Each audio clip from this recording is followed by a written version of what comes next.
You're watching the 420 Pace, found at 420pace.ca. Stay tuned. We'll be right back after this toke.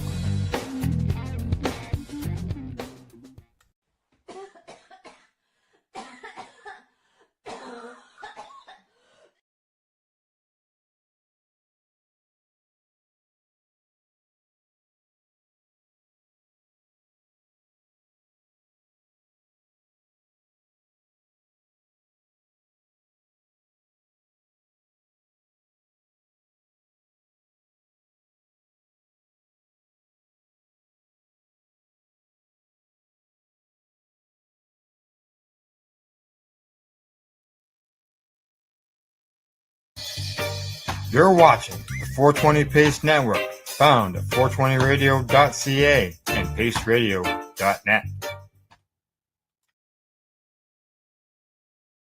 I'm already into the 420, damn it. So what are you doing? Nothing. Nothing? Why not?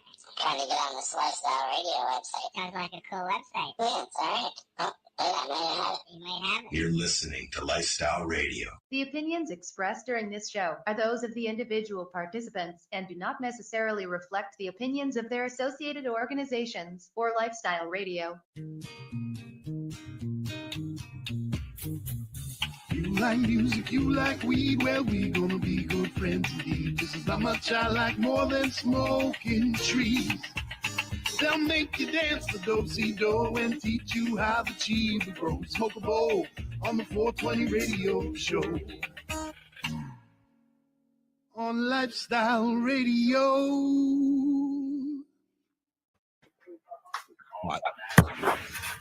Hi, how are you? How high are ya? Lenny's got his puppy. Morning. Let's This see. is a bum. Okay, sorry. You can't stick a puppy in my face at the beginning of a show, Len. I'm sorry.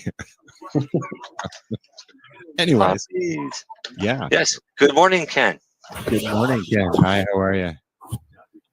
G'day. So we're gonna, G'day, eh? we're going to be chatting with Ken Tovich from not Flomax, Flora. Totally different products. Yes, we were Yes, just completely discussing different. Ken's here to chat with the guys about, grow stuff. And I know nothing about it, so I'm going to let them do. And Mary Jane's going to move her microphone. Right. And, I'm just going to watch the NHL playoffs. Okay. And we'd like Nice. we'd like some updates on that, though, Len. Okay. You're gonna watch the Leafs lose. Oh, really? I think they do lose tonight, to be honest. I don't play hockey or anything, so I don't care. Anyways, we're chatting with Ken. Hi, Ken. How are you? I'm gonna let Marcel and Darcy and them. Don't do that, Lenny. You just really screwed me up, man. Okay, I'm putting Ken on. Go ahead, Marcel, because I'm just babbling at this point because you're not kicking in. Wake up. Pardon me? Kicking in for what? Don't look at me. I'm here just listening to Ken. Ken and I were chatting a few weeks back, and Ken said that he would like to come on and talk about organic growing of cannabis. And I, of course, got excited and said, yes, let's do this. And then he canceled on us. And then he COVIDed out on us and screwed up flights, and then he had to change, so we got him now. Are you back in Aussie world, Ken? I am. Yeah. So so first, it's great to be back on the show. Thanks for the invitation, guys, and I'm sorry for piking that first time due to circumstances beyond my control. And Mary Jane, good to meet you. We haven't met before. I would have introduced myself, but you're getting a cup of tea. So anyway. Hello. Okay. And yeah, so so Marcel, we got dangerously close to actually meeting in person. Yes. Because and I was able to meet some of the other fine participants on this excellent vehicle for communication and discussion of all things cannabis. But I'm coming off. I was over in North America for probably 11 weeks on a marketing trip for Floramax because we have been sort of restricted for travel, locked down for 2 years with COVID, so having to make up for some ground. So it was a good opportunity to get out and actually meet just 2 years out of the North American game. But obviously with legalization in Canada and the US, the industry has moved ahead there, I would say, in terms of growing practices from what I'm seeing in other countries.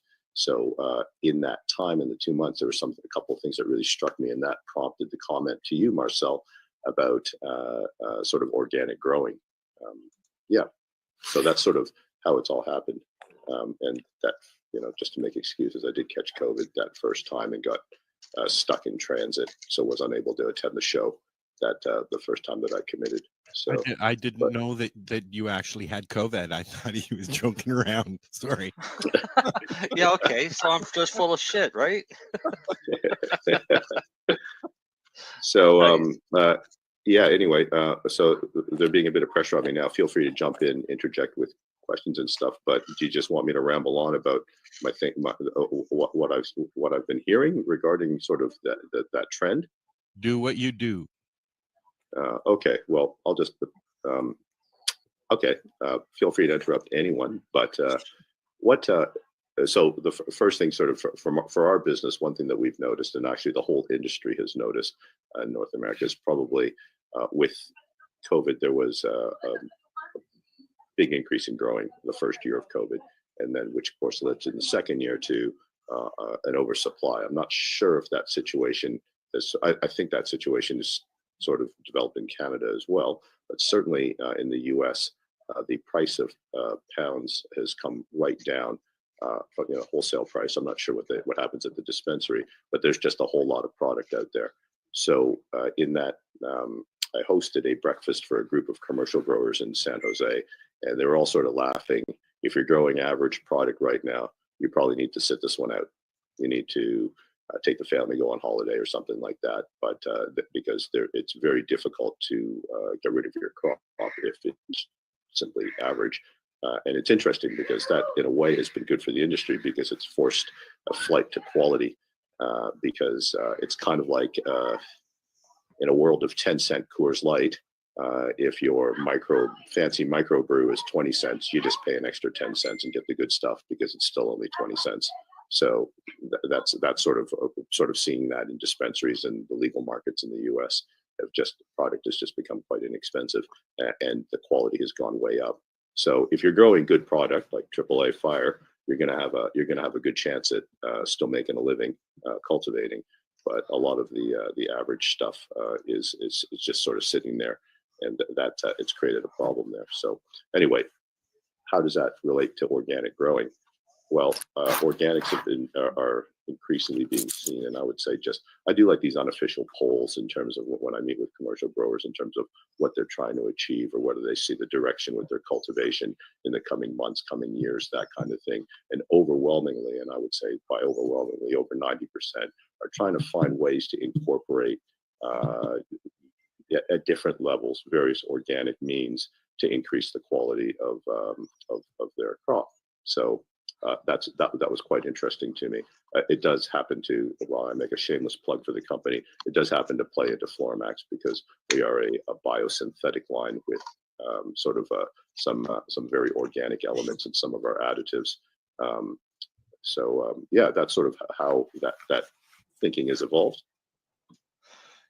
We're seeing a lot more in Canada here because of the home growing. We're seeing a lot more home growers wanting to go all full organic type thing for what they have at home, which is great. But it's a bit of a learning curve and it's hard to do with cannabis, in all honesty, to go full organic. I mean, yeah, you can do it, but there'll be deficiencies.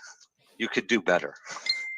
Yeah, so this is an interesting thing, and I mean, I'll put this out to the peanut gallery here in terms of what constitutes a definition of organic growing. So, because the term has become fairly nebulous, I think everyone has a picture in their mind of what constitutes organic growing, and it usually involves some kind of animal fecal products. like be that bat shit, seagull shit, fish shit, you name the animal. Actually, what I pictured was a pot plant sitting on a pile of old cow manure. Again, an animal fecal product. Yep. Yeah, so I don't know if anybody wants to weigh in on sort of what. What happened? I think he froze a bit. We lost you. You're not frozen now.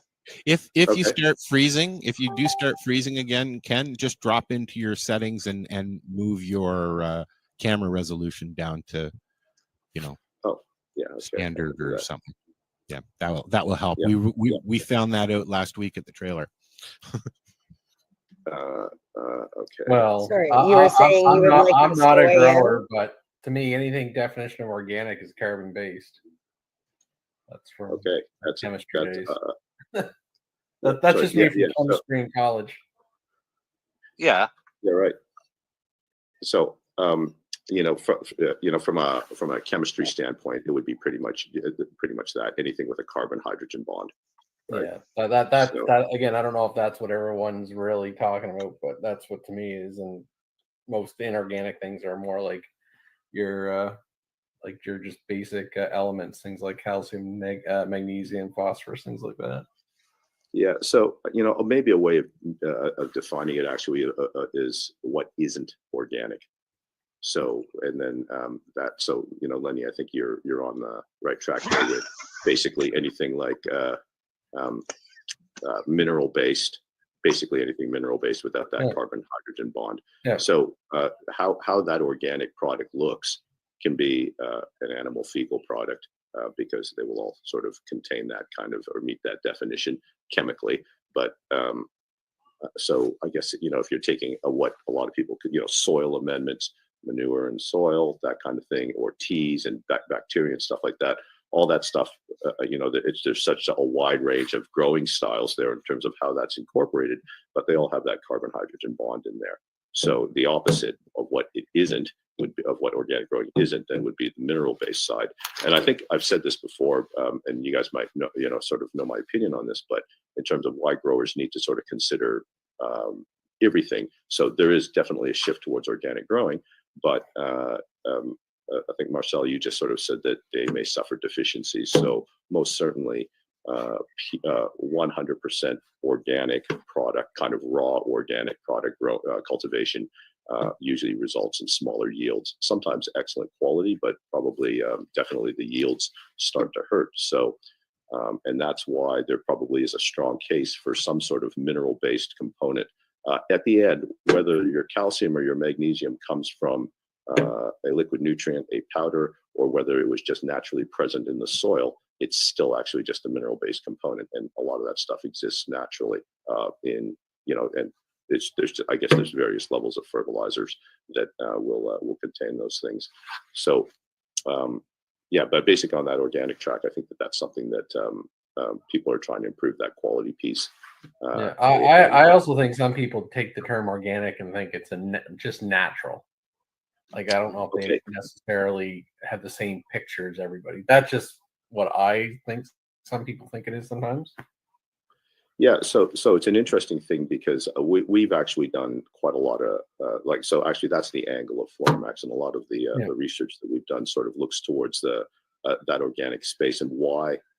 So the advantages are can result in a more call it naturally created product is going to be probably a truer expression of the genetics of the plant.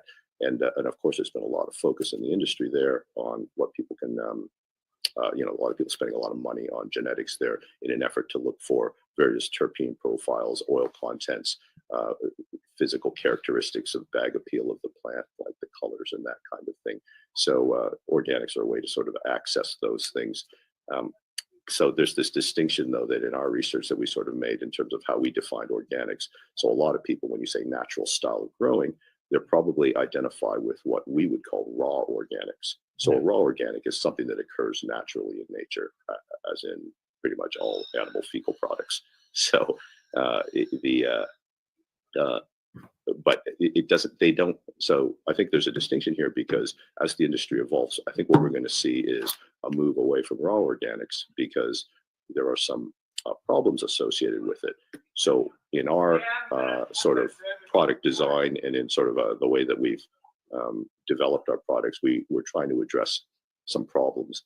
And the way that I'll put it this way is I see there are three key issues with organic growing.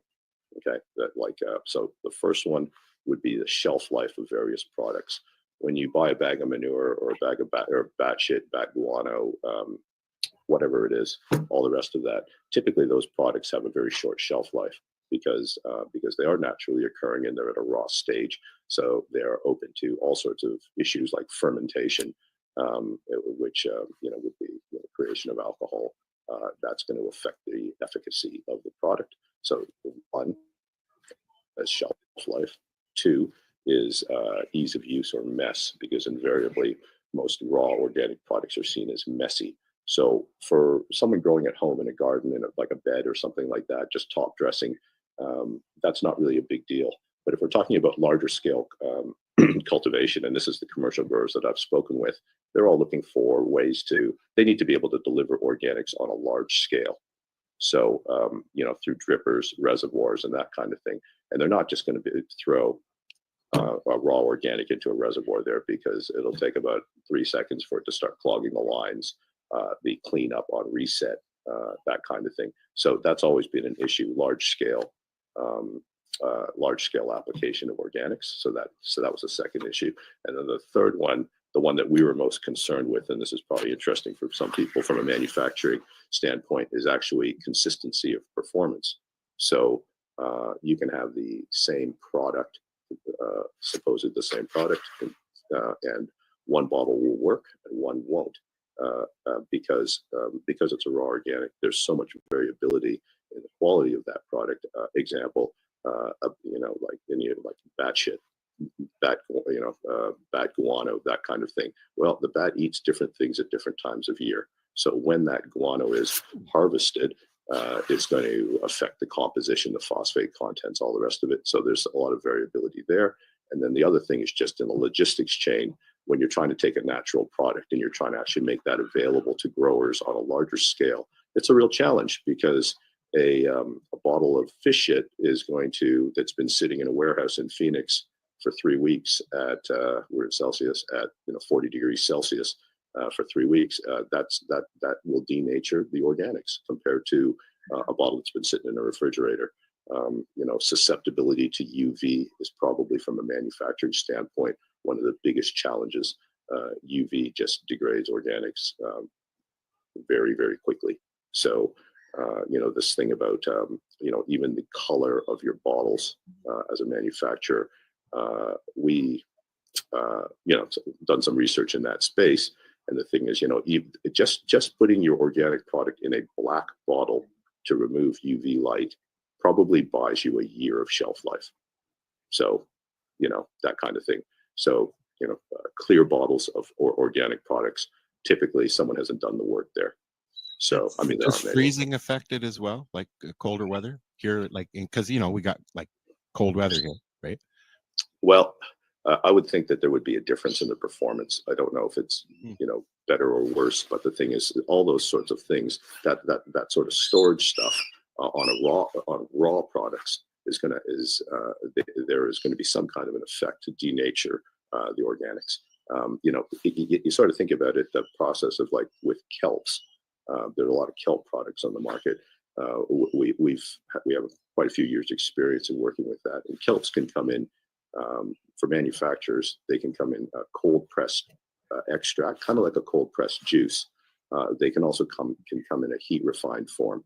So that heat refined form can be liquid, but more often than not is a powder or a pellet type of product. So you guys have probably seen powdered kelp products, maybe, those of you that grow on shelves and stuff like that. But all those powders and pelletized products are part of a heat refining process. And in the early days, we used to use those kind of products because there was a little bit more economy in them. But you 100% will denature or the organic efficacy is significantly reduced when you put it through an heat extraction process, and that's just a product of like the applying temperature to it. So so that consistency issue. So so one of the ways that we've gotten around it, and this is I think you're going to see the trend is towards an extracted organic product. So everyone's familiar with cannabis extractions because you're getting quite a bit more potency in certain products, especially in the case of some of the products that Marcel and Darcy. I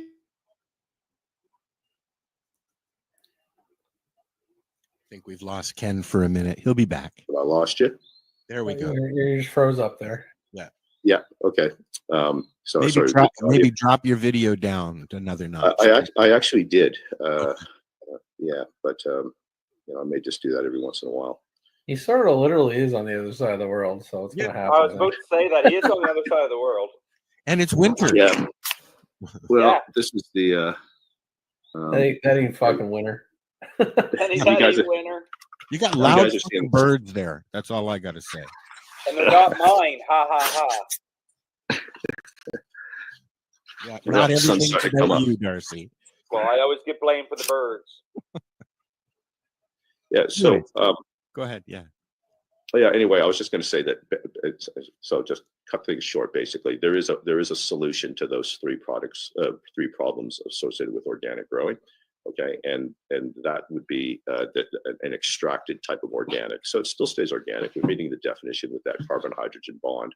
We still see the benefits of actually expressed in the plant.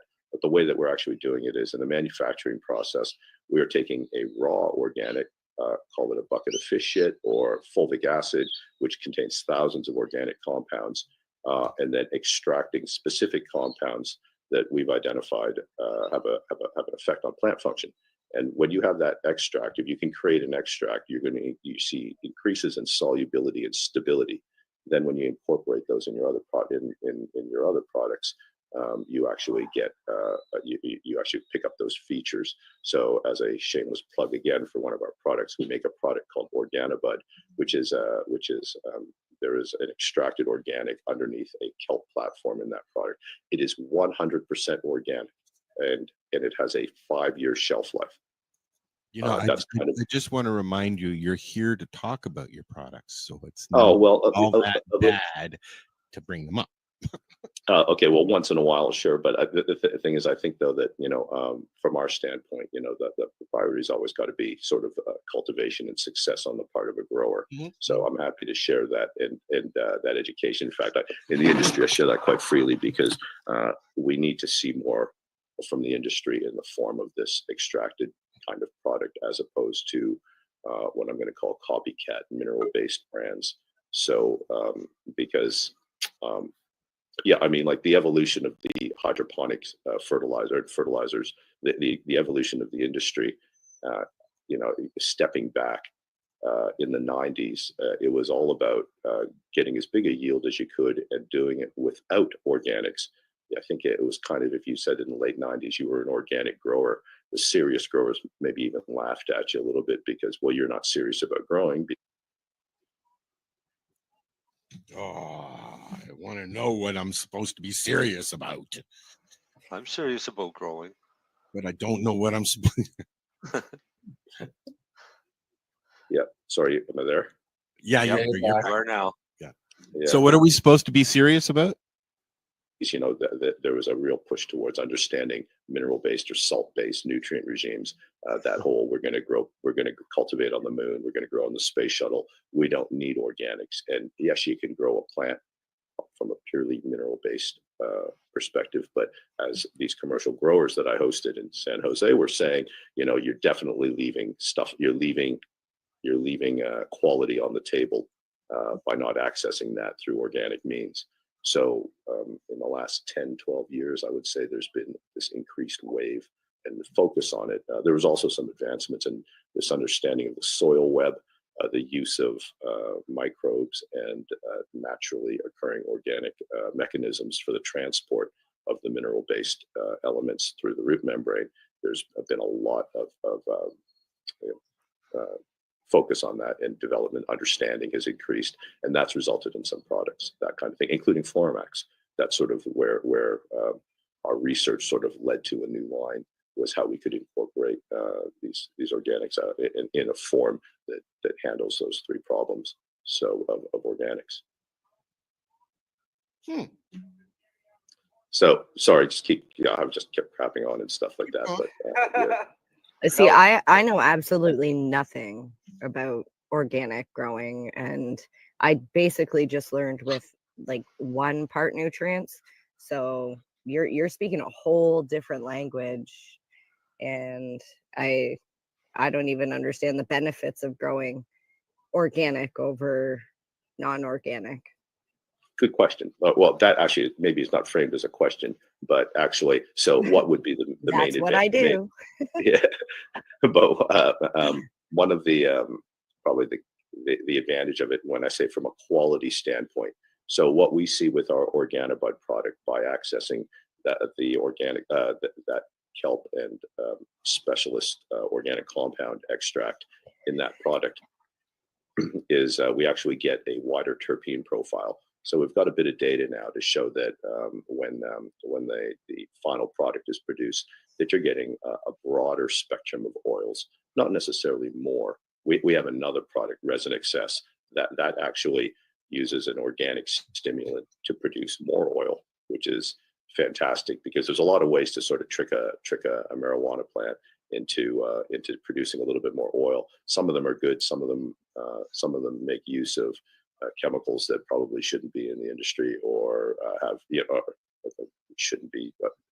There may be other consequences to the use of those chemicals, and by that I'm referring to certain PGR, plant growth regulator products. So Mary Jane, those are there are fertilizers out there called plant growth regulators that can create different effects on plant function. You can get faster growth.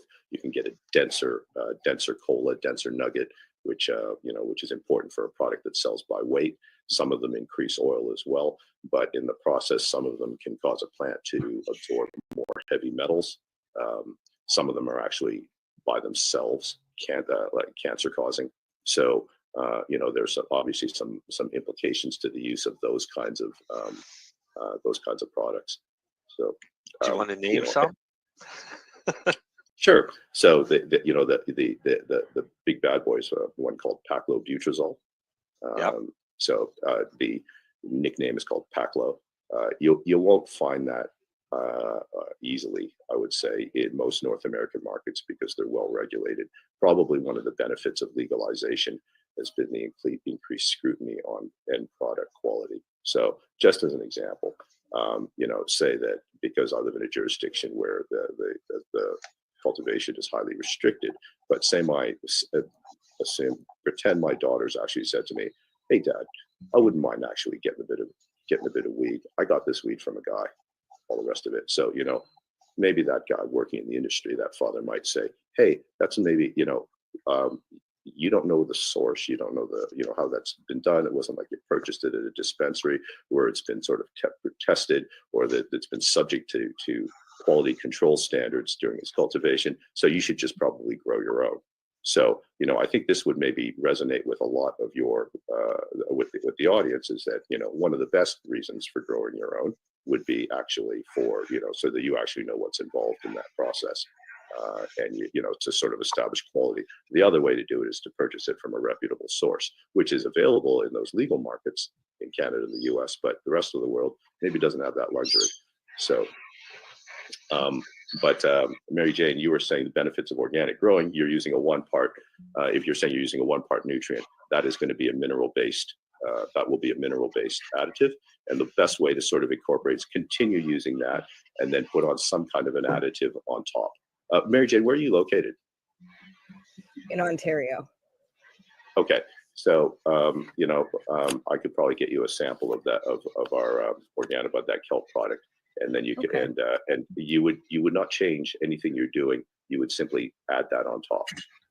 Okay. So yeah, and as an organic, and another benefit of organic products and organic growings is that there's very little to no toxicity risk. So with a lot of fertilizers, and people would know this even from just fertilizing a lawn, you can create saturation or toxicity condition in the soil if you over fertilize.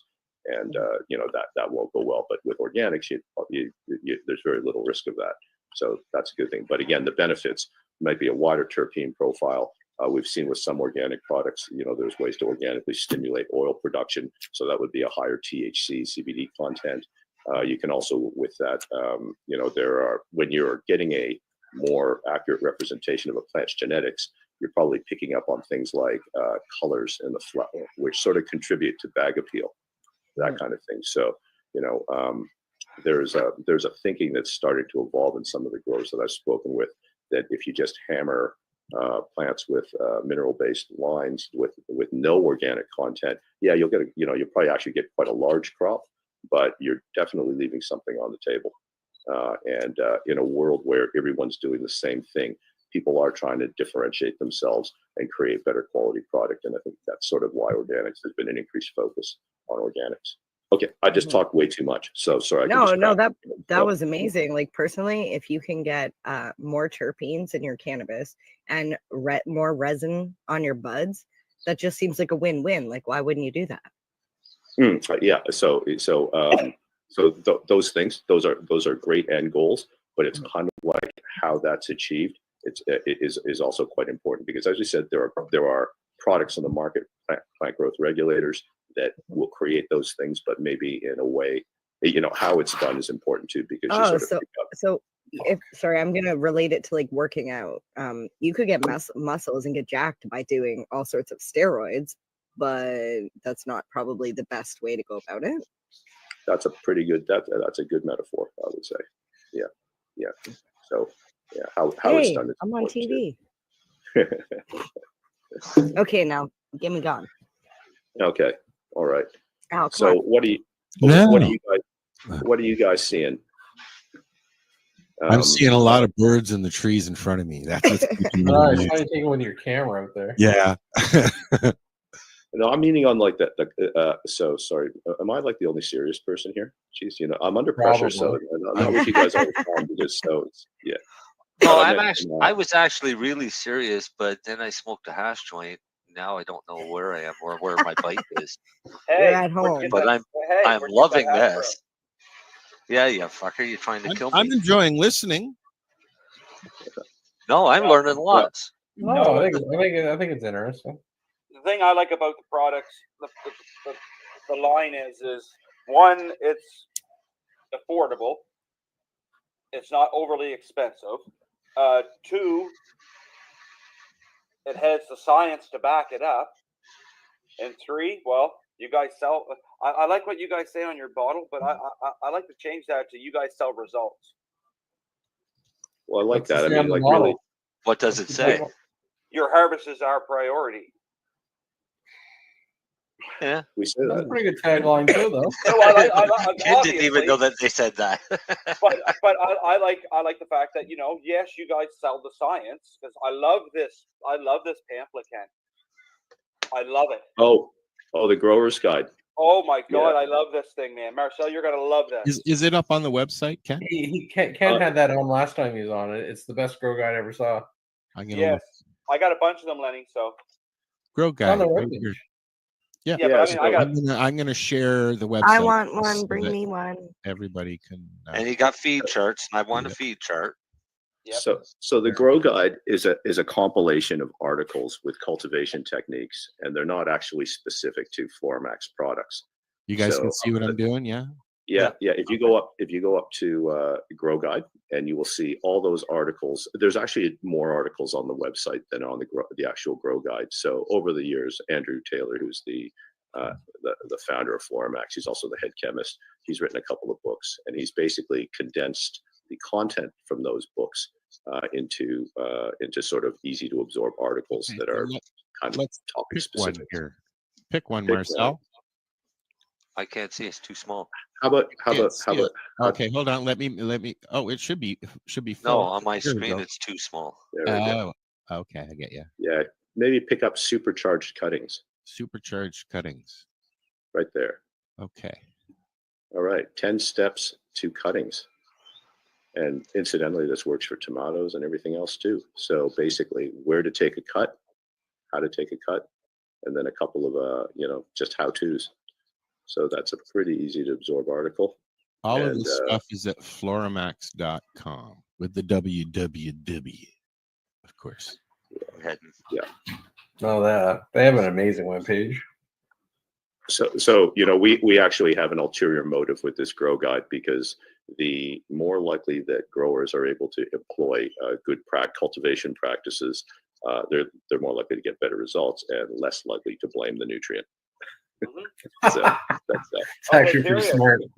Get serious. No, that's serious, because most growers or companies or just people that get other people to grow for them will say, "Here, take this and grow my plants for me." Yeah, not a problem. And then he takes it and he grows it. Never used the product before. Grows the plant. Doesn't turn out to what the brochure or the jug tells you that you'll get a good result with it. And then now he's pissed off and says that nutrient is garbage. So yeah, I like that. Yeah. Yeah, there's a lot of factors in a grow, so we're attempting to sort of, I have this discussion with growers. And you say, all right, well, prioritize. What are your priorities as a grower in terms of managing? Where do nutrients sit? I sell nutrients for a living, but honestly, nutrients are probably number 4 or 5 on that list. There's probably a whole bunch of other environmental factors that actually have more of a that would actually, things that'll fuck a grow. Well, there are things that your first two is lighting and airflow. Yeah, temperature, humidity, all those things, environment, and actually, it's interesting. I was in a hydroponics shop in Chicago, Chicago Roots. Actually, it's interesting. They keep a huge saltwater aquarium in this shop, which sells like fertilizers and stuff. And I sort of listened to one of the salespeople, and this was actually really cool. He's talking to a first-time grower, and he says, "See these fish? All right. Well, these fish, I keep the water. Okay. These are the things I check: salinity, pH. That sounds familiar for a grower. Okay. All the rest of this, all this equipment is to manage the water. If I get the water right, it doesn't matter what fish is in there. That fish is going to thrive." So another way of looking at cultivation, with plants, because everyone focuses on the organism. So, it's a plant, right? So, people see yellow leaves, they lose their shit. Everyone's like kind of, oh, have I got a disease? And then people do all sorts of crazy things, like they'll dig up and try to look at the roots to see if there are root aphids, that kind of thing. Is it a disease? Like all sorts of stuff, because they're desperate, because they're about to lose their crop or their plant and all the rest of it.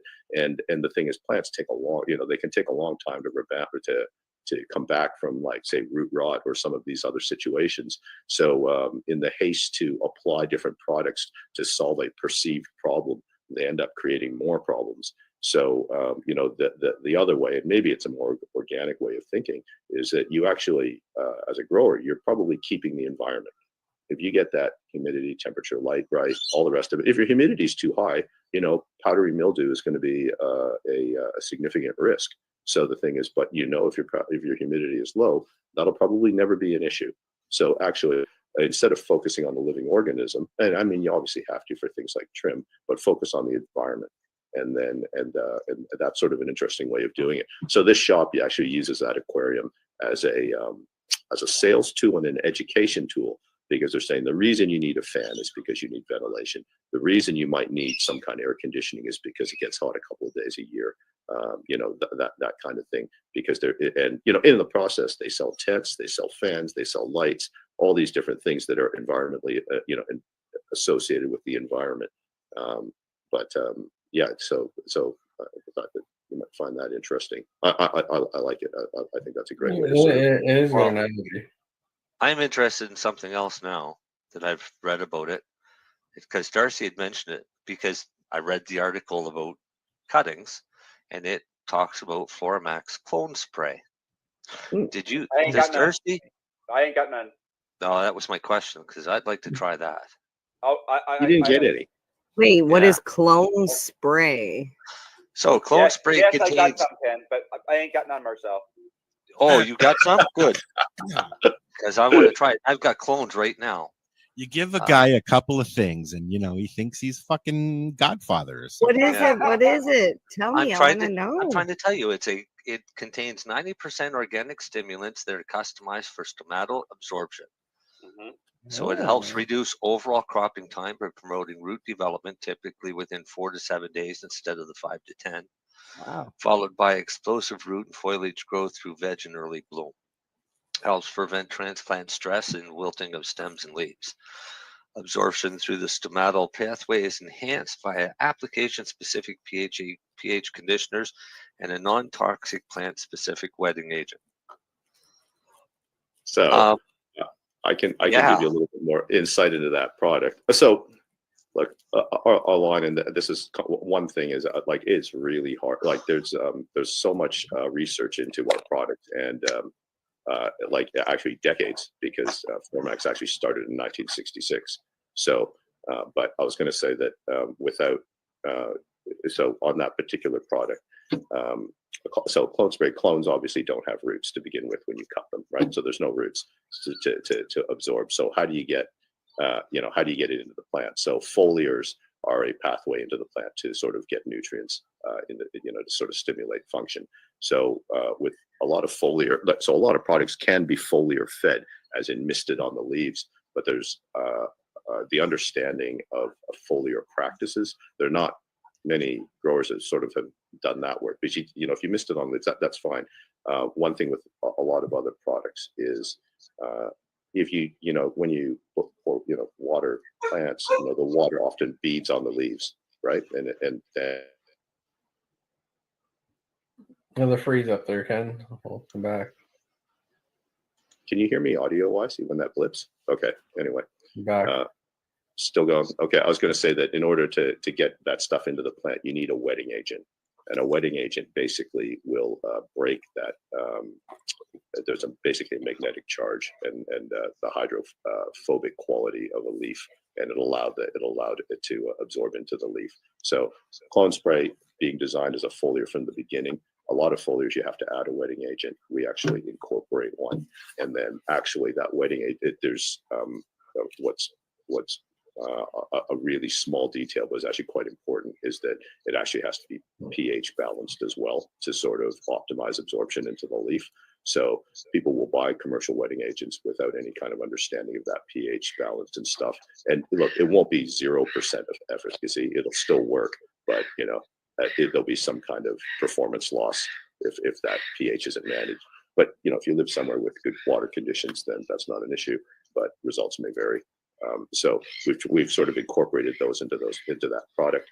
And then, as Marcel read, there are some organic components in there that basically feed and stimulate feed the plant and stimulate root production. Incidentally, we call it clone spray, but there are a lot of people that use that just as a foliar feed throughout the grow, because it does contain a built-in wetting agent. So it actually is suitable. Another good tactic is to use those kind of foliar products on a mom just before you take cuttings. The mom will come back a lot quicker. So that's actually. Can you send me a list of what you sent Darcy so I can go shopping on Sunday? No. Because if I know ahead of time what there is, then he's not going to be able to hold it back on me. There should be a couple of little bottles of the clone spray. Greedy bastards! I come back and all they gimme.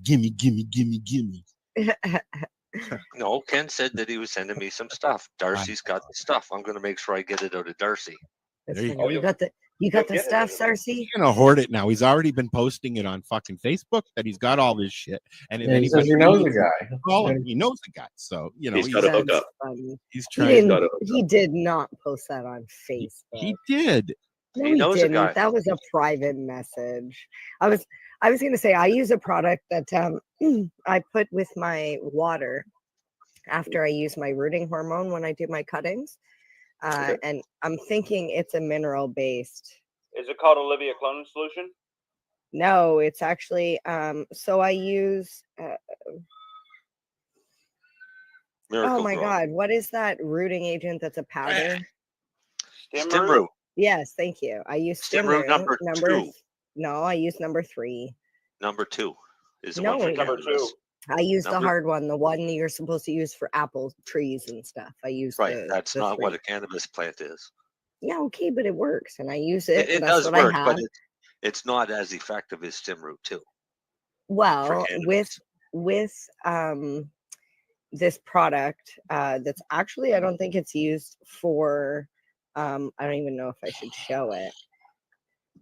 Sorry, pretty young. Okay, Can you see okay, like that? we can see that. No. Can you see that? Oh yeah. Piranha? Piranha. So Yeah. I use that and I mix it that with last year. water, and I get results within 4 to 6 days for Yeah. roots. Yeah. But I'm pretty sure that Piranha's been recalled.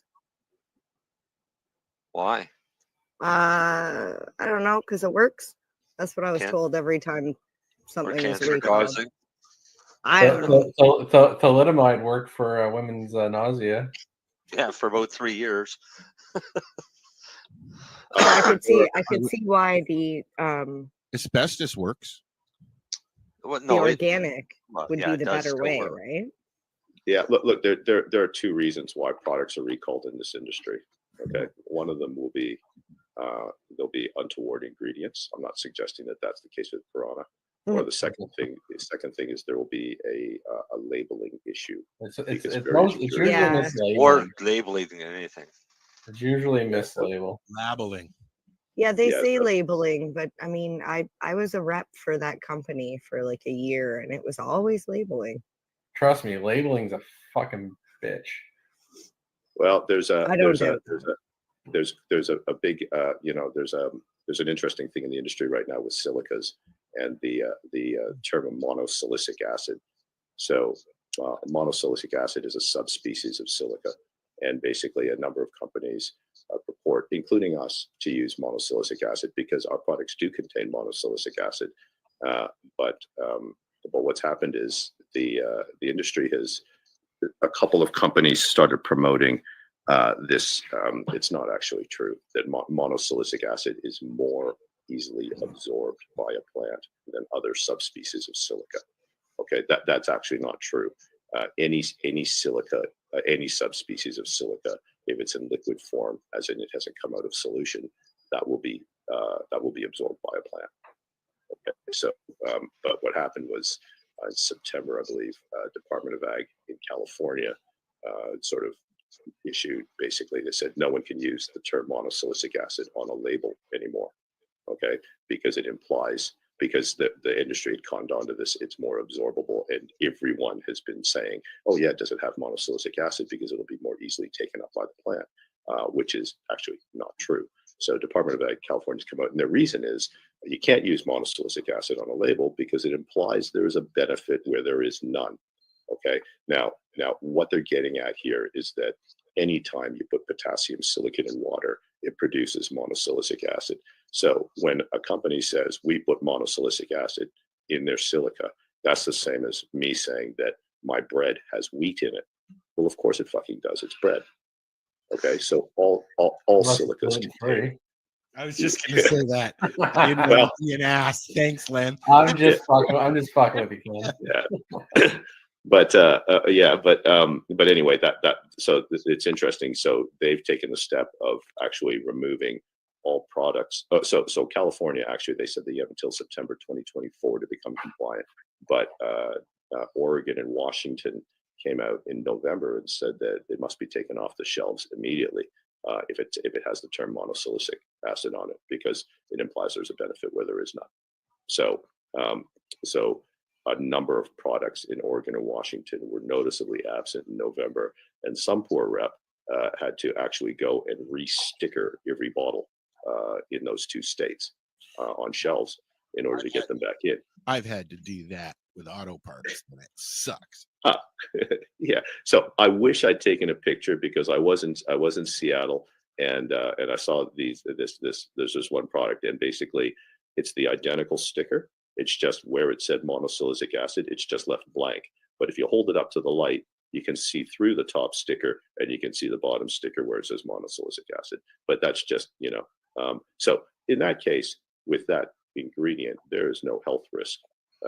But that's just, some of the motivations for the various governing bodies in terms of how, what they're trying to achieve with their labeling is, obviously they're trying to represent some kind of truth to the consumer.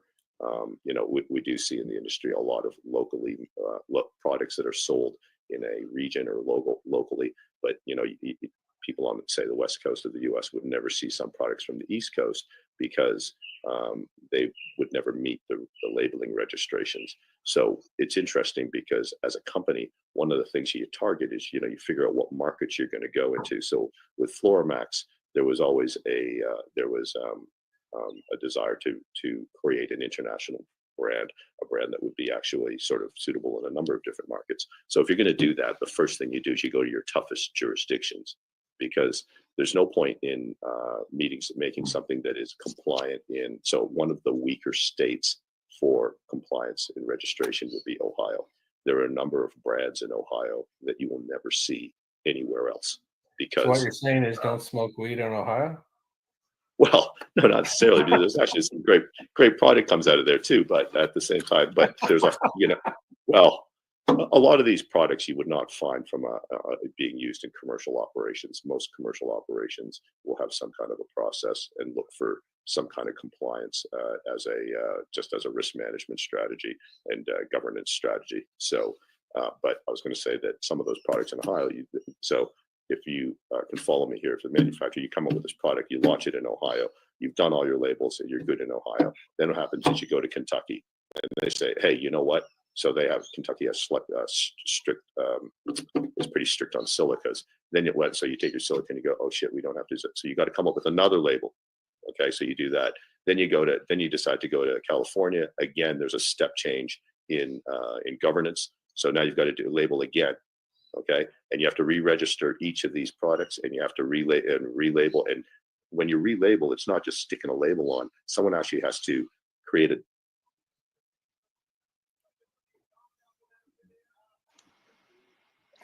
Frozen. Really interesting. Frozen, right? It's like that sensor. He's always at he's right at the punchline every time. Had enough, Ken? Fuck off. You know what? The guy that killed JFK, what? Yeah, exactly. And you put salt into, and then mix, and then yeah. Hi, Ken. Welcome back. You back, Ken? Yeah, sorry. I thought you guys might have just like hit the buzzer on me because I was talking too much. Yeah, No. Shut up now, man. But no, you were saying about it's not just sticking a label. You were going on. It's not just sticking a label on, which I actually appreciate. Now that we're at that point, I think we're going to take a break. Mary Jane, you need to send me a link on YouTube, not Spotify, please. And you've got a minute to find it. Sorry, hey, but I'll just finish. If I can just finish that thought on the label. Okay, yeah. Take the break. Go ahead. Yeah. I was just going to say that basically, the strategy, if you actually want, is you go to the toughest jurisdiction first. So the toughest we've found is actually probably Canada, CFIA in Canada and Oregon. So if you can actually get approved in the toughest markets first, then everything else is a piece of piss, right? So that's actually overkill, and you're good covered everywhere else. Yeah. So people bitch about the governing bodies all the time, but they're there to do a job, and they actually, if you actually can tick their boxes, they actually make you better. So there's kind of a creative tension at work there if you can look at it that way. Yeah, it's painful and all the rest of it, but instead of looking at it as kind of this person is just trying to shut down everything I'm doing. No, they're actually, there should be a motivation there. And if you can create that dialogue with them and they see you're trying to work with them and stuff like that, actually, sometimes it can be really educational for everyone. So, but again, that's more of probably a collaborative academic approach to sort of trying to achieve something commercially. It's a long game. We've actually, I've actually had pretty good engagements with Health Canada, to be honest, over the last few years. Yeah. So, that's also not CFIA. No, but just anything like regulatory wise, it's they're not.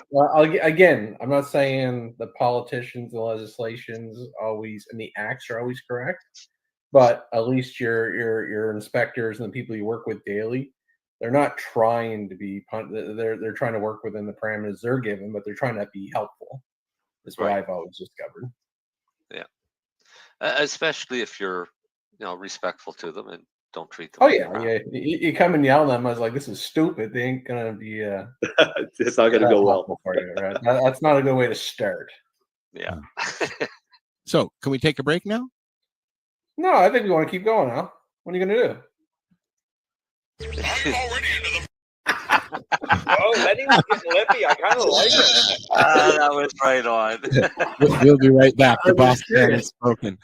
Hey, Mary Jane Baker. No, I'm Mary Jane Baker. Wait, can we do that again? Mary Jane Baker, take 27. Hey, I'm Mary Jane Baker, and you're listening to 420radio.ca.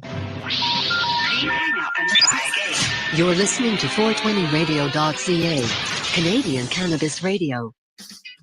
Enjoy the buzz of legalization with Campbellford Lifestyle Shop. From lights to plant nutrients, books, consumption accessories, and more, we've got all your basics to grow or consume cannabis. Visit our info center or take a look at our piercing services and body jewelry, now available in-store through Campbellford Lifestyle Shop, 17 Bridge Street West, Campbellford. You want music? Rock, punk, metal, alternative music. The Coverage Radio Show has what you want. Every other Tuesday at 8 p.m. Eastern Time on 420radio.ca. Hosted by DJ Michael Alvich, bringing you new and retro tunes from both major and independent labels. Only on the Coverage Radio Show. Radio Show. Radio Show.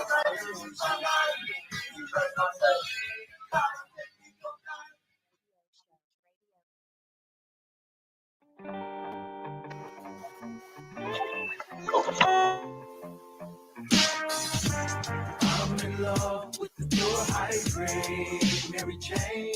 There's so many different strains and names. Hey, one for focus, one for pain, one for the body, one for the brain, one for night and one for day.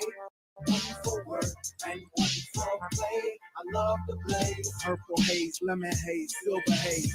I want mason jars filled with every grade. Since the star jet, Haramazar, nightshade, white widow, white rhino. Let's ride the white train with Mr. Mendo to Humboldt County.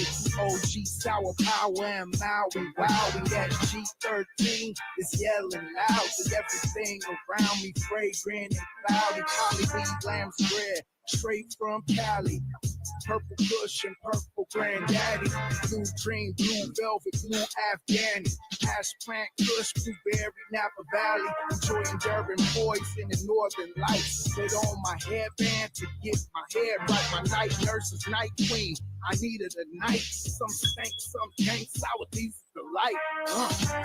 I'm in love with your hybrid, Mary Jane. There's so many different strains and names. Hey, one for focus, one for pain, one for the body, one for the brain, one for night and one for day, one for work and one for play. I love the blaze. About 34 different ocean cushions, Skywalker, Tahoe, Girl Scout cookies, critical mass. And tangerine ash, super crystal, blackjack and green crack, power plant, king's bread, romulan, blackberry kush, royal flush, and harlequin chocolate. I'm buried in smoking lost off that great white chalk and strawberry cough. We can't dismiss Indy 99 or Swiss Miss, the white mighty pineapple express. Indicas, ruderalis, cannabis varieties all up in my chalice. That shit was shot. Some skunk and suede, Acapulco gold, island lady, some early girl, little Jamaican pearl. I need mason jars filled with every strain in the world. I'm in love with your hybrid, Mary Jane.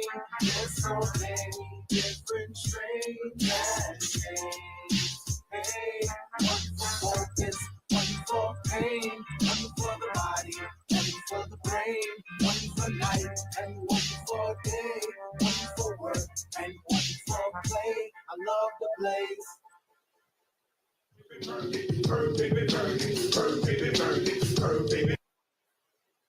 I like to blaze too.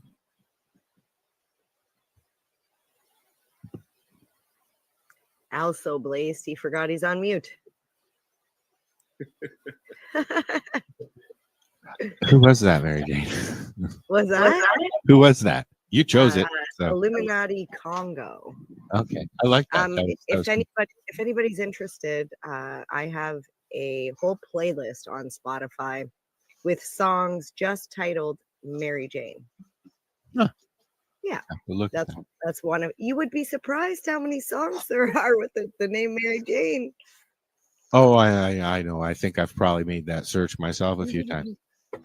So I'm this sad to is say none of them are about me, though. Oh, well, you know, the Not yet. ego gets struck down every now and then. No, it just grows every time it gets struck down. It gets bigger. The demon gets bigger. The bigger. So this is the 420 radio show with the demon Mary Jane.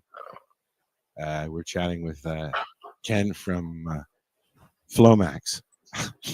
Floramax. I know. Of course, I know. I've said it so many times now. You have I know benign prostatic hypertrophy, Al? What was that? The large prostate. Yeah, I do. And I'm actually on Flomax. So, yeah, there you go. That's funny.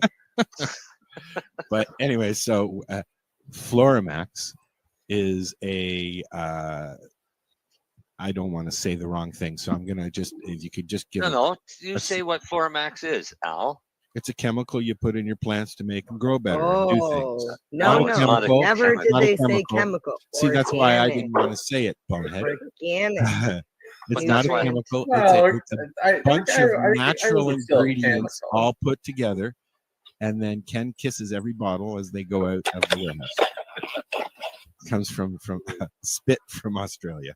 Can I guess? Like, yes, yeah. Based on, I'm gonna say it's an organic concentrated nutrient or additive for your that plants. Would be a good a better. Can I try? Yes, please. Can you tell us? I would say that Floramax is a full range of cannabis-specific nutrients for Stop all your reading off the growing web needs. page, you fucking shit. Organic. That's off the You top of forgot my the word head. Organic. It's not all organic though, so I'm He's not reading going the fucking because website. Minerals too. right.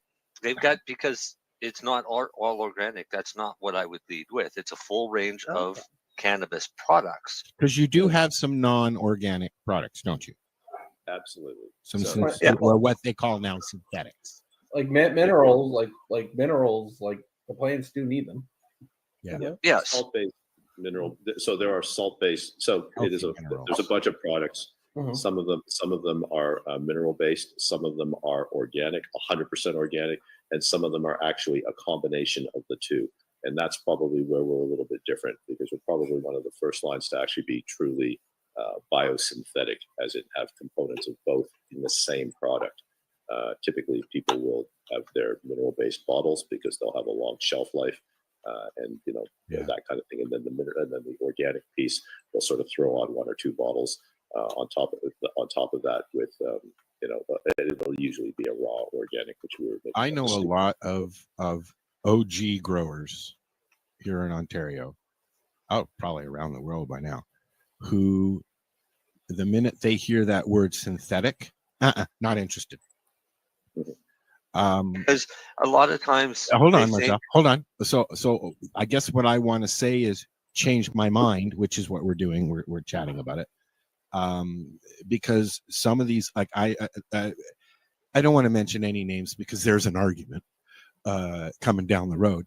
But a lot of the guys that I've known for years and years and years in the community, they don't want to hear anything about it. So what do you say to them guys like Marcel, Ken, whoever wants to say, what do you Marcel, say? you go first. He's gone. He'll be right back. But I'll say something to that. I've used personally myself over the past 22 years of growing cannabis. I've used 8 different nutrients lines. The last 2 years, my products have never been better. And that's just not, and that's being non-biased. And he keeps talking about it, and it's fucking Well, boring. No, I'm kidding. well, it's just I can't say enough about it. I Yeah, tell I know. everybody about it, and they're Yeah. like, "Oh yeah, well, it's just like every other nutrient." Well, And no, that's what I've heard, because it's not. I've said, we've had Ken on before, and we've chatted about this. You know, that's what I get from those people. Those people. But no, Yeah. but seriously though, I that's what I find. I try it, I use it. I can't say that I push the product. I tell people use it, and you won't be disappointed. Yeah. Well, a lot of people grow by the if it's not broke, don't fix it. Yes. Like, Of course. I've been think using that's one the nutrient smart. for I this think that's amount of time. extremely So smart. yeah. But you can also do, like, on a small scale, a little R&D is like, you know, there's always a little bit of traffic. You can always do better. So there's nothing wrong with that. But I don't get too tied up in the term synthetic, right? Like, if I told everyone, is like, man, everyone should be using magnesium sulfate all the time, not for plants, but just for their body. In general. Most people don't know that's fucking Epsom salt. Right? Like, it's a pretty safe product, but like everything's a chemical. How it's made, like, in the meat, to me, it's like it comes down to purity, what other additives are in the product that may not be on the label. And really, in this world, it's all about transparency. And you show me some fucking evidence. If you say I'm going to get 30% more of X, where's the study showing it? This is from the drug kingpin here. No, I deal. No, Listen, I deal with supplements and I know pharmaceuticals. you do. Pharmaceuticals a little bit different, but natural supplements and botanicals, everyone it's the has the same. highest purity, the best quality, all tested. They're the best. But why is this fish oil fucking $70 and this one's $12? Well, Big hey, difference. Letty, I'll second that right there. Probiotics, for example. Same You can thing. go out. No, exactly. I've used the cheap ones, and then I Yeah. go to Lenny's medicine shop and I buy the more expensive ones. And you want to know something? I feel 10 times better taking the more expensive ones because Yeah, it's a pure. It's more of a pure when product. it comes to quality products, you pay for Yeah. what you Well, get. no, for it. exactly. So I guess what I was getting at is, to me, it's not even about synthetic. Like, listen, I think one of the worst things in this world is, maybe I'll be wrong, but everyone's eating these plant-based fucking burgers. Oh, That to me is synthetic. That's made in a lab, so. Hey, everyone's going to be eating lead-based But beef here soon. they've been growing beef for how long? Yeah. And that's but what, and that's most what a- vegetarians and vegans are not eating that, Lenny. Yeah, No, fair I'm enough. not Because saying that, but I'm just they saying. know it's the processed, because it is. No, it's still processed. exactly. So I don't really get worried about synthetic. It's just what is the product claiming? What's the science behind it? As it appears, you know what I mean? I think sometimes we just get too righteous sometimes. I think when people talk about synthetic, you know, so the reality. So you pose that question about those growers that sort of say it's synthetic. I don't want to know anything about it. I have no interest in that because I'm an organic grower. Okay, so here's the reality, right? Plants need inputs. All right, those inputs, and they actually need synthetic input. Well, they need mineral-based inputs. You can divide those up into macronutrients. So those are your big blocks. So calcium, magnesium, iron, okay, that kind of thing. Nitrogen, phosphorus, and potassium. Those are your macronutrients. And then plants actually need micronutrients as well. So those ones would be boron, zinc, manganese. There's a suite of them. There's sort of 6 key ones. So all plants need those things. Now, really the distinction. So those organic growers that go, well, I don't need mineral based. You're wrong. They actually do. The difference or the distinction is, are they naturally sourced? Okay, naturally sourced is probably the right term. Is it calcium, magnesium? Is it iron that naturally is occurring in your growing medium? So your soil, your living soil, how that gets there, it can be animal shit, it can be microbes, all that stuff. They all contain various amounts of those elements. Okay, so and the growing medium will have them as well, and the plants will absorb it. In the absence of those elements, a plant will not grow. So does it need to be natural? So then the next step is, does it actually need to be naturally sourced? Okay, so some people feel they get a better end result with if it is naturally sourced. But a big problem with a lot of living soils And a lot, because we get compared with, they'll say, oh, I'm going to compare your products versus a living soil. And I'll just say, it's actually, it's not a fair comparison. Because most soils, over 12-month grow will not, the naturally occurring elements in there will deplete over time. There is not as much calcium at the end of the grow as at the start of the grow, probably when the plant needs it. So it's never a fair shootout. And that's why I sort of say to the organic growers, I say, that's not really the right way to do it. But people use fertilizers for all, there's got to be a way to inject or to replace the minerals that have been depleted in the soil. So people do things like they top dress with manure, they put kelp on it and stuff like that. All those things will contain those elements to some degree. It's just in a naturally sourced form. So that's what they want. So whether it's naturally sourced or whether it's a powder that you're throwing on top of the soil, I don't know. People need to make that judgment as to what they want. If they feel better about it because it came from kelp, there's no way the concentrations are going to be as high as if it was in powder or in a purposely made nutrient. But those organic growers, they need those things. And then Mary Jane, you made that comment about you're right. A lot of growers are resistant to change. A lot of people, but the technology moves along. So I have a 20-year-old Nokia cell phone. It works. There's nothing wrong with it. Yeah. Okay, That's but crazy. I don't use it anymore. So I have to concede the fact that maybe things have gotten better. I love that phone. I used to do a lot of it was amazing. So I want to know, is it a flip phone? People like or is it a BlackBerry? 5190? It's actually anyone still rock the BlackBerry? Yeah, I still have Blackberries, and I still have got my a BlackBerry. Motorola Razr flip phone. I've I just wanna gone raise from my- iPhone. I went from this an SE to this. Oh, you Can't guys see can't them. see it. 'Cause we're watching Mary Jane roll a joint. Okay, hold on. Okay, so this is what I got now. Can't see it still because there we go. Oh, there you go. Yeah. Looks like a regular phone. So Ken, since Yeah, you brought it's A13. since you brought it up about the living soil, what about living soil and enhancing it with Floormax nutrients? Oh, so interesting trend. I think that and I respect. There's a lot of really some of them like kind of older cultivation techniques. There's this one, and I can't remember, but this Korean style of I'm trying to remember the term for it. But basically, it's kind of like living replenishing biome kind of thing, and it's sort of using the offcuts and the unharvested parts of the plant to put nitrogen back in the soil and stuff like this. There's so that's a really natural kind of setup, and those kind of setups can take years to sort of take a little while to get them kind of cranking and get sort of that a really organic style that way. But so my background that's up on the screen now is Where is That's it? a hint for Al. Put my screen up, even though he can. Oh, do it looks like himself. Dale. It looks like Dale knows. I Oh, can't see yeah. the all right. comments. So that's my autopot system with 2 mother plants in it. Mhm. And what I've got in it is kryptonite soil, which is like a living soil that's supposed to feed the entire thing. But I'm running an autopot system and running root XS and the 1-part formula. Okay. But Yeah. So on a so it's a diluted state.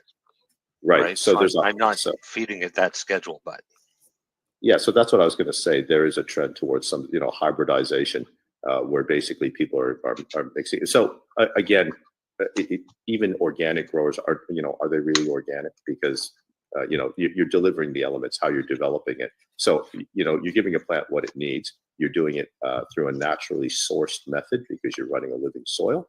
Okay, and then you're augmenting that with something else. I would think that you're going to sort of pick up yield, a bit of yield and quality. It's actually there are a few danger points in terms of mixing the two. The most is that there are some products on the market that are not compatible with organics, and by not compatible, will kill the organics. So a really common one for hydroponic growers is a lot of people are trying to prevent root rot, and they use products like UC Roots, basically any kind of hypochlorous acid or peroxiding agent will not be it'll harm the organics. But if you typically people buy those product categories when they have a problem. So again, if they haven't managed their environment right and they have pests or they have a fungal infection, they need to a fungal infection in a plant in nature usually does not turn out well for the plant. Okay, so but people then it's like at what stage does an organic grower, if you're really organic and live and let live, you're just kind of like, okay, well this wasn't to be. But if you're 10 weeks into a grow, it's kind of like hard to give that up. So maybe you're going to be organic, except for that 1 week you weren't organic because you were about to lose your whole room. So exactly. Yeah. So then you go hit your reservoir with UC Roots, which is a hypochlorous acid. That will kill the fungus, but it will kill everything else that's organic as well. Right. So yeah, so that but people have figured out there are ways to manage it. I know there's some people that will use those disinfecting products. Maybe they use them once a week, and then, or well, it depends on how often they turn over their reservoirs. But then they'll re-inoculate with beneficial bacteria afterwards, and then they'll go back to it, and it just becomes part of a maintenance regimen to I guess if you're going to be really true organic growing, like maybe you wouldn't use auto pots, or well, it depends on we started the conversation with a definition. So how that there's so many different ways of doing it, but I think ultimately with different growing styles, people go with what works and where it fits on.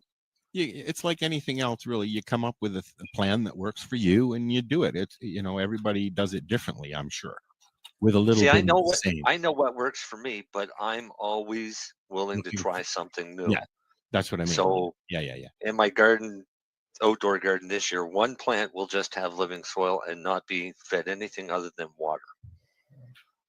And just to compare it to the rest of my garden,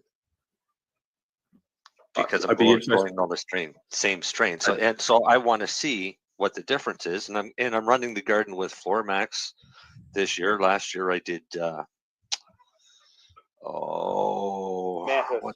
Mantis 1 part solution.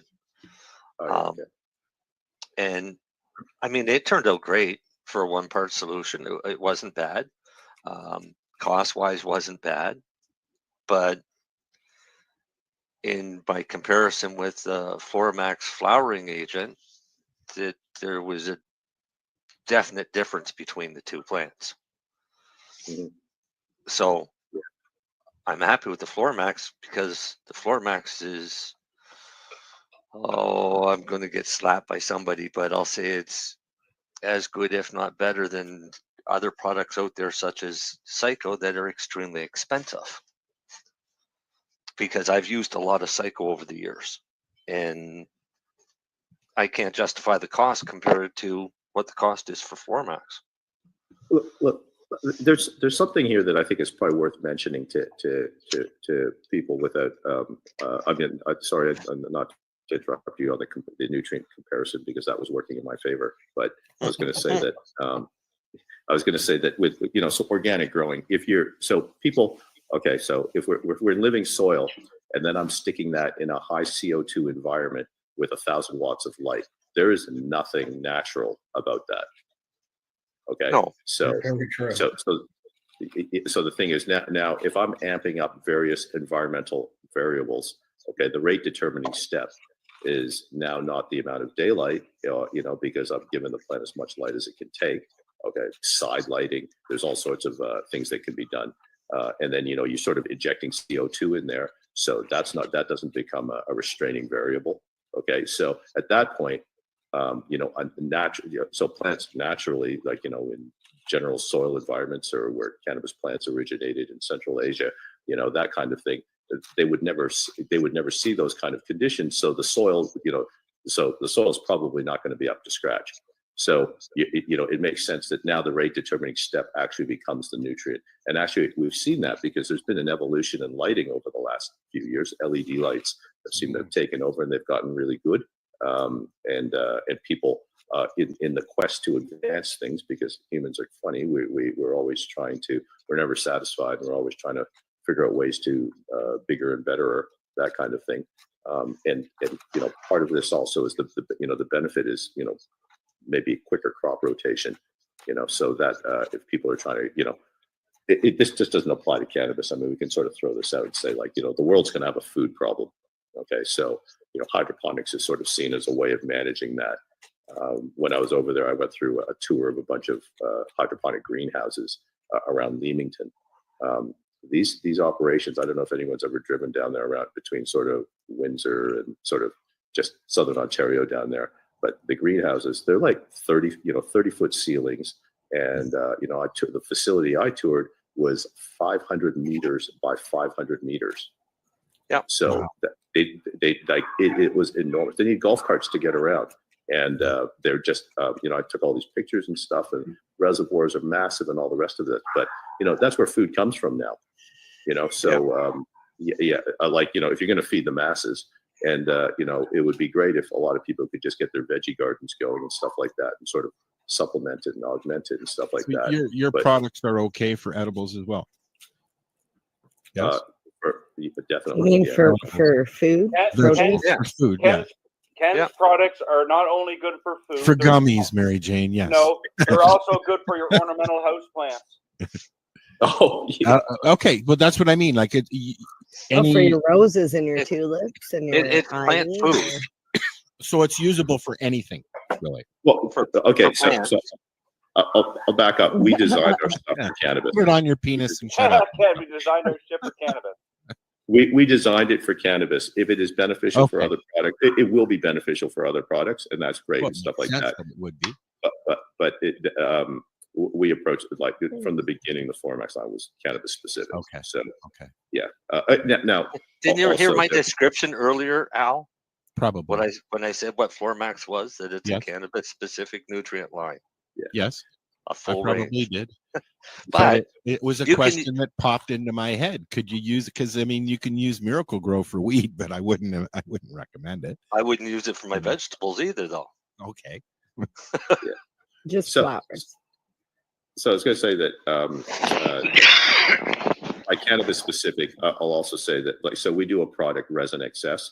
That's probably our number one selling product. It's an oil enhancer. It's about 80% organic, and basically the organic in there stimulates oil production, and it specifically does that by stimulating trichome production. Okay, now I cannot think of a plant or a crop other than a cannabis plant where anyone would give a shit about the trichomes. Okay, so you could spend a lot of money on that product and throw it on your tomatoes or your strawberries, and you have great trichomes, but no one would care. So it wouldn't. So it has no. I mean, I don't know. Could you? I don't know. Has anyone smoked a strawberry plant? I don't know. But I bet Darcy has. No, I haven't. I wonder if it would do anything for hops. Yeah, it would. Last year I used it, Marcel, and I had a lot more lilupulin acid. You ran Resin XS on your hops? I ran all my fucking plants in my backyard got what my weed plants got. Darcy's squishing, you can tell. I mean, I've done the same thing for years with my tomatoes and my peppers and everything like that. I go out and I feed the cannabis plants, and I'll mix up another batch of the same solution, usually at the same strength, and then feed my tomatoes and everything else. And I'll very likely be doing that with Formax this year. Did you already squish their Darcy? Yeah, I got one squish done. Well, but show us the squish while you're squishing, while Marcel's talking. I grow all of my plants in pots. So even my tomatoes and things like that each get their own individual pot. That way I can control what they're getting for nutrients and water and things. Look, you could probably, if you're doing vegetables with our line, because it is, you can be like, you could probably back off on the concentrations, because the demands won't be as high with other crops, like in terms of the what you sort of flower production. Like I say, I do testing. If they die, they die. Not my cannabis plants. I don't let them die. Yeah. No, I'm happy with the line, but I'll be happier when I see the rest of the products, Darcy. By the way, Marcel. Yeah. I'll be nice. I got a liter of silica. I'll share it with you. Okay. Oh, look at that.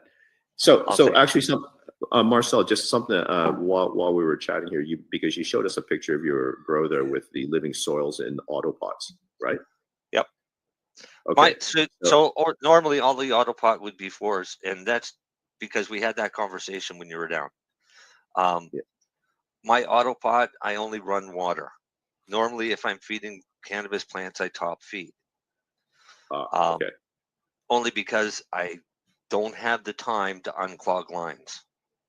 Right. And drip System burst. maintenance. Yeah. So that's exactly what I was going to say. So, Marcel, I'm not sure if you're using or have heard of the system maintenance product that we make. I have It's okay. So look, it's actually, this is something, if on the topic of organic growing. So one of the problems of organic growing would be, I would say, disease management or pest management. So probably, and for a lot of growers, a big issue who are running any kind of hydroponics would be root rot. Now those fungal Pythium and Fusarium are actually the two fungal spores that occur naturally. They're just always present, but when conditions are right and when they sort of hit a concentration level, it'll result in a fungal infection. And what to a grower that looks like brown roots, slimy brown roots. I'm not sure if anyone sort of had some familiarity with that, but yeah. So at that stage, most growers are thinking, I'm going to lose my room, or this is not going well, and they will hit it with a harsher kind of product, like a hypochlorous acid. So now there's a couple of products on the market, like UC Roots is very popular, and that actually it actually works. But people have to realize that once it kills the infection, that your soils and all the rest of that stuff. So Marcel, in your case, you're running the autopots with living soil. If you run UC Roots in there, that soil is no longer going to be living. Right. So we make a product called System Maintenance. It is absolutely unique. It is 100% organic itself. Okay. But actually what it does is it prevents Pythium and Fusarium. So it won't cure it, but you run it as a maintenance dose all the time. But the best thing about it is it actually is 100% compatible with all sort of organic kind of growing products. So mycorrhiza, beneficial bacteria, anything like that. So basically what it does is it targets bacteria of a certain size, because the bad ones are all a certain size. And basically it leaves the other ones alone. So it actually lets an organic grower be organic. We've had actually a lot of interest in that product because of that, because people are trying to find ways to be more organic with their growing. And so the thing is, if you use that, so for us, it's a preventative. So when you use it, you don't get these problems, but it won't cure the problems. Once you got the problem, you have to go to something harsher. But the point is it allows a more kind of balanced cultivation in terms of keeping your organics happy, that kind of thing. But I mentioned that because if you're running a living soil, that's a good product to just run as a preventative all the time. It's a really low rate too, so it's not expensive, and it'll prevent those issues without kind of any of the negatives of killing all your microbes. Because a lot of people, we made this joke about, when I meet organic growers, people say, I'm 100% organic, I'm 100% organic, indoor and stuff. And I said, yeah, except for that week you had a problem. When you had that, that week you had a problem, you're like, and you're about to lose a room in late bloom, you kind of hit it with some stuff. You weren't really organic that week. But then afterwards, they'll have to re-inoculate the soil. They'll have to, sort of try to get the microbial levels back up again to where it was. It's dangerous because if you actually do that too quick in an unbalanced sort of way, you risk, basically getting the infection again, whatever caused your problem in the first place. So, there's a lot going on there and a lot of risk in a grow. So this system maintenance product we make actually has become quite popular because it sort of helps manage that risk. And not only that, but you can also clean your tools with it. It says right on the back of the bottle, you can clean your tools with it. I've been using it in my autopot because, like I say, I don't like clogged lines. And being my mother plants, I definitely don't want one of them starving for water. But I didn't realize that it was 100% organic and I didn't realize I could clean my tools. But I don't know, isopropyl alcohol cleans my tools.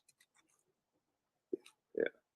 So, but anyway, that's just on the topic of organic. But we needed to develop that product because so many of our products are organic or highly organic.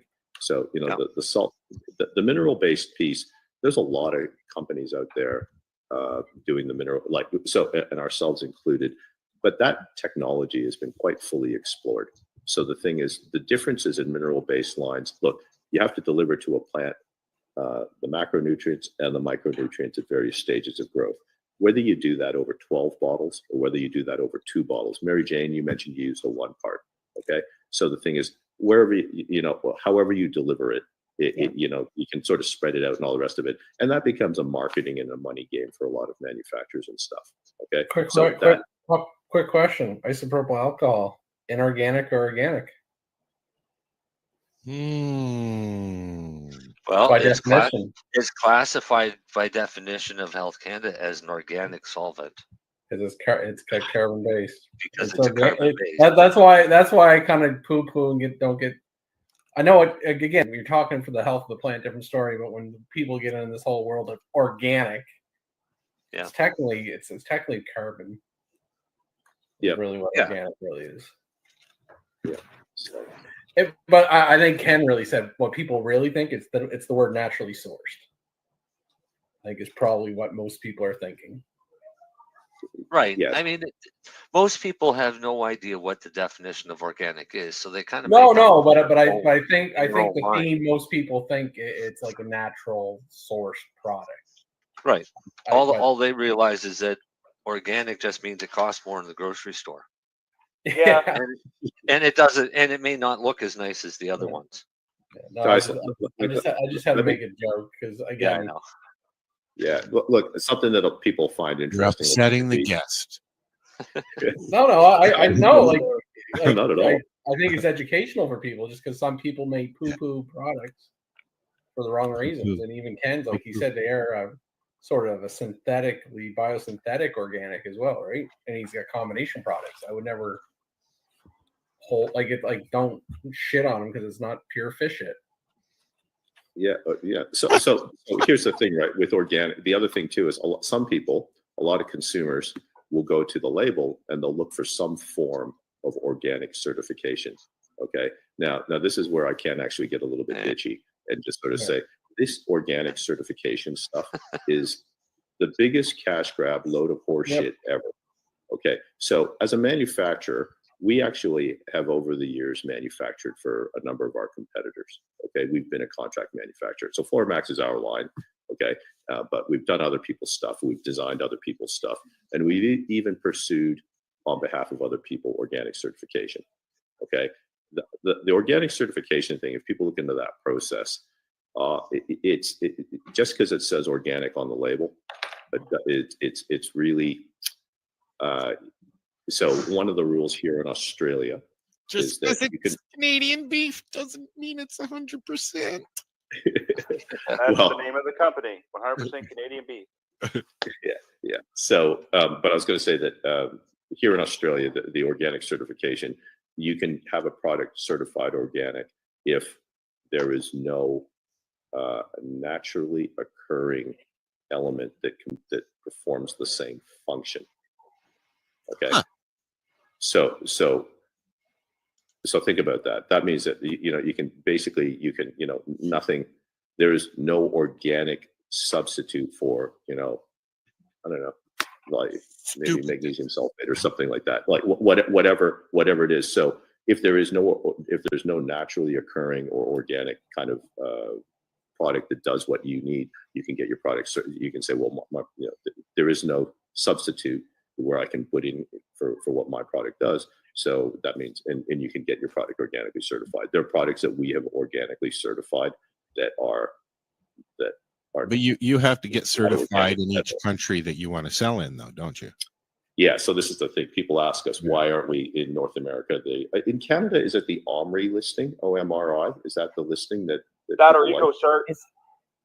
Yeah. Okay. So each one of these, so we do a little exercise. I think to for us to do a product in every market we sell would cost around $250,000 per product US to get organically certified in every market we sell. Okay, that's to get a label. Now, here's the thing with the organic certification. There's also no enforcement. Okay, so the thing is, it's like, so, the thing with the certificate, people haven't actually tested the product. You submit your data on these products, and then you basically pay your money, and then you get your certification. And that's it. So and no one's going and checking products on shelves. Like none of these certified bodies have any form of enforcement. So the thing is, you sort of think and just go, well, as a company, am I really going to invest in this, or am I just going to do what I do? So the thing is, we know, like, our system maintenance, our organic are 100% organic. Are you allowed to use these products at Churro? What? What's that? The floor mats. Floor mats? Yeah. As long as they're CFIA, and I'll say it. Ken won't, just because he's a nice guy and under NDA. But no, Ken was at Churro. I'll just put it that way. Okay, no, well, that's why I'm asking. I don't know the rules, and you're Churro, so no, it has to be Health Canada, CFIA approved, all that stuff. Okay. But no, let's just say Churro has met Ken. Oh, no doubt. Yeah. Yeah. No, I don't want to say yes or no, because we really shouldn't say. But so the thing is, growers in the legal markets like Churro are, and many others are also very so CFI. They have to comply with CFIA regulations, right? And that's good for consumers, because when people they invest in these businesses are big businesses and stuff, and the risk, you're providing products that people are using for medical or health reasons as well. Okay, it's like it's got a bare minimum meet like kind of food safety standards, but really as a medicine there should be a higher level of kind of vigilance. What's really interesting, I think, about the industry is that the fact that people can, on a smaller scale, cultivate their own medicine at home. If they can sort of figure out and sort of take that natural approach to things. Yeah, it's an amazing plan. I will give a little tidbit for Churro. Churro Cannabis follows Floormax. How about that on Instagram? Does Floormax follow Churro Cannabis on Instagram? I have no idea, to be honest. Oh, here he's not going to go look. They will now. Yeah, I'm sure somebody's getting on it right away. Yeah. No, but along with the NHL or Dua Lipa, we follow all of those things. No, Churro, like I say, I don't think the growers really appreciate me telling exactly what our people are using, but no, like we if good products like Floormax, we're not gonna poo-poo it. Shy away from. Well, I mean, like with all the bad press that growers in Canada have gotten since it's happened, the legalization shit. I mean,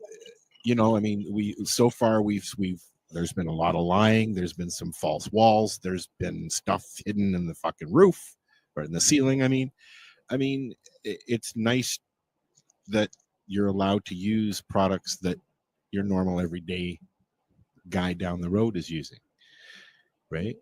It just makes make it easier. It makes it easier. That's theoretically possible. I don't think Lenny can confirm nor deny that. No, I'm not, and I'm not asking him to. What I'm getting at is it's nice to know that it's not just the crap that we're hearing about in the news that's being used, is what I'm getting at. Yeah. Because there's a lot of bad crap. Actually, here's a good analogy. I was going to ask Ken this because he and Mary Jane sort of led to this earlier. If it ain't broke, don't fix it. That is probably a lot of the mentalities of people Ken runs into in his job and meeting, like especially commercial growers, right? For example, Churro Cannabis, if we're going to try something new, it's going to be R&D on a very small scale. Yeah. You just don't take thousands, if not hundreds of thousands of dollars of product. Oh, let's just change that tomorrow. Without knowing what it does. Yeah. Yeah, Right. you have to. There's a lot of R&D for any little change of anything. So for any LP to switch a nutrient or add something, I would expect it 6 months minimum to a year before they decide if they're going to do it or not. I would think that there's also a lot of never mind. Go ahead, Ken. You were about to say something. The business risk of adopting a change. So the thing is, even a large scale, yeah, definitely, but even smaller growers, there are people who sort of 4 plants at home. Okay, so that's 12 weeks, 12 to 15 weeks, or whatever the time and stuff like that. So when a grower, people were sort of influential growers or testers, and they're willing to give our line a try. The thing is, we consider ourselves honestly a little bit privileged because there's an opportunity cost to them trying something they've never heard of. Okay, Well, so and if it doesn't work, you don't learn things unless you try it, right?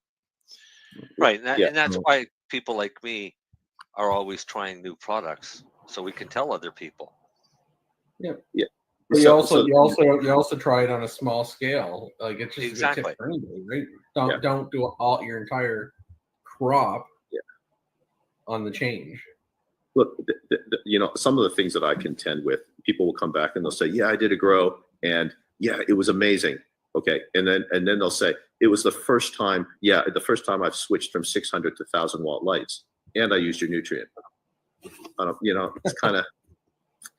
Okay, it's great. Time, right? Oh yeah, it was definitely the nutrient. Yeah. There's there's got to be a method to it, right? So the thing is, people say, they'll say something like, "Oh yeah, it was the first time I tried this as well." You're changing too many roads. You don't know, but the thing is, at the end of the day, though, you want people like for us, the other thing is, like at the end of it, the way that I sort of qualify is, did you have a good grow? Like, did it produce good quality product in decent quantity in the end? And then one thing that we've always focused on with our line is actually the simplicity, because there has been a move. I think, there was this mad scientist kind of chemistry class kind of approach to hydroponics in the 90s.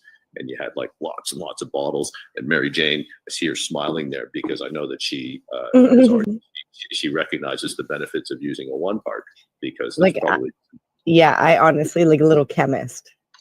You feel like a little chemist in the garden. That's why I was like, And yes.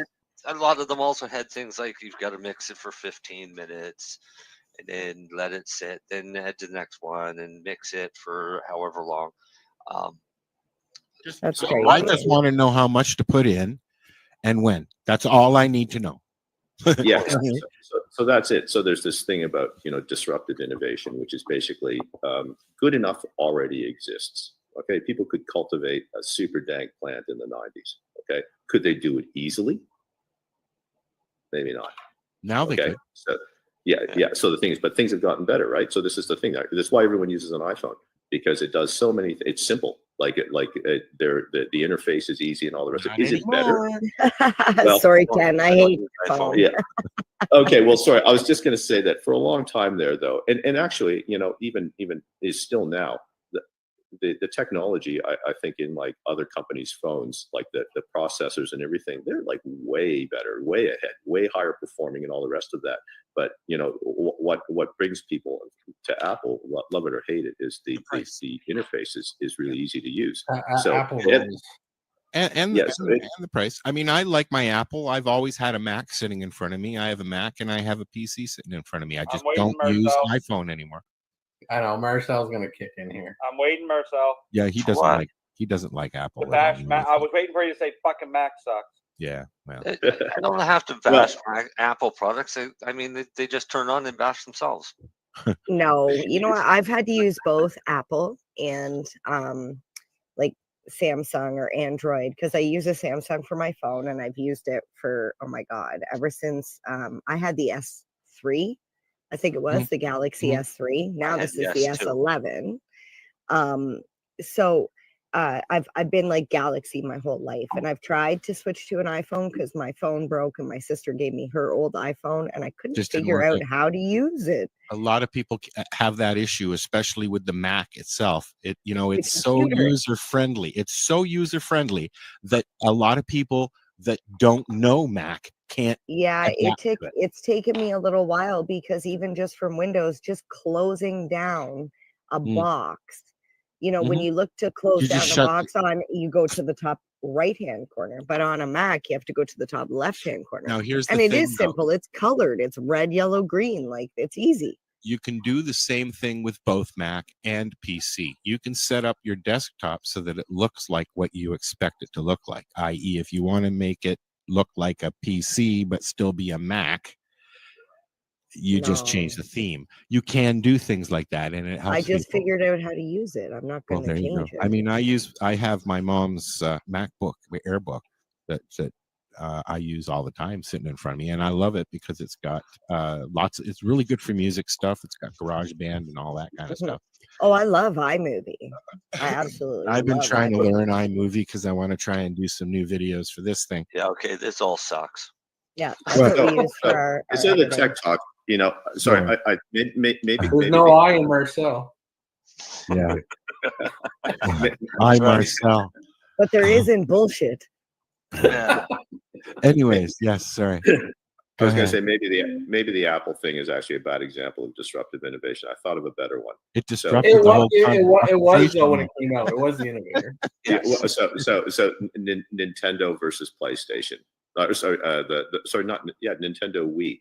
So the Wii's. Yeah, I with, like the Wii. Stupid. Yeah. The white controller. It's Yep. only got 4 buttons on it. Yep. The graphics suck. The And it music works. sucks. The games suck.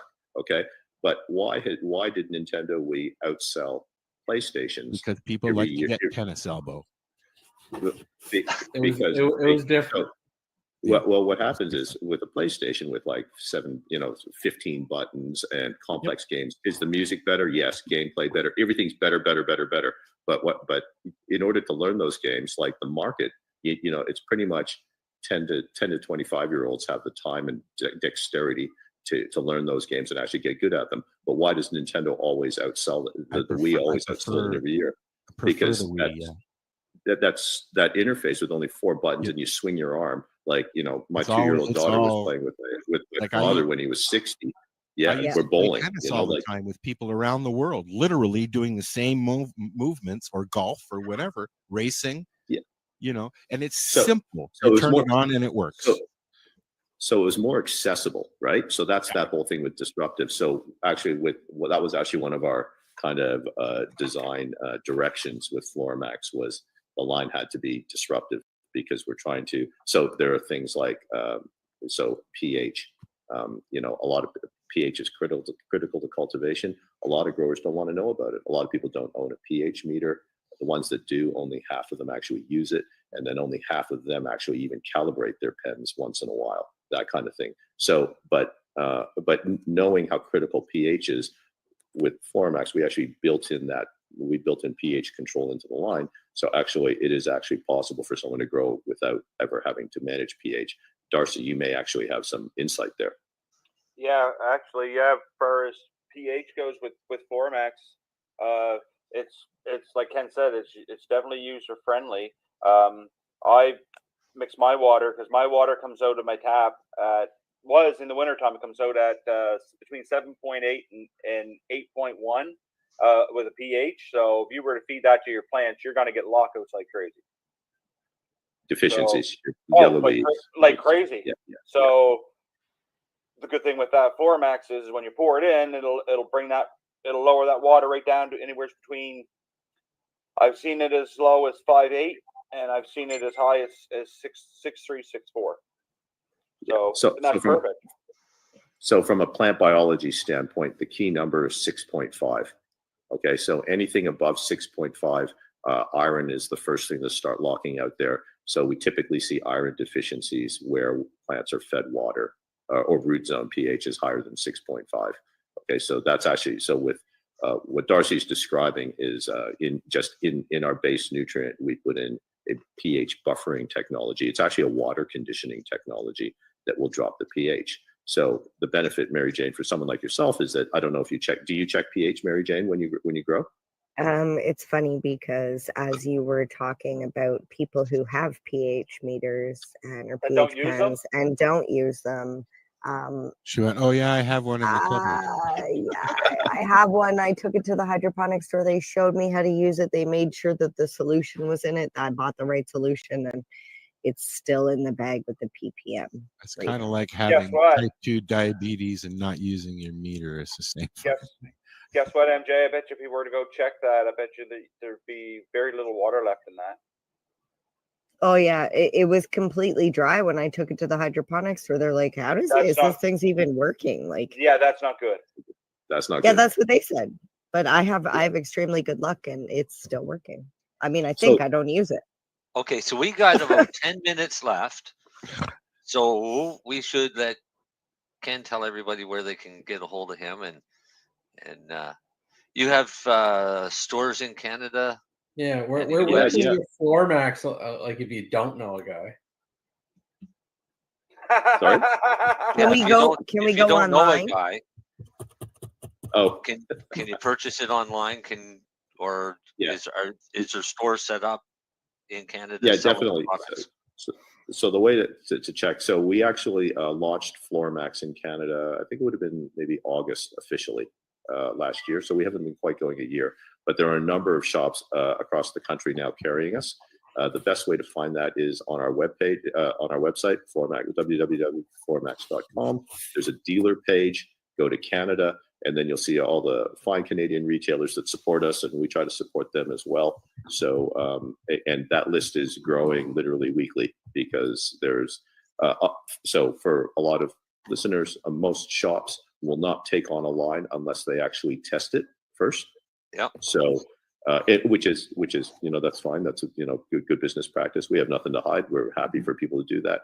So we've got, sort of shops, I think in almost every province now that are carrying us. So, that testing process, there's a number of people that sort of started, sort of October to December, and then, they're just sort of getting things lined up now and stuff. So, but there are, I know a couple GrowDaddy, Prince Edward Island, they sell online across the country. There's Green Island Joe's on Vancouver on the other coast. I don't know, I can name, but there's dealers all over, and that list is growing. So they are able to get it. Mary Jane, I was going to say. Also, they have them in for the U.S., Australia, United Kingdom, and New Zealand. So if you're listening from any of those, you can still get Floormax products there. Yeah, and Mary Jane, I was going to say that we'll connect after the call here on Facebook or something like that and stuff, and I can get you some samples. And Al, I think I might owe you some. Did you actually get a grow going? I did. I ended up with a couple pounds for my first grow last year. Mm-hmm. Yep. Don't know what's happening yet this year. I'll know in a few. Okay. weeks. Well, look, certainly you guys there get a hold of me and stuff, and I can Yeah. to try. Sure. That kind of thing. But Mary Jane, you may see some benefit right away because we actually do make a 1-part base as well. Okay. Veg one, Mary Jane.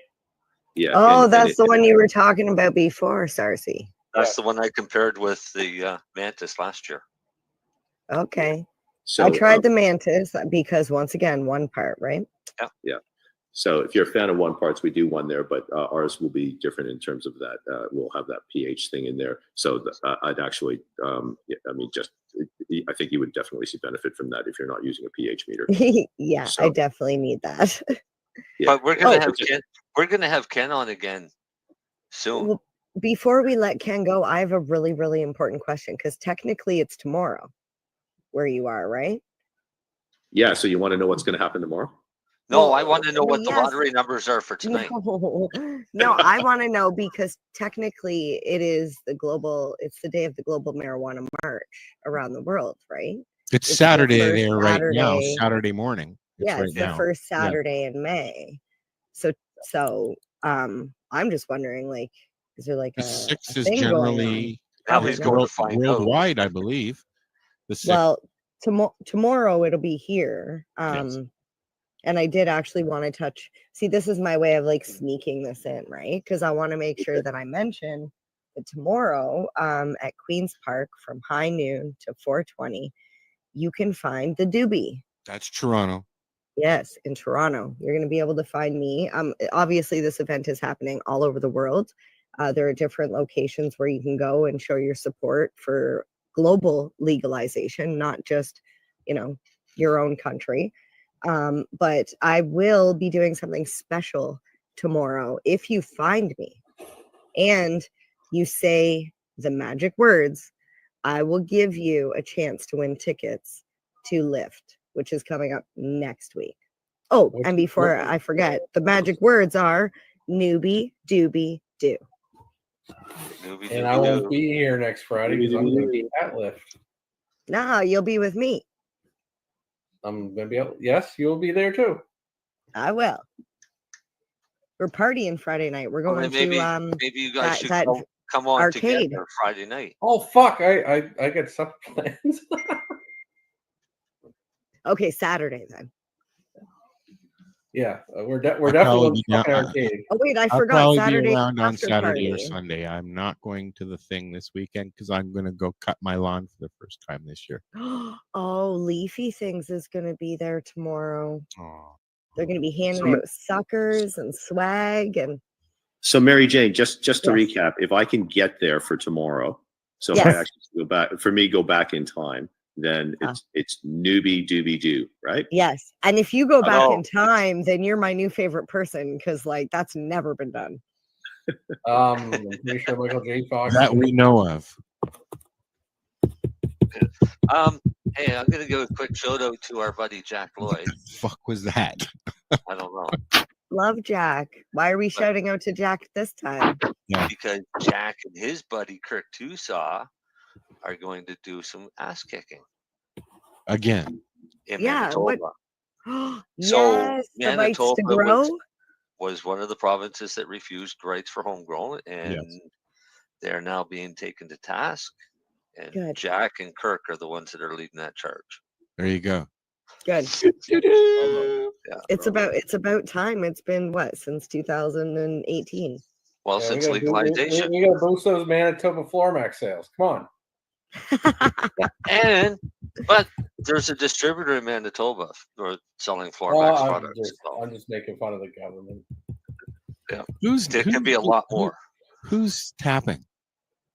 Me. What? You've been doing it all night. Are you excited? What's that?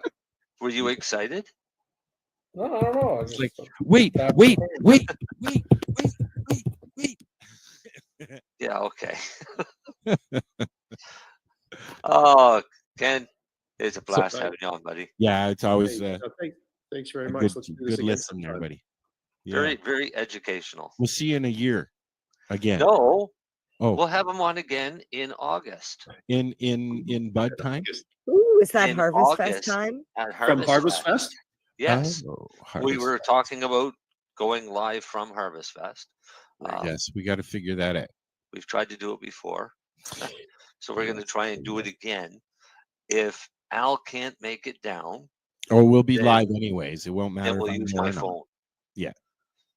Right. Yeah. We'll figure it out. And then we'll go live from Harvest Fest. Well, we're all partying and Al's sitting at home because he didn't want to drive down. But he might have plants in the ground too, so he might have to stay home and take care of his plants. Yeah. Listen, I just saw an article that says we're going up again in the gas prices, and it's supposed to be up in the $2 range by the time the summer comes. So yeah, nobody might be going anywhere. That just sounds to me like we need to get another sponsor for the event. There you go. Yeah, get a sponsor for the event. Pay Al's way to Harvest Fest. There you go. Yeah, if you want us to cover the event, right? I'll start a 420 GoFundMe for GoFundMe. Yeah, no, yeah, I like it. Oh yeah, Lenny, but Lenny, are you going to be at Harvest Fest? I'll be down part of the day for sure. He'll be around. I'm not staying. I'll tell you right now, I'm not staying overnight. Look, he likes. He's a busy That's guy. how I He's feel busy too. Giving people drugs. Just leave him alone. Just let him. No, I don't fucking camp. I want to. I'm doing Thursday to Sunday. I'm 4.5-star hotel, guys. Can you I'll you do guys find a 6 spot with like a.m. till cabins? 1 a.m. Pardon? There's You guys, cabins can you there. find a spot with cabins? There's some there. So there's like, You okay, better be where are quick. the You better, bathrooms? you better reserve them. Pardon? Where are the bathrooms? In the Well, cabin? yeah. Oh, we moved up. So Well, the cabins are more like motorhomes, trailers, that type of thing that have been Oh, redone that's over okay. with You permanent say decks. cabin, I think like wood with like No. bunk beds. No, these are trailers and things with it's decks a built trailer onto them. park, is what it is. A campground. Okay, Yeah. okay. It's an actual not like it's campground. I not guess like I where better we were. send Debbie a message. It's not like where we were There's- last time, Mary Jane, where it was in the bush. I mean, it's in the bush. That but was literally just a field, and you're like, "Here's your spot." Yeah. Yeah. No, I this couldn't one stay is, there. It was so hot. I needed a fan. but it has washrooms, it has showers, Okay, cool. Nice. so it has everything. And it'll have So, Ken that we're We're hoping. gonna let Ken go because it's like really early, and then It's now he needs 11. breakfast. He Oh, needs look how breakfast now. beautiful it is. Yeah. Go enjoy your day, I'm gonna Ken. leave it's you 9 guys. o'clock I'm in the gonna leave morning. you guys. I'm gonna Oh, leave it's you guys 11 at over view. there now. Isn't Go, Oh, it? look go at the for beach. it. So Go for a swim, Ken. Saturday Go on. morning. That's what Saturday morning looks like. So Strip it down Anyway. and go, buddy. Come on. Enjoy tomorrow. Yeah. Nice winter there, Ken. yeah. And Yes. we will be back. I'm looking for my stuff here that I gotta do. We didn't do the second segment though, Darcy. It's all your fault because Darcy didn't do his grow segment. But it was That's one all big right. grow You'll segment. have to It do was an a grow extra long segment. one next It was week a long one. because I'm gonna No, start I'm gonna tapping Al. we won't be here. I'm gonna do both. And hey Len, hey Lenny. Yeah. Hey, this is Cheech. This is Chong. And you're listening to Lifestyle. Are you looking for non-stop, continuous cannabis and psychedelic programming? If you are, then turn your browsers to 420radio.ca or paceradio.net, where you will find the 420 Pace Re-Rolled Saturday. Everything gets started at 8 a.m. Eastern Saturday morning. Hi, I'm Timmy. And I'm Mary Jane. He's the newbie. She's the doobie, and this is the show where we toke cannabis talk from both sides. Is that even possible?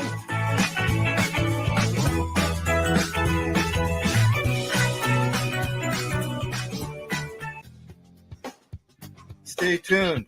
We'll be back. Re-rolled Saturdays. Check it out. Nothing but non-stop cannabis and psychedelic programming. Find it at 420pace.ca. You're listening to the Pace Radio Network here at paceradio.net. The views expressed by the individuals during this broadcast are their own opinions, and they may not be the same as those of their group or other organizations they may be involved with. All medical advice during our broadcast is not a medical opinion and should be checked with your medical physician.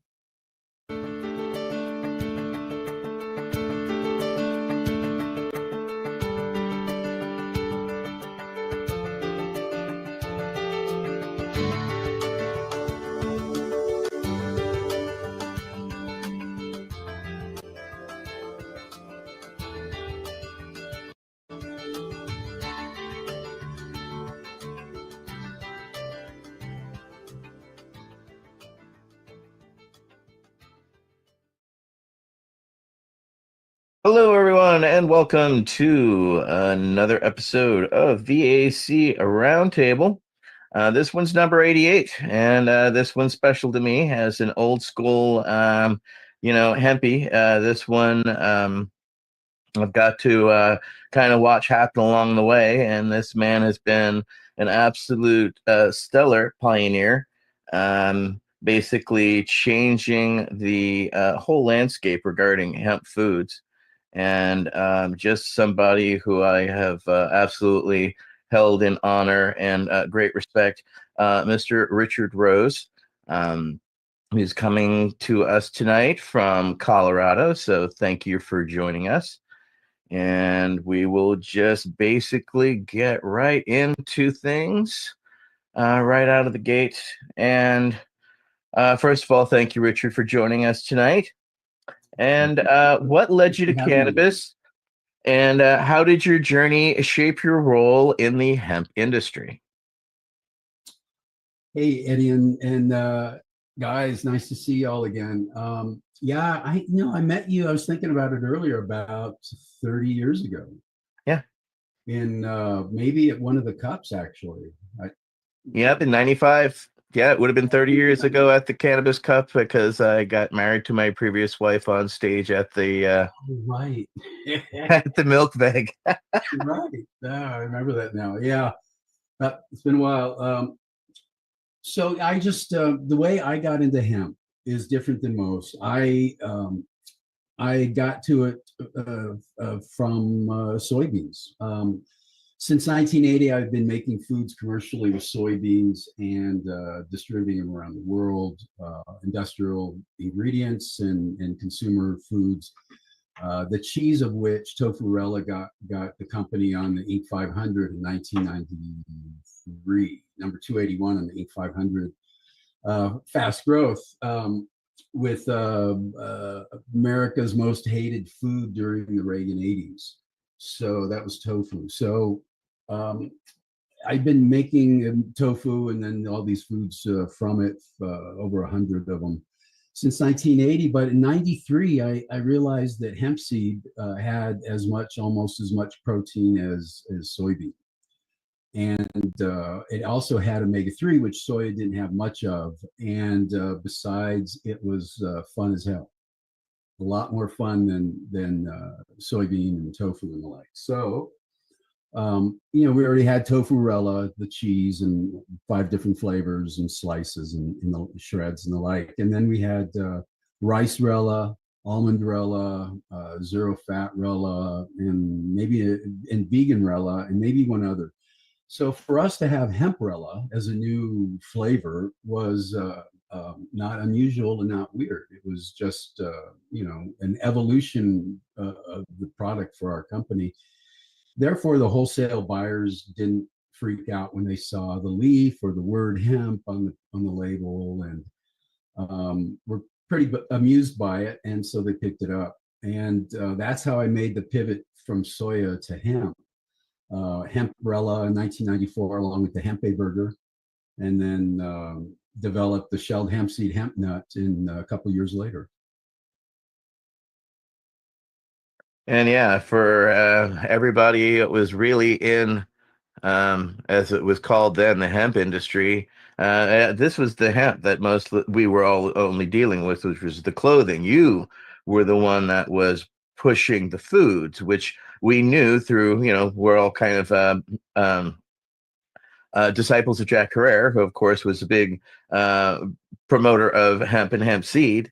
And you were, of course, one of the early adopters of cannabis foods that was openly available. I could get at my Whole Foods in Berkeley, so that was groundbreaking for us. And of course, when we financially supported it because we saw it, which of course was key to a lot of us. Michael Krawitz has a follow-up. Yeah, pardon my ignorance, but is there any corollary to the whole hemp seed product in a soybean product? Yeah, a huge corollary. I mean, they're kind of cousins in a way nutritionally. They both are around 32% protein. They both have some omegas in it. Soy has a lot of 6, a lot more 6 than 3. They can both be used to make tofu. They can both be used to make milk, plant-based milk, tempeh. Pretty much anywhere you would use soybean, you could use hemp seed, hemp grain, including fodder for animals. So we can turn abundance into scarcity by feeding them 16 times more protein than they produce. That's what they're looking at. FDA, AFCO, AAFCO needs to approve it, but once they do, farmers will be able to dump substandard seed into that market soon. Well, fortuitously, with our next question is actually Michael Krawitz. So, Councilmember Krawitz. Thanks, Etienne. So, you were instrumental in introducing the hemp-based foods. What were your biggest challenges in getting this out to consumers, regulatory acceptance, and how has that sort of perception of the market changed over time? Yeah, it's changed a lot. So the biggest was getting the wholesale buyers to understand that we were not, even though I had long hair and dressed fine, we weren't a bunch of hippies making foods in the kitchen or in our garage. They knew us. They did 5-figure business with us for years. They knew our reputation of being innovative and having new stuff. So when we presented along with our professional brokers who made the headquarter calls, who they saw every month anyway, the hemp product, they raised an eyebrow, but were willing to take a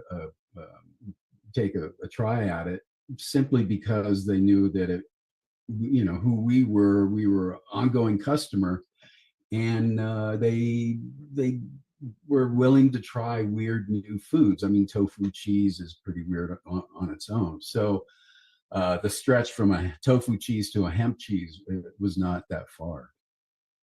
The beauty of hemp grain over soya, though, is ultimately you can eat the hemp grain raw. You cannot eat soya raw, and that alone makes it so much easier, because then we could just shell it and it could be eaten raw, the hemp grain. Whereas the soybean has all kinds of anti-nutritional factors that have to be processed out, mostly with heat. And that's done industrially or chemically at the... Yeah, it's done. So with soy milk, for instance, or to make tofu, they grind the beans, the soybeans, with water, and then they heat it all. And that's where they inactivate the trypsin inhibitors and oligosaccharides that cause gas. So the heat is what's needed, and right to make that shift. All right. All right. Next up will be Council Member Mary Lynn Mathery. Council Member Mary Lynn. Yes, she forgot to unmute herself. Yeah. Sorry about that.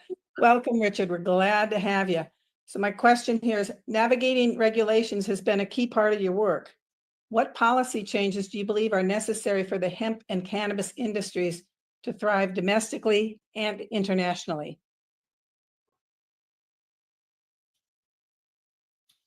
The worst thing that happened to hemp in America was legalization in 2018. Until then, it was a cooperative industry. We helped each other.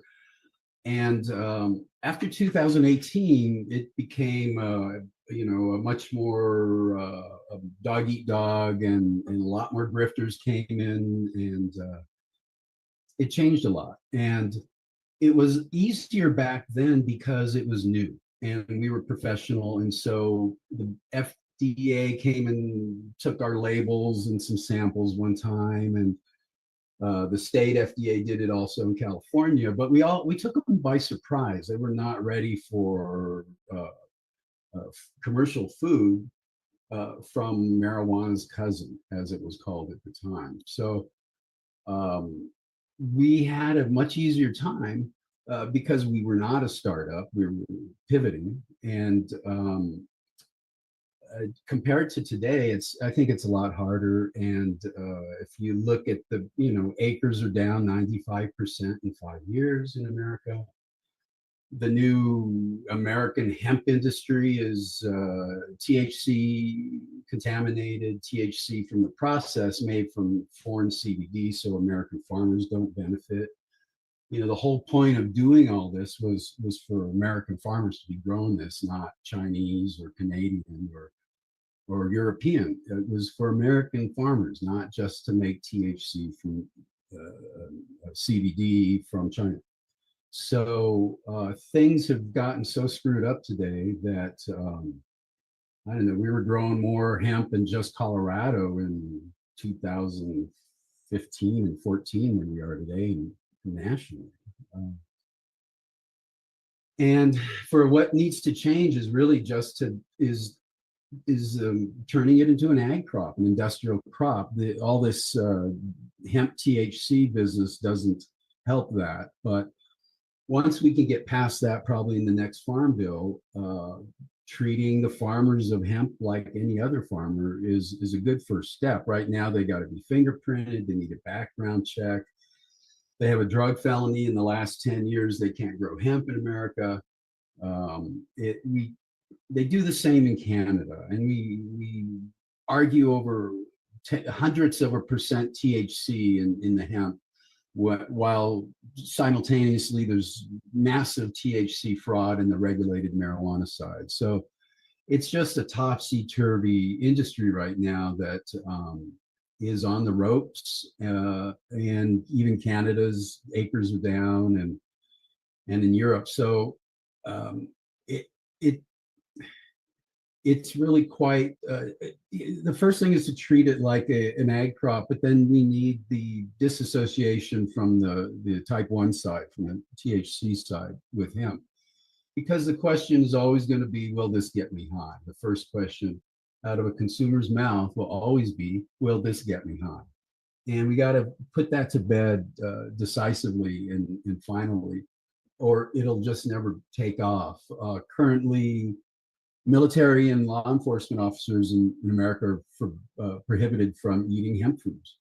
And it's been that way since 1999. Things like that, little cultural shifts, and the federal government buying hemp grain to make foods, for institutional feeding, like prisons or military or schools, things like that. It needs to be more incorporated into the agriculture production economy, not unlike soy and corn is today. Thank you for that, Richard. Next up will be Council Member Michael Davis. Yeah, hey Richard, thanks for being here, man. That's some really good information you were just talking about. Kind of a follow-up real quick. What were you, I'm not sure if you were speaking national policy stuff, or maybe Colorado or whatnot. I'll ask my question and then maybe you can do the follow-up and then the question kind of like afterwards. My question is, you've been pretty vocal about CBD not being a novel food in the EU. Could you elaborate on your stance and its implications for the industry? So that's it. Yeah, that's a good point. So in the EU, they have this novel food rule, and it's kind of like grass is in America, generally recognized as safe, that FDA has, and that is after a cutoff, which in grass is October of '94, and in the EU was, I can't remember now. And if you introduce a food into commerce after that cutoff date, you have to subject it to all kinds of testing and report and prove that it's safe to be in as a food as a new food, or as they call it, novel food. Now, years ago, hemp seed and hemp seed oil was ruled not exempt from it because it had been eaten for really millennia in Europe, but long before member states were member states, and especially in Eastern Europe. And then in '98 or so, they said hemp flowers are legal in beer, but they never ruled on cannabinoids at all. And so that means cannabinoids, if they're in a food, they have to go through this regulatory process. It's quite involved, and it takes years, and it's quite expensive. However, they approved hemp seed oil. They exempted it, and hemp seed oil has on the outside of the seed coat, resin, and in that resin are cannabinoids. So when they approved hemp seed oil, they approved the adherent cannabinoids that are in that. And that's my position, is that they knew there were cannabinoids in there, trace amounts, but still, they knew it was in there, and they approved it. And we should rely on that today. Now, there's money to be made by the associations not taking that view and pursuing CBD novel food certification. So that's why that's happening today.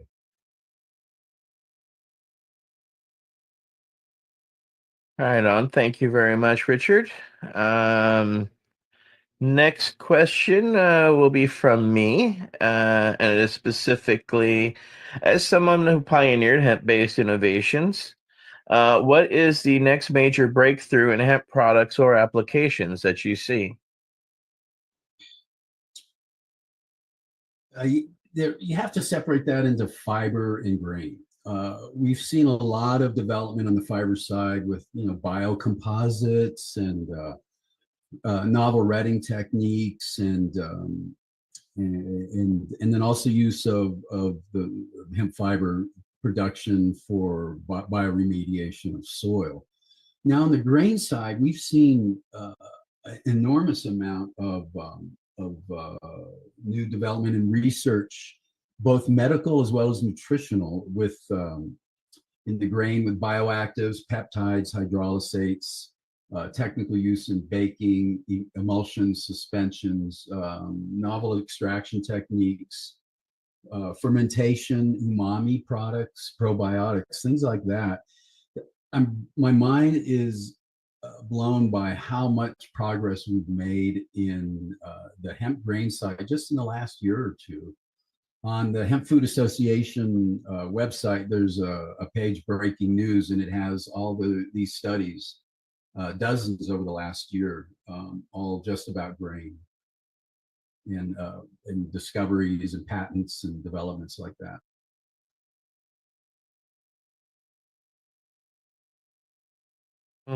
So, I mean, since you're a hemp foods guy, I mean, what hemp foods do you see, penetrating the market again? I mean, yours was very successful at doing so. Of course, hemp seed oil. I still get Manitoba hemp seed oil myself. So, I mean, that's still available and on the market. I can get that through Amazon even. So, what food stuff do you see, on the horizon, if any? So the way to make it be successful in hemp is not to start a hemp business, but is to pivot your existing business slightly to hemp. So if you're a contractor, build with hemp, don't start a contracting business to do hemp. And that's how I did it, is I pivoted slightly from soy to grain.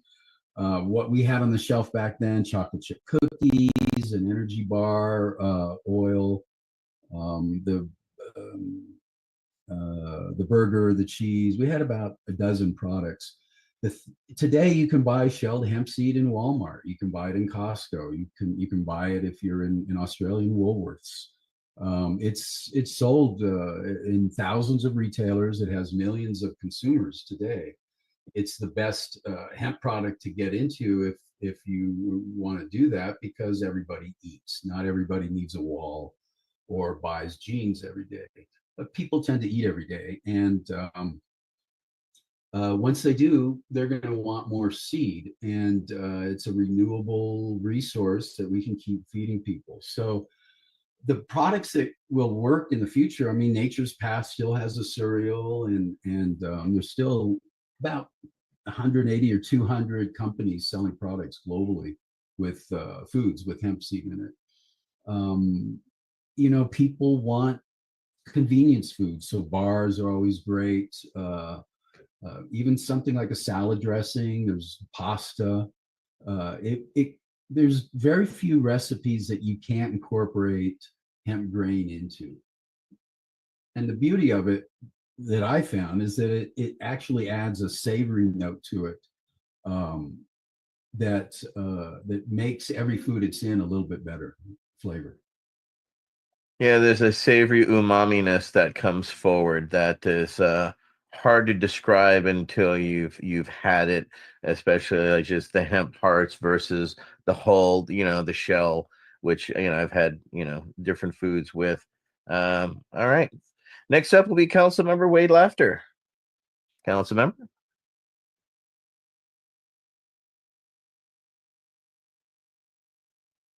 Had to find the unmute button. Wanted to thank you, Richard, for joining us, and pardon me for being tardy coming in. I'm as a way of introducing myself to you, I'm a devotee of the other end of the supply chain, if you will. Um, Hemp is often touted as a sustainable crop. And I would ask, what steps must be taken to realize the first full potential in sustainable agriculture and industry? Because yes, we have to get the consumer interested because they're the ones who are going to buy the products. And that's a whole education thing. But I'm really fascinated at the potential, again, for hemp to heal some of the damage done by large scale commercial agriculture. So I look forward to hearing your thoughts, Richard. Thank you. Yeah, that's a good question. The fiber, the thing about like hempcrete is it doesn't even, it's so amazing. It doesn't even need hemp. You could be making hemp, you can be making line building with canaf or ag wastes. They've been doing line building for over 1,000 years. So if if one way to approach something like that is to start with, say, canaf and then pivot to hemp down the road once you've worked out the business model, instead of starting with the most regulated, expensive fiber available. The thing is to cart and horse deal, which is going to go first. And the reason acres are down 95% in 5 years is we put the cart before the horse. Excuse me. So we needed to work first on building consumer demand, not which variety is best in Michigan for herd. That's way down the road.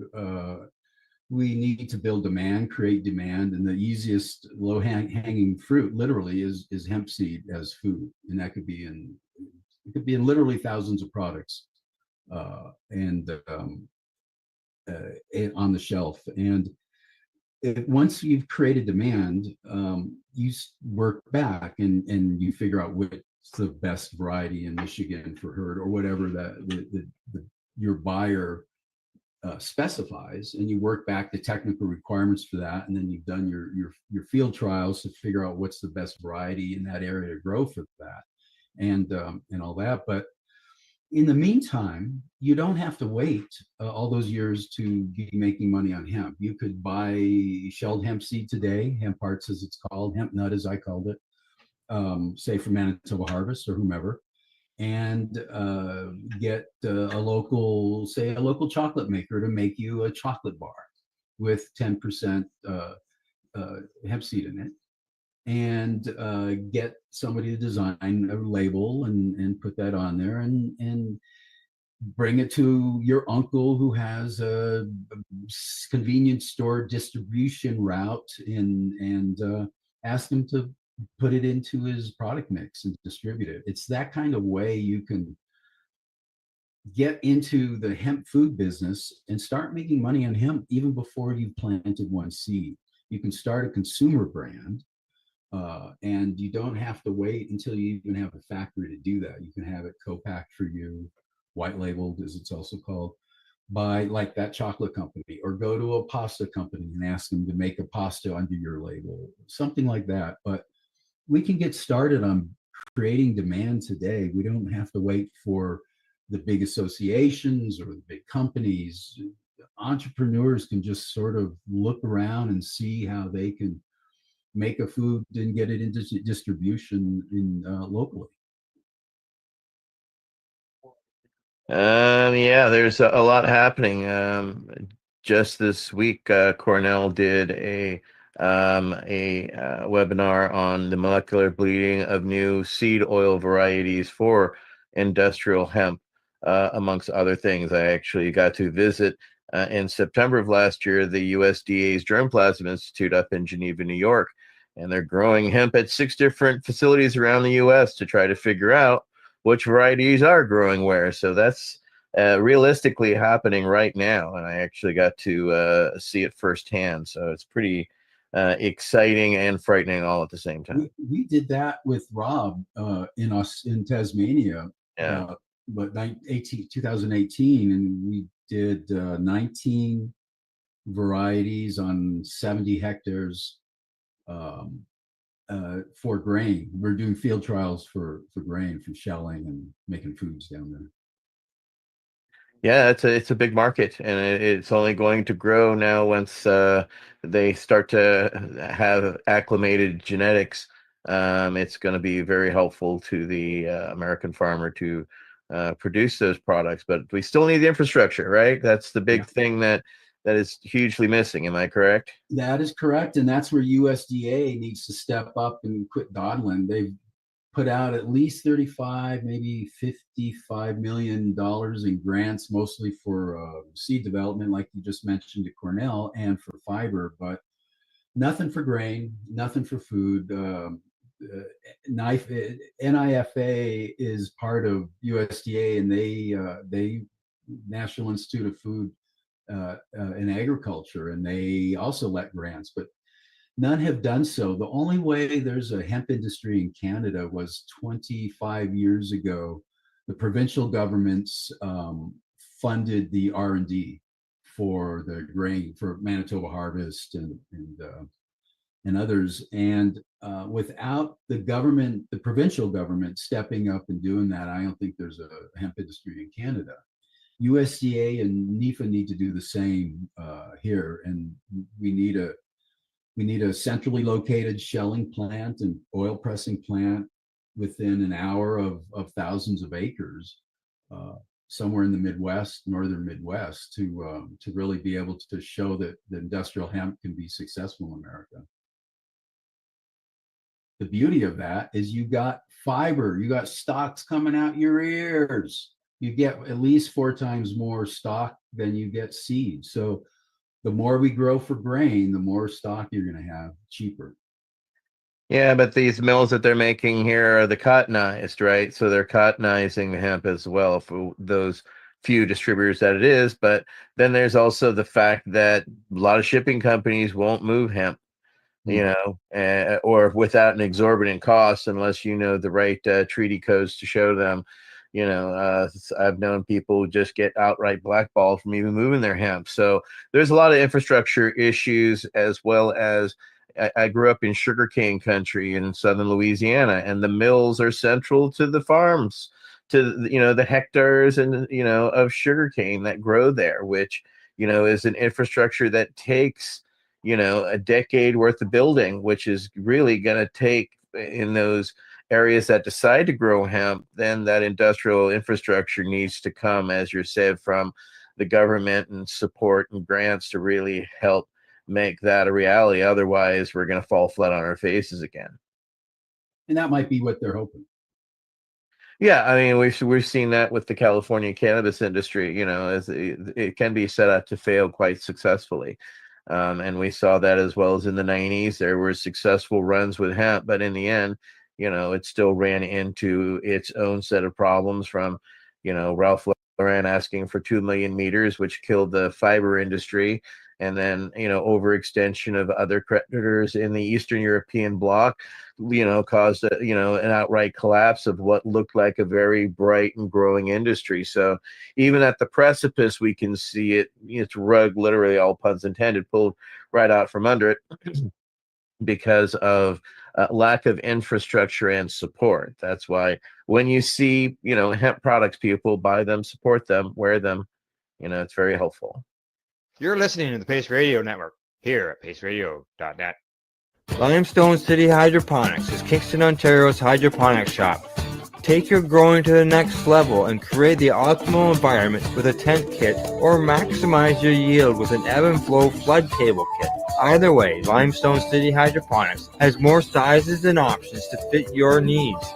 Are you looking for the power of the sun that adapts to your budget? Then look no further, as they have professional grow lighting. They have indoor grow systems that are easy and cost effective, with many options to fit your living space and lifestyle. Cultivate your growing potential. We have everything you need to succeed. And if you can't make it to the store, they offer local delivery to the greater Kingston area. Remember, when you're looking for experts to help you grow, then look no further than the locally owned Limestone City Hydroponics, 105 Sunderland Drive in Kingston, Ontario. Call them at 613-548-0420. Are you looking to get your medical cannabis grow license?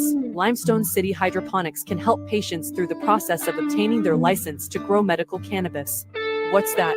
You don't have a doctor. If you meet the medical criteria, Limestone City Hydroponics has a nurse practitioner who can assess and provide medical cannabis prescriptions. What are you waiting for? Contact Limestone City Hydroponics at limestonecityhydroponics.ca or call them at 613-548-0420.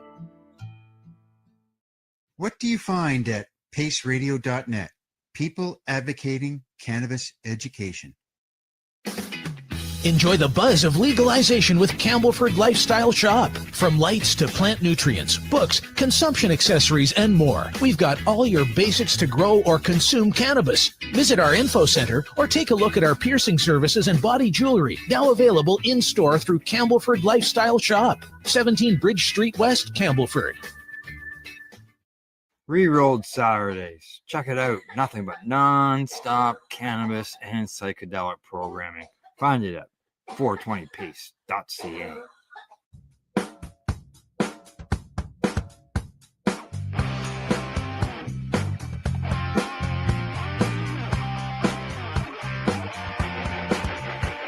I'm having an awesome day, and I'm gonna make sure it stays that way. I'm having an awesome day, and I'm gonna make sure it stays that way. You're listening to the Pace Radio Network here at paceradio.net. Next up will be Council Member Michael Krawitz.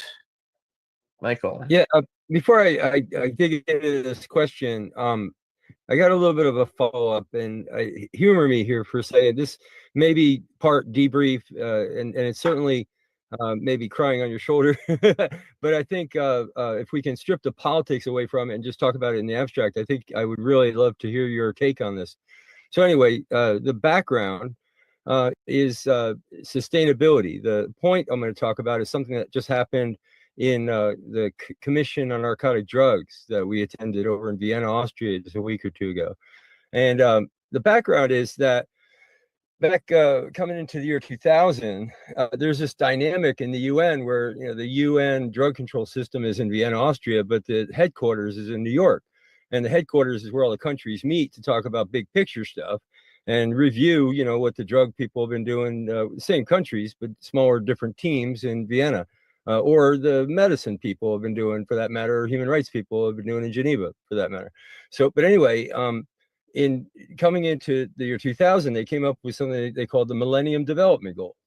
And as I understood it, it was just, the same goals and issues that they had in the various resolutions. They tried to come up with a different way to sort of package it so that they could have a different way of approaching it more systemically and with better metrics of success. That's always been my take on it. And then, of course, they blew that deadline all to hell, and they renamed it the Sustainable Development Goals and gave it a 2030 date to really show some progress. And again, from a cannabis perspective, I've always loved the Sustainable Development Goals because it gives real metrics of success. We got these guys that would come to the UN drug meetings and they say, well, we arrested more people than last year. We put more people in jail than last year. We had more successful prosecutions than last year. Those things are all great, but they're not good metrics of success. They're great successes, I guess, in some manner, but they're not good metrics of success. The metrics of success in the Sustainable Development Goals are: did you give people more jobs? Are people hungry? Do they have access to medicine? Do they feel safer? And those are, again, not touchy-feely things. I mean, these are straight up, things that we all need and that have been very highly valued in all the various meetings. They're just giving them a different, way to approach it. That's been my take on it. So anyway, bringing it up to current events, the United States threw a monkey wrench in the process over in Vienna because we refused to allow our signature to go on a resolution that spoke of the Sustainable Development Goals of 2030, that somehow the Sustainable Development Goals were, quote, not in line with the priorities and how did they say it? priorities of this administration, something like that. So anyway, I'd love your thoughts on that. I mean, if I've somehow missed something, but sustainability to me, what does that mean? Like that, the last question, I mean, we're talking about sustainability, what's the benefit of that? What, in one word or in one string, from your perspective, and what do you make of all that shit that I just said? Yeah, well, elect a felon, expect felonies. It doesn't, he's killing everything that has a D, an E, or an I in it, except Don, Eric, and Ivanka. It should, we buckle up, bro. It's going to be a hell of a 3 3/4 years to go. It's you said to take the politics off of it, but it's 100% political, and they're doing it just because it has the word sustainability in it. They may not know anything more than that, but they're going to kill it just because it has sustainability. The fact is, hemp grain meets all but I think 2 of the goals of the UN SDG, and is well suited for it, especially on the grain side, and because of food security and food sovereignty, and it just doesn't really seem to get much support. Sure, Facebook shadow bans us, but and Instagram, but so do our side. The associations don't really do anything other than what's within their narrow vision to do. The media is, just running whatever press releases they get and not really doing in-depth stories anymore. There's been a cabal controlling information in hemp since the 90s. It's no accident that the Straight Trade Association back then had a former CIA director as its lobbyist, illegal lobbyist, because they weren't the right entity for a lobbyist. So, and the people connected with that have been around controlling hemp for a very long time and not doing a very good job of it. And that's why it's been messed up for a couple of decades. Back then, the Canadian hemp almost died, as did the grain industry, when people with no burden of compliance sued DEA and killed the market for years. That kind of energy of needing to control the information and the development of the commercialization of it has really been an albatross on the neck of the industry. And the sooner it can open up to people with better ideas and bigger vision and more money and more integrity.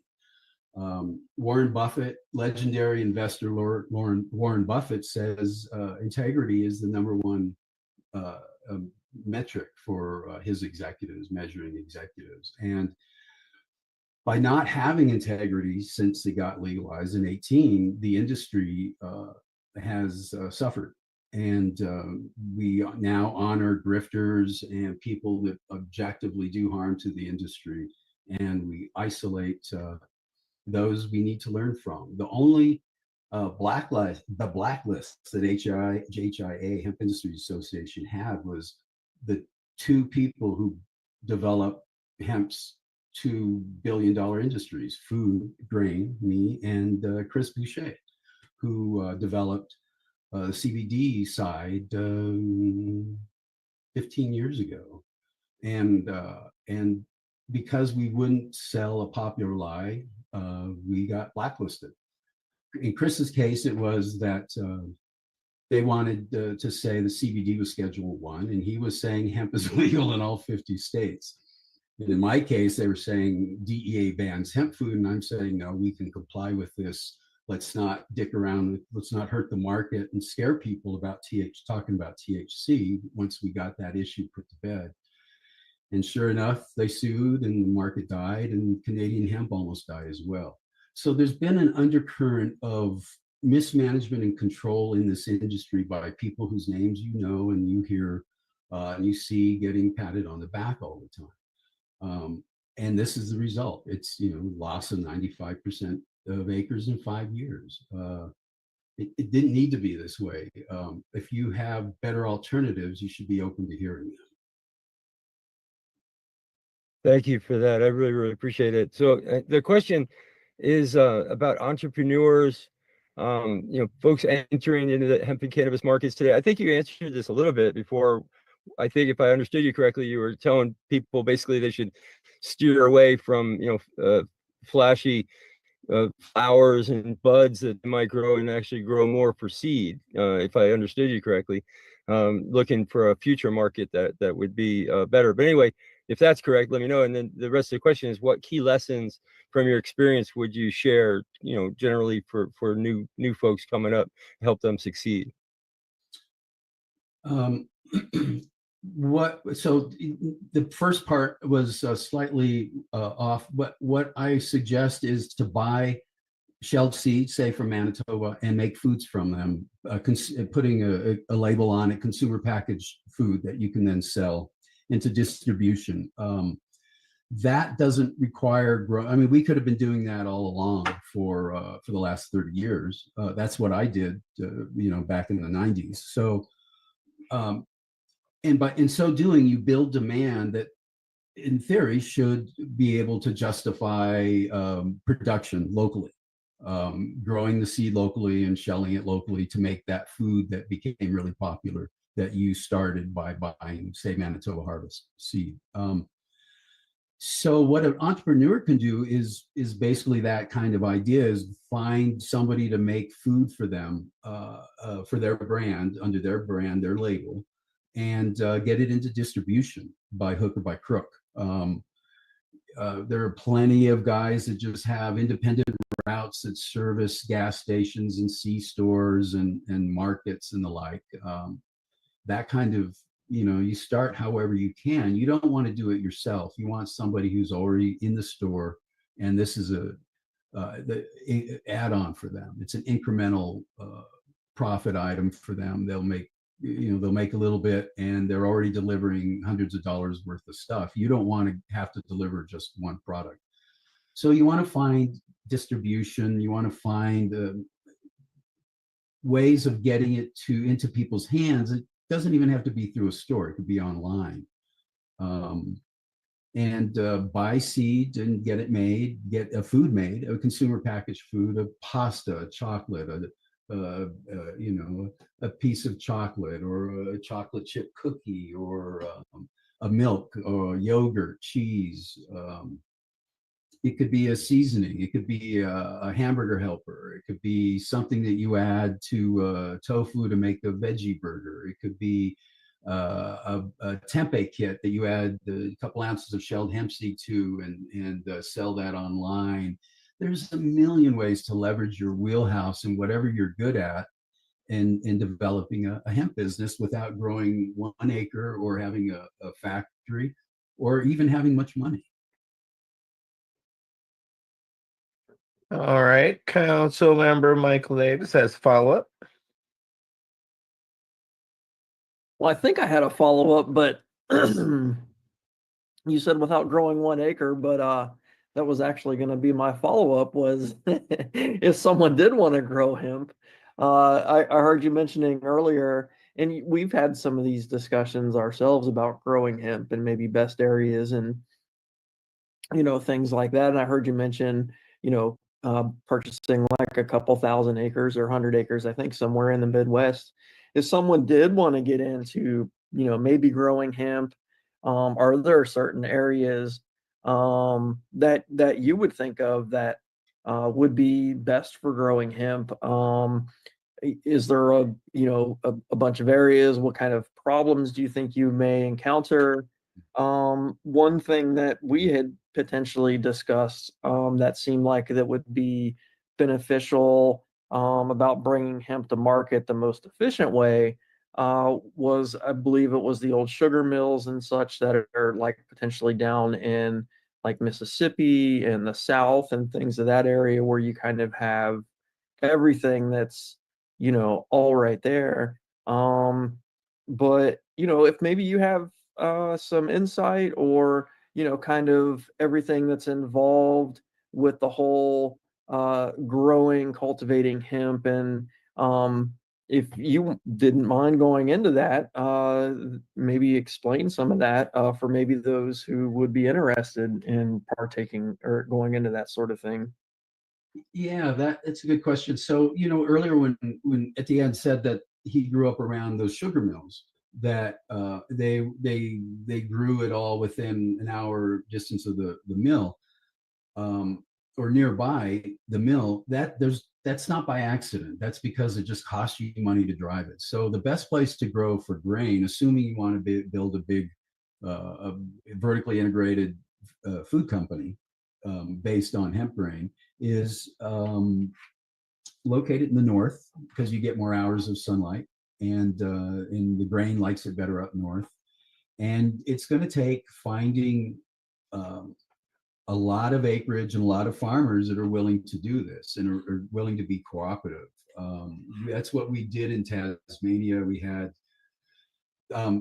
the poppy growers, the opium poppy growers there, and they were looking for a crop to transition to, because fence and the synthetics are cutting into the market. So they wanted to, if you're used to growing opium poppies, growing hemp is sort of not as big a stigma as if you're used to growing corn. Growing hemp is a bit of a stigma. So there's that to deal with. You have to deal with very conservative corn growers and soybean growers and others. You got to figure out how to work it into a crop rotation, so that they're not losing money and missing a season. And it's a huge project, which is why it hasn't been done. It would be way easier to just grow 3 acres and make CBD oil out of it. So people did that. But it's going to take local, county, state, regional, and federal coordination, along with deep pocket investors, to pull something like this off. Especially if you want to be vertical and you want to, not just contract out for randos to supply you with your material, but you want to control the production and the agronomy and the variety and the soil and everything. It's a big project. It's what they did in Canada. It's what they've done in Europe. It's what they've done in China. And it's the only way it's going to happen here. It's a big ass project, and it takes a lot of money and a lot of planning. It's going to take a couple of years probably before you could even do field trials, because you got to figure out what you want to trial for. It can be done. I just don't see anybody even close to doing it. The fiber guys seem to be well on their way, but on the grain side, we're still waiting for a dedicated shelling and pressing plant in the Midwest somewhere. It's still missing, and once we get that, then we can start figuring out how to drive costs down. Being able to sell the fiber, being able to sell noids, things like that help bring the net cost of the grain down. So when you shell it, you have a price advantage over competitors, because it takes 2.5 pounds of whole seed to get 1 pound of shell. So if you have a lower price on the input whole seed, you'll have a significantly lower price on the shelled seed. Little tricks like that are going to come into play. Can you scrape the resin off the machine so that maybe you can collect some noids from it? And, vertical integration with the stocks. Maybe you do a consumer brand of I don't know, animal bedding or something. Biochar for the roots. The green buffalo approach.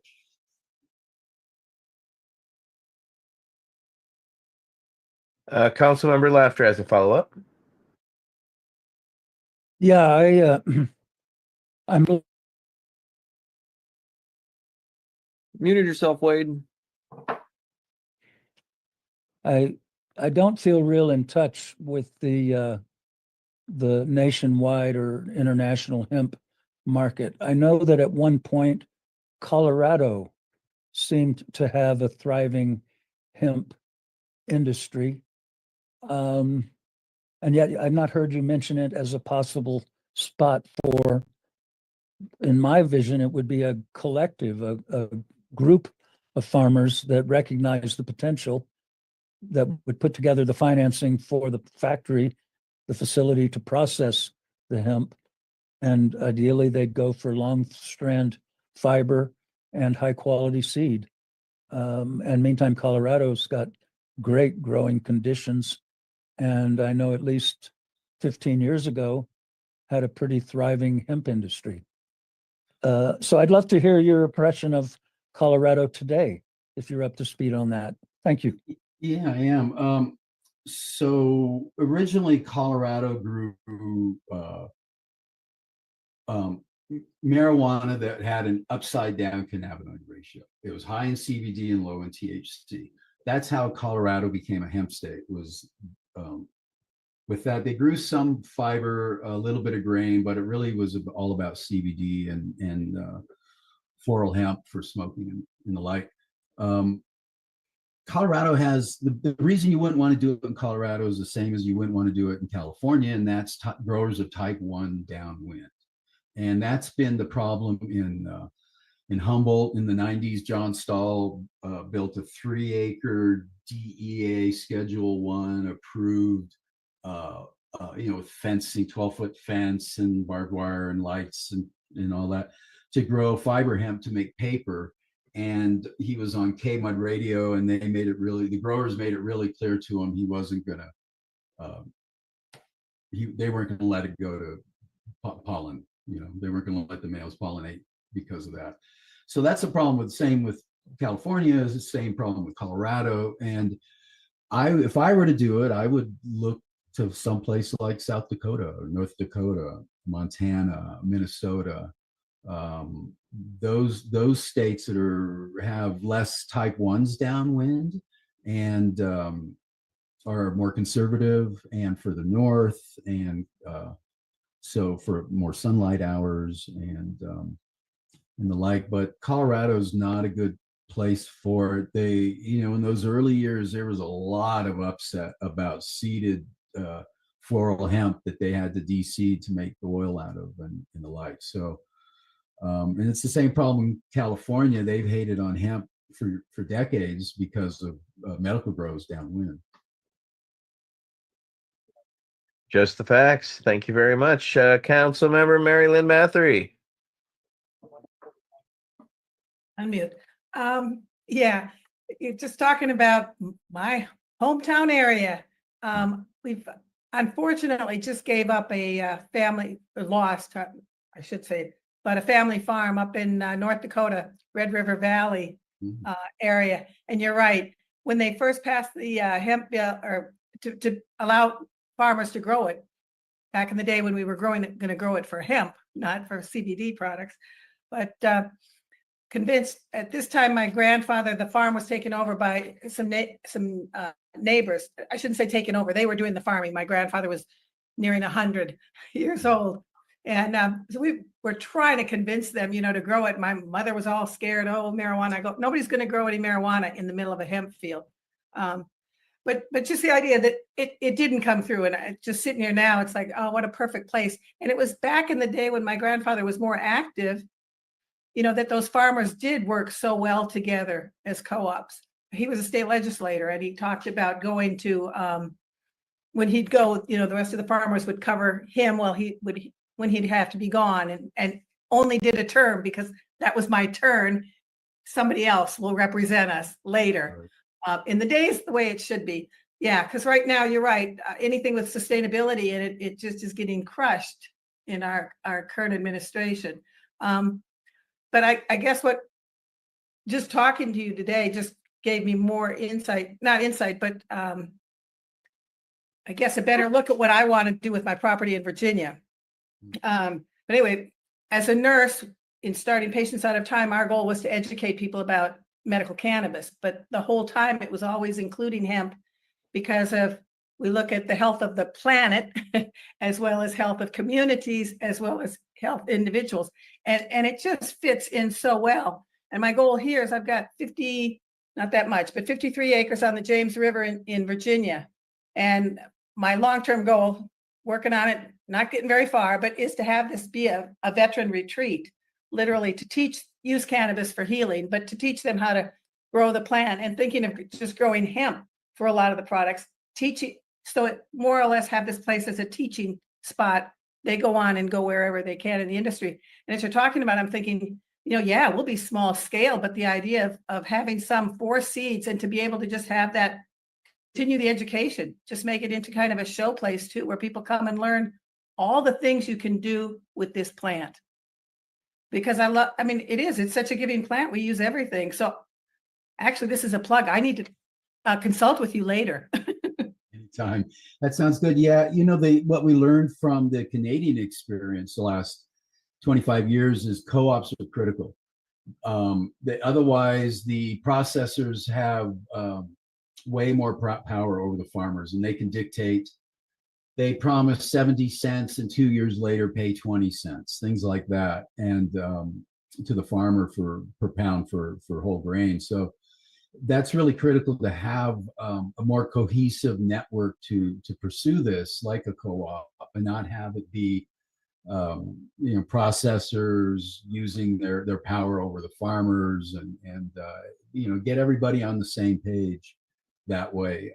That was really a big experience to learn from Canada and how they went about it. Lessons learned. Yeah, it's these are things we learned early on, and especially when we were looking specifically at importation of hemp. We didn't have that luxury. Whereas where I grew up in Louisiana, all of the sugarcane farmers that I grew up on were cooperatives together, so that they could actually come together and command a higher price. Otherwise, it's like any other agricultural crop, right? It's a race to the bottom. So it's which we've seen with cannabis, right? It started off very strong, and high number wise, but even the CBD people saw the collapse of the realities that they had thought was going to be a sustained reality, but without, again, infrastructure and seeing plants grown at spaces of 6 foot, as opposed to how I was we were industrially growing in Hungary and Romania, for what we were producing. It's just it's a night and a day and a frustration. So as you've watched this growth from, I watched you get in your fight with the Hemp Industries Association, which was, I thought was absolutely terrible and detrimental to the Hemp Industries Association, right? Because as you stated, they're a multi-billion-dollar crop. And what you were doing and producing, you were on television shows promoting your product, crossing over. And you saw then the collapse of the market. Of course, you stepped out of hemp foods, etc. So how do you now navigate these waters? Are you a consultant? What do you do nowadays, etc., to get by? Because you have such a wisdom about cannabis. Do you have anything to promote as well? I've been teaching in general a long time, but on hemp 30 something years, and I haven't charged yet to do it. And started the Hemp Food Association. We had 49 members in 1998, and we're the only hemp association to not charge dues, just providing technical assistance, and had a stellar board of advisors: Jace Calloway, Dave West, John McPartland, folks like that. Rob Clark was on the board as well. And so I've never charged. So this isn't about me promoting stuff to sell. But I do the Richard Rose Report. There's hundreds of original articles and thousands of posts on hemp and CBD, dozens of downloads of exclusive stuff that you can't get elsewhere, tools I use to manage that Inc. 500 business, things like that. If you want to learn how to shell hemp seed, I have a huge file in there with a ton of information, and quotes for machines and diagrams and a few Easter eggs and things like that in there. So there's a lot of tools there for burgeoning entrepreneurs, hempreneurs, who want to do this kind of business or want to do this business in a better way. The other thing I do for free is the Hemp Food Association, the -hfa.org. And again, many exclusive downloads and original articles, but it's all on grain and food side of things. But that, I don't really sell anything. Consulting, the only people that have hired me for consulting are people who have known me for decades. I don't promote, I don't try to get people to hire me. I don't go to the expos. I don't have exhibits. I don't advertise. If you try to get me to consult for you, I'll probably talk you out of it.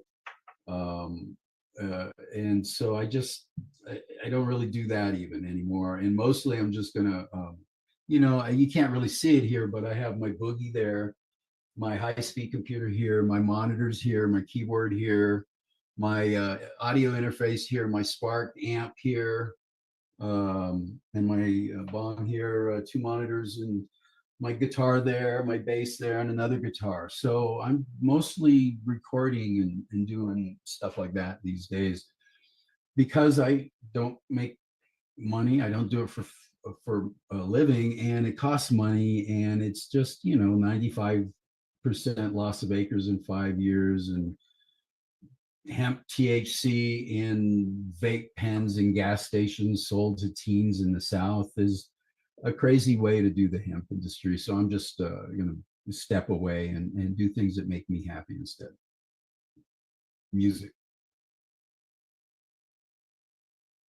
Music's kept me sane. I mean, I wouldn't be able to, have navigated many of my trials and tribulations without having music to escape and connect my soul and disconnect my soul at times, right? It's grounding.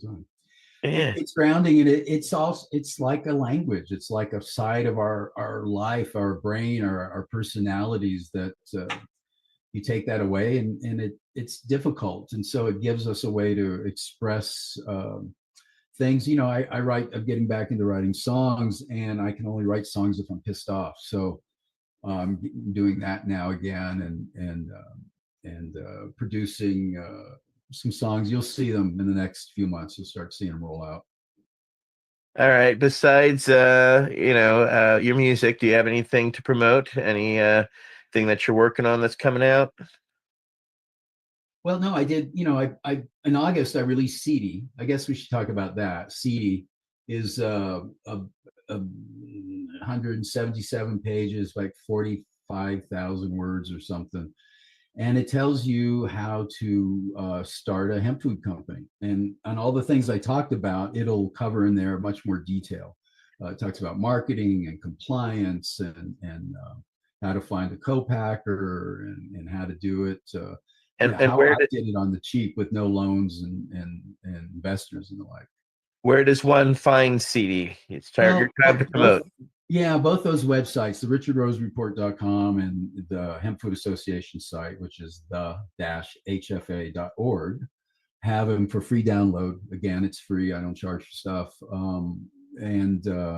Just get it there. I think it's probably on a few places on Facebook, but those websites definitely get it.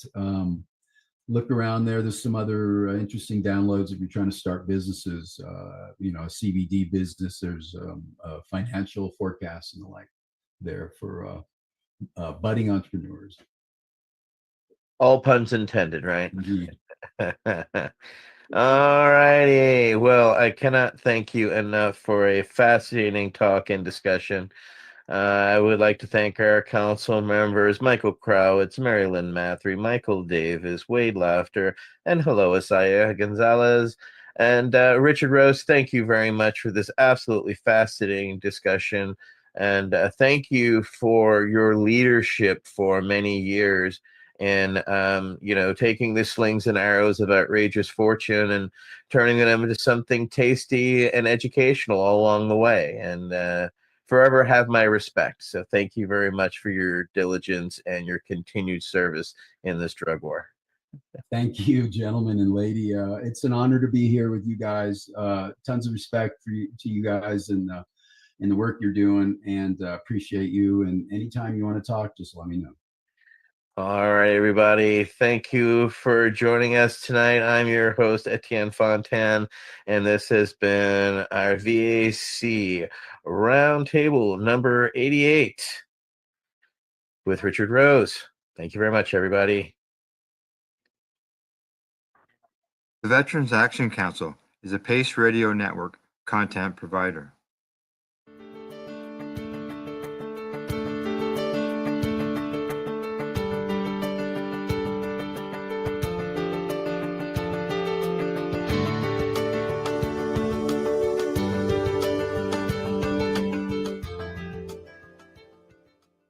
You're listening to the Pace Radio Network here at paceradio.net.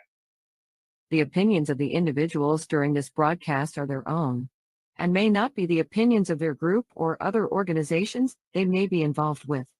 All medical advice during our broadcast is not a medical opinion and should be checked with your medical physician. Enjoy the buzz of legalization with Campbellford Lifestyle Shop. From lights to plant nutrients, books, consumption accessories, and more, we've got all your basics to grow or consume cannabis. Visit our info center or take a look at our piercing services and body jewelry, now available in-store through Campbellford Lifestyle Shop, 17 Bridge Street West, Campbellford.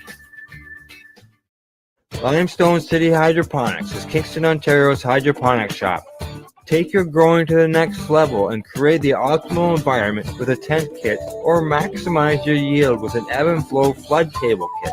Either way, Limestone City Hydroponics has more sizes and options to fit your needs. Are you looking for the power of the sun that adapts to your budget? Then look no further, as they have professional grow lighting. They have indoor grow systems that are easy and cost effective, with many options to fit your living space and lifestyle. Cultivate your growing potential. We have everything you need to succeed. And if you can't make it to the store, they offer local delivery to the greater Kingston area. Remember, when you're looking for experts to help you grow, then look no further than the locally owned Limestone City Hydroponics, 105 Sunderland Drive in Kingston, Ontario. Call them at 613-548-0420. We are people advocating cannabis education here at paceradio.net. You're watching the 420 Pace, found at 420pace.ca. You're listening to the Pace Radio Network here at paceradio.net. The views expressed by the individuals during this broadcast are their own opinions, and they may not be the same as those of their group or other organizations they may be involved with. All medical advice during our broadcast is not a medical opinion and should be checked with your medical physician. I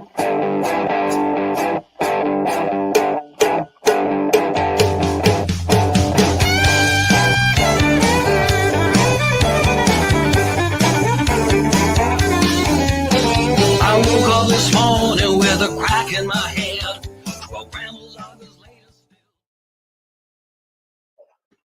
Good evening. Welcome to the Pace Radio Show. We're live here at paceradio.net and 420pace.ca. Hello, Tamara.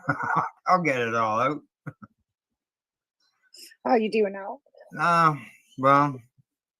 Today, anyways, a little bit cool, wet, and chilly. So I've been sort of, trying to get warm, basically. I'm feeling that. Other than that, I've had a bum knee for the last few days. That has been an ongoing situation. And I know it's funny that when they say, it's mild to severe, mild, like whatever, right? So I was going through, because I had a bunch of blood work and stuff done, so we have a portal. So I went through all that, like from 2018 till when, because that's was the starting of when all my shit started going south till now. Everything's been like in the repetitive, like me getting X-rays and MRIs, everything's degenerating and like bloating. No wonder I'm in so much freaking pain. Yeah. Well, I just had a talk today with the nurse at my doctor's office, and she's sending me out for some updated work that hasn't been done in many years. And it's just between the fact that I had one doctor that just sort of basically come down to my specialist looked after me, right? Yeah. And then so now I've got one that is looking at all that stuff, all those things that cholesterol, bone density, things I like know. that. Yeah. I got Heart. a ringing out yesterday from my doctor because my vitamin D is so low that calcium won't even fucking absorb into my system, and your bones are gonna fucking crack. Correct. Exactly. That's exactly what my specialist told me. So I gotta take vitamin D and fucking Yeah. iron. Yeah. Yep. Exactly. That's what I'm at. Having to take the vitamin D and calcium actually. And that's what I was doing with the nurse today. I gotta take calcium too because I'm not lactose intolerant with colitis, right? Right. I do a lot of dairy, so Yeah. Exactly. So did they no mention about a dietitian or anything like that? well, no, because mine's lymphatic and there's nothing. There's no treatment for it. Yeah. Like I got a book here that is for colitis and Crohn's, but mine's lymphatic. It's not the same as ulcerative, right? No. I can't eat anything. Now, as far as I guess everything else, that would be blood tests, all that the doctor would have to go through. And Oh, we did a whole whack of them, and like things are all out of whack. Like my creatine levels are high. I'm not diabetic. My whatever A13 are at 5.3%, which is perfect considering the candy that I eat. I'm surprised.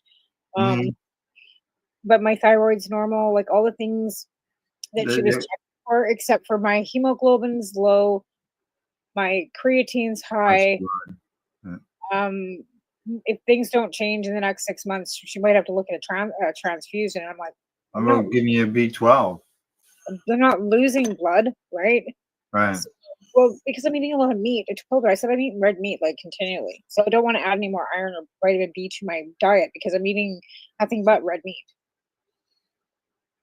Oh, but you're low, but your hemoglobin's low. Yeah. I'm not bleeding from anything or anywhere either. No, yeah.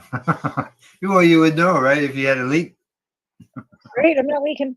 So I don't know what they're looking. Anyways, like, I don't know. Yeah. But again, the black mold in this house might be a reason for all of it. Yeah, I seen your post. You've got a bit of an issue there at the house that, it's nasty. So.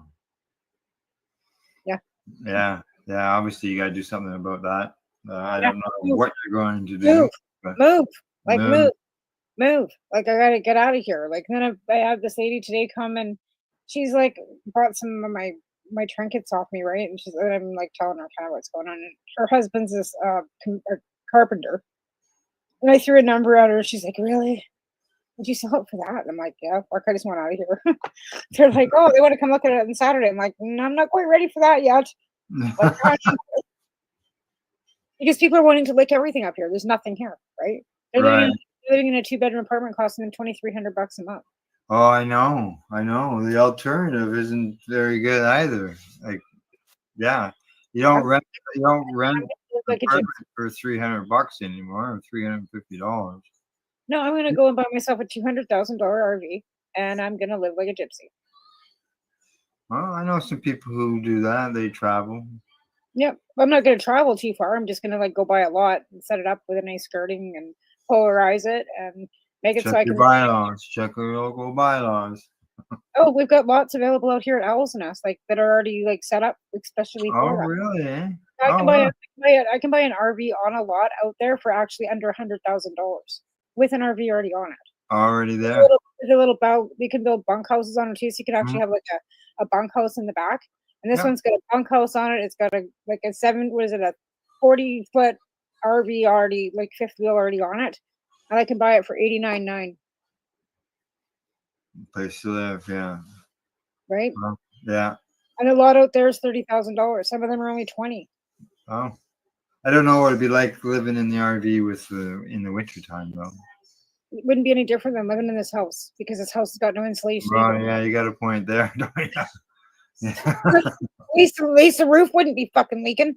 You know what I mean? Yeah. Like, Yeah. Yeah. I don't know. Like I said, I don't know. Like I put it, if I went just even like to Yaklik, which is just a little further west, it's not Mhm. as cold. Yeah. Another 20 Not- minutes west, and it's not. It's a whole different climate.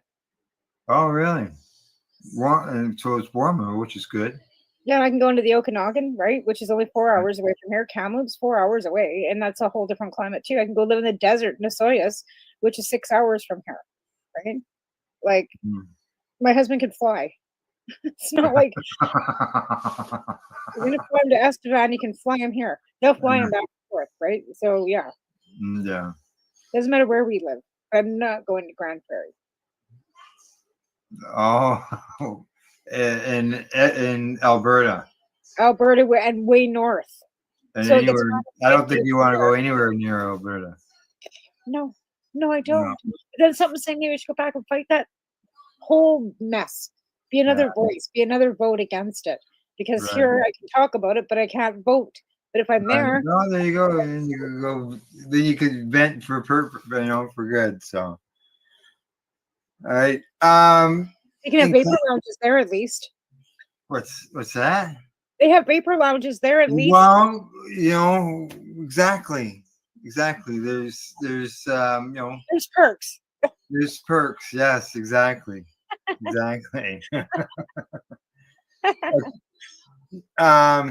As far as some good news, I know here in Ontario, there's been a lot of people, including myself, that over the last 6 years have been screaming about the fact that our stores are required to have our glass covered so that the kids can't look in the window and see adults buying packages that are in plastic. Did they finally take your legislation off too? Because ours has been off now for 2 years. Yeah. So now we've pulled the legislation here in Ontario. I'm not sure when it comes into effect, whether it's right away. I think Mr. Carney should get a little knock on the door about nationalizing the MMJ program back to being just federal and fuck the fucking goddamn provinces too. It makes it too ridiculous. The different regulations. You can't even get Remo's nutrients weed in BC because of their stupid non-trading by whatever, trade whatever. Oh, that's what, for plant nutrients for food and stuff? Even for the weed, we can't get any BC. I can't get Remo's nutrients, like any of Remo's pot out here. I'd get used to. No, they can't sell to the BC LCB because they only can sell to the Ontario because of the trade barriers and all this other stupidity because of the different cannabis legislations from province to province. I can't get weed from BC, even a lot of them here, even the microcraft. They can sell directly to the store, but depending on if they're there or not. Like, it's just like, it's ridiculous because our legislation is different from yours. Your rules are different from ours. So it's like, you know what I mean? It's like banging heads. Like, why are we doing this? Apparently there's going to be some open borders for July the 1st if everything goes as planned. I don't hear anything about cannabis barriers being taken down. I think that's something else. No, neither have I. The barriers that we've got in this bloody program. They say that these changes will enhance transparency and foster a welcoming environment for consumers.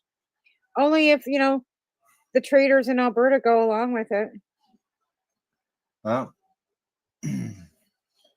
so good. Some of the window coverings have looked, not too bad, but some of them have looked pretty gawky.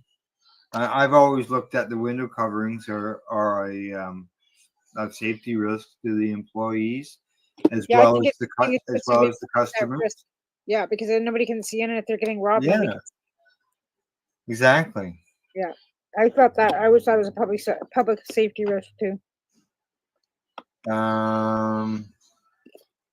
Let's see. They agree it creates safety issues for the staff and the customers.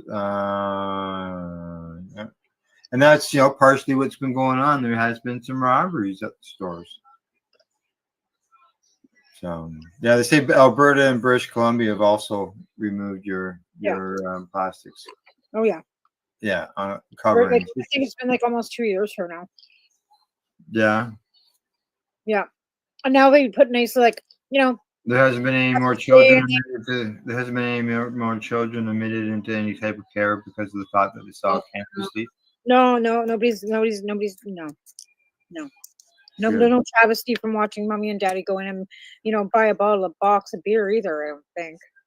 Well, why just box? Why don't just sit at the table at the local restaurant while they have they're having dinner, right? They can order a couple of drinks there, right?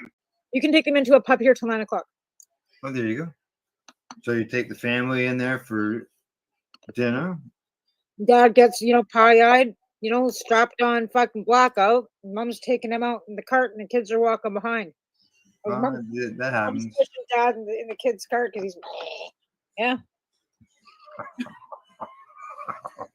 Yeah. That unfortunately, it does happen, and it's On a daily. Yeah, On a daily.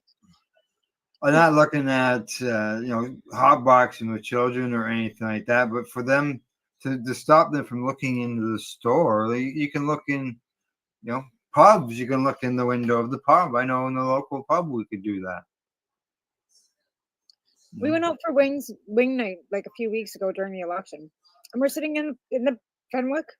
Yeah. And there they got, you know, high chairs to bring like 3-year-olds to the table while they're, you know, ordering their bottles of beer and their wine and their chicken wings. Like, why not just put a cigarette in your mouth while you're doing it?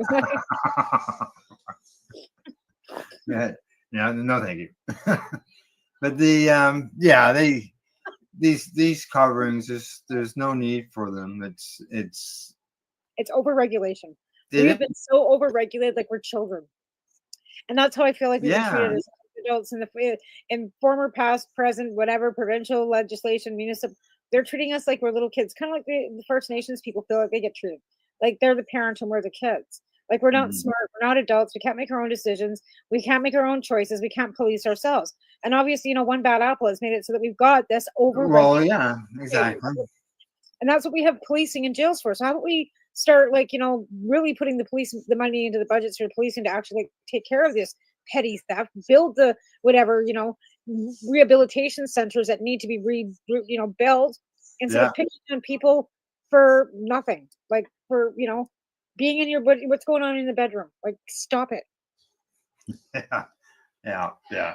Now, so I'm glad to see that they've dropped this. Now, it doesn't say when it comes into effect, or whether I haven't seen any, but I'm sure that the places that have put some money into putting the coverings on the glass, some good money, probably don't want to take it down right away. But I could see some stores that might have a mix. My friend here had to put brand new windows in his store. She had what? He had to put brand new windows in the store because of the UVA. So when they took the screening off, those windows went bye-bye. They didn't tear the stuff off. He actually had to put because the cannabis is sitting out and you got it sitting out, and even in the packaging, you don't want it being hit by the sun. Right. So if you glass cabinets and stuff sitting out, even if it's in the packaging, it's not out to be seen or anything. You don't want it being hit by any UVA rays. So he actually had to buy windows that had the UVA UVB protection. So he put new windows in. Change the glass right out completely. Yeah. In order to get the UV protection. Right. And I mean, I don't know how much. I mean, to be in that business, you have to be have, you know, liquid viability. You have to be able to you gotta have some cash handy. Well, and you have to be able to pivot because that industry is changing all the time. Things are changing and evolving all the time. But so is every business, and especially with what's going on in, you know, overall in the world trade business, everybody's having to pivot again. Yeah. So, but yeah, so there you go. No covers. I'll have to go into my local store. I know our local store here, they just changed owners and renamed things.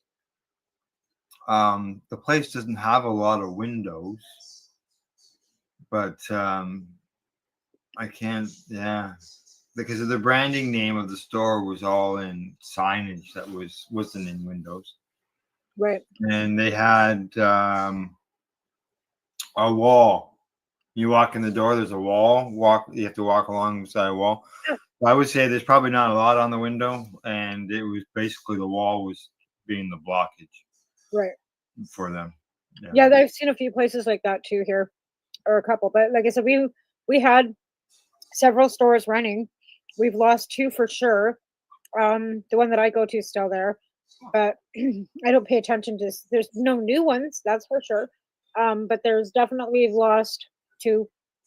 The cabin is gone. The one that was being ran by a local guy, the East Kootenai Cannabis, it's gone.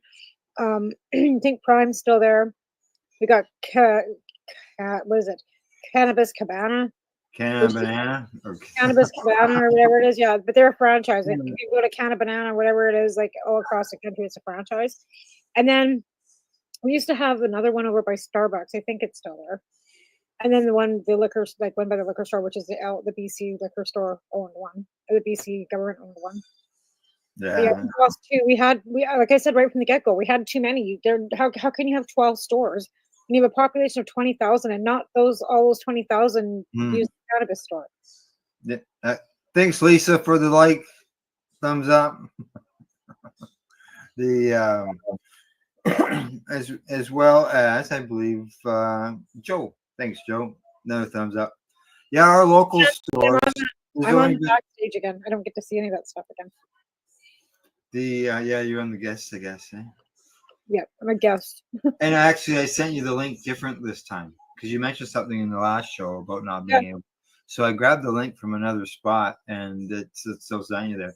So I know how to. I think I've got another answer to the solution to that, and we'll talk about that afterwards. Oh sure. I mean, it doesn't matter. Like, it's just that I can't see what everybody else is doing. Which is odd. I should be able to see the comments.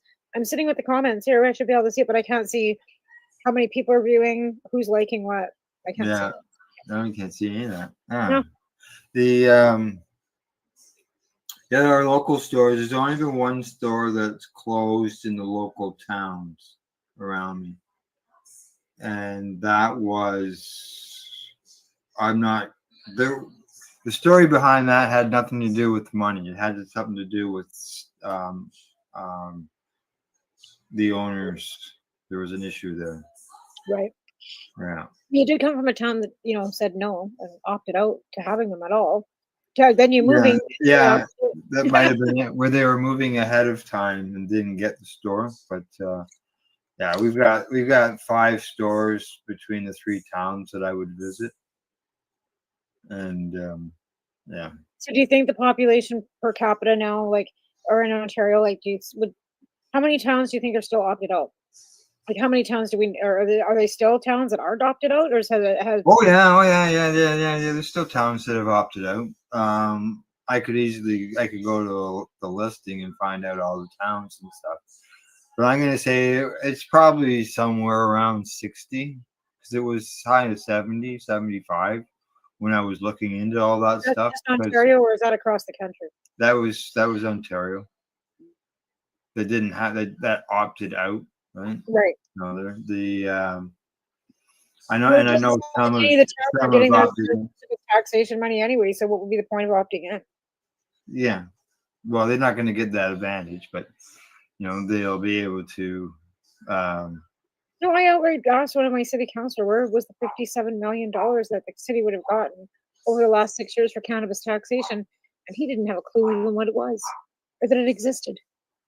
Oh, I'm a city councilor, and you don't know where $57 million of revenues coming or going into the city? What? You got your city got $57 million from the provincial government. Well, they should have, because every municipality that has opted into legalization is entitled to $11.2 million a fucking year. That's written right on the. Well, yeah, because the provinces take 75%, and then it's supposed to filter down to the municipalities at $11.2 million a year if they've got stores, because those stores are collecting provincial sales tax, and that's supposed to be sent back to the municipalities in transfers. Now, is the provinces not doing that? Like, where's that gap? Why is the city's not reporting it? But when you have a city councilor, when you ask, So $11.2 million a year works out to, after 7 years, is $57 million. I did all the calculations because I keep bringing it up. Where's the fucking money? And I'm not talking out my ass because it's not the feds that's collecting it. They're collecting 25% GST, right? So where's that too? And you boast all this money going out, like you're collecting from a new industry in our country that's bringing in billions of dollars. Where's the goddamn money? Nobody knows. Well, yeah. Now York And you're City putting it Council. What on- about you? Did you get a hold of Did you get a hold of the provincial MPP? Like No, you're- because he's a conservative and I'm on the other side of the bench and he's a stinky car salesman. No.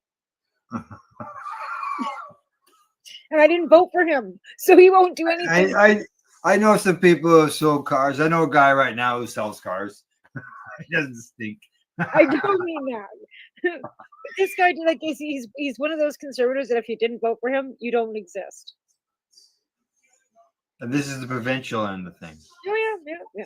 If it was Shapika still, the guy from before, I could have went to him and asked So him. like, yeah, but Like, you and they're still all got, little- I think you still gotta ask the question if you haven't. I still think you have to ask them the question. But he's a even if you did. conservative. We got an NDP government. They sit on the other side of the aisle and they can't do. Well, he's the elected official. He should have the answers or be able to get the answers. I don't expect him to know your answer right off the bat, but I would think that they should be able to, get that within a reasonable amount of time. Wow. You never know until you ask, right? Oh yeah. I'll go rolling right in there. The last time I wrote, Convoy flag raising secretary. the last time I wrote my MP, I got a letter. On that particular one, it was just felt like a standard reply. They just changed the name at the top. Another time, he actually addressed my concern, and that was about studies of cannabis, because he was against cannabis, and I pointed to Mark Ware's study on smoked cannabis out of McGill University, and he responded back and said that the study was too small. And he's an expert and he knows. Yeah, oh yeah, he was a former police officer. It doesn't mean he knows anything. I know. I know that. If he would have said he was a doctor, I might have went, oh, maybe. But No, this guy doesn't know anything about research studies or any published fucking medical journalist shit. He's a cop. He's a police officer, correct? Or yeah, he was. He's not anymore. Now he's just a paid, public servant that's, living off, $150,000 of our money. Right. Talking about money in cannabis, I see there's a report out that say that they want the government to change the cannabis excise tax again. Yeah. Maybe not again, but just another report saying, hey, you got to make a change here. Well, because the companies have to pay duty themselves. Excise tax, yeah, which is $1 a gram or 10%, whatever is greater or something. But it leaves the province, so that's why a lot of them don't. And it always works out the dollar a gram is the greater because the price of a gram of cannabis dropped so low. So the government was actually benefiting from that. Yeah. Yeah. That's why a lot of companies are trading elsewhere. Yeah. Cannabis to other countries. Yeah, they say when the formula was enacted in 2018, cannabis was selling at approximately $10 per gram. And they said that was in the medicinal channel. Today, licensed producers sell their products for approximately $3 per gram. So, yeah. You can see where, because the 10% is only 30 cents. So the dollar is greater. So the dollar goes, right? Yep. So it's pointless. Then they're basically making nothing. They're paying it all out in taxes. Here you go. 2024 figures show the government collected $2.5 billion in cannabis excise tax. $2 billion of the tax had gone back to the provinces. Right. Yeah. So there you go. There's some numbers. 566 million went to the federal government. The rest of it went to the provinces. Right. Where's the money?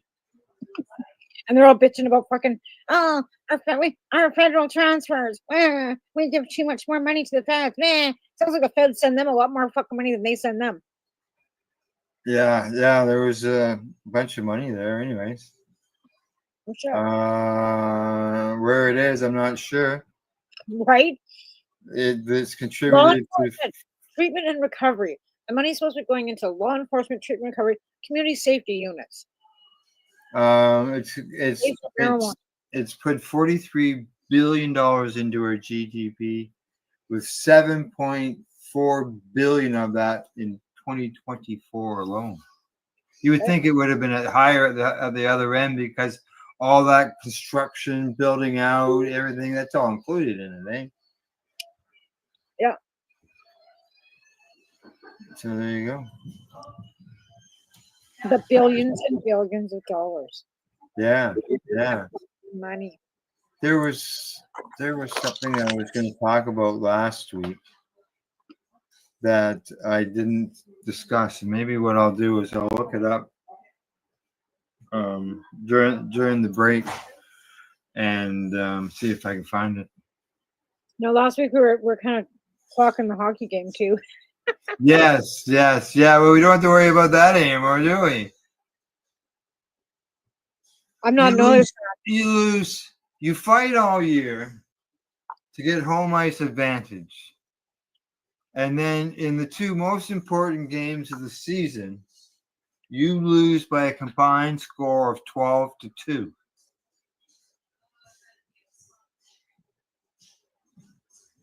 I think they're cursed. I think that arena is cursed because it's been different players and different coaches and different. They need to knock that building over and build. They're not in the original arena that Harold had them in. The Maple Leaf Gardens, the original place, is now Loblaws, as well as a practice facility. Well, And they have that newer building. You know, maybe it wasn't built yesterday, but it's not old or ancient. No, something's got that team cursed. That there's just absolutely like they're cursed. Yeah, I know. Like they do so well, and then all of a sudden it's like, blah! It's like when Like you say, they have what is it? They've changed everything. They've changed coaches. They've changed general managers. They've changed players. Hey, I got a friend out here that she's got a room dedicated just to the Toronto Maple Leafs. Like, I mean, you walk in there, the curtains are Toronto Maple Leaf, her everything. The couch has got a blanket, Toronto Maple Leaf. She's got like plaques and pucks and all kinds of the walls just plastered with everything. It's all Toronto Maple Leaf. Cups and mugs and anything like yeah, she's got everything in layers, radios, and oh my god, you name it. Big Leaf fan. All Leaf. She's crazy. That's been really disappointed. So, oh, all right. Yeah. Yeah. It was because we can't watch the game live. We watch the guy who's pretending to be Bob Cole, and Sports Check, which is a big sports chain, clothing chain, right? Apparel and everything. They sponsor him, so he's got 10,000-15,000 people that are watching him while he's doing the play-by-play. And he had a big meltdown. It was nasty. No. Yeah. So, all right. We'll just, as I say, it's always next year. Book another one and relax, chill. There's always next year. Get going. There's always next year, yeah. Hey, I grew up in Toronto, or beside Toronto, right? Yeah. And so I've always been a Leaf fan. When I was I got to see the Leafs win the Stanley Cup the last time. they Yeah. won. That's why I'm a Calgary Flames fan. I lived there, I Yeah. saw them in the cup, and they never make it to the playoffs either. So I feel you. Yeah. All right. Time for us to take that break and pay some bills. You're watching the Pace Radio Show. We're live here at paceradio.net and 420pace.ca. You're listening to the Pace Radio Network here at paceradio.net. Camelford Lifestyle Shop. Open Monday to Friday from 10 till 7 p.m. or by chance. Check out our flags, our t-shirts, plus our hats. And look of that supply of rolling papers, plus much more. We've got bongs and your favorite herbal vaporizers. Look at all the incense we have, as well as for those who collect knives, check out these knives in our collection. And while you're here, stop in to see Shay at the piercing room, where you can get poked by Shay. Daily deals, check them out. Camelford Lifestyle Shop, 17 Bridge Street West, Camelford, Ontario. What do you find at paceradio.net? People advocating cannabis education. I'm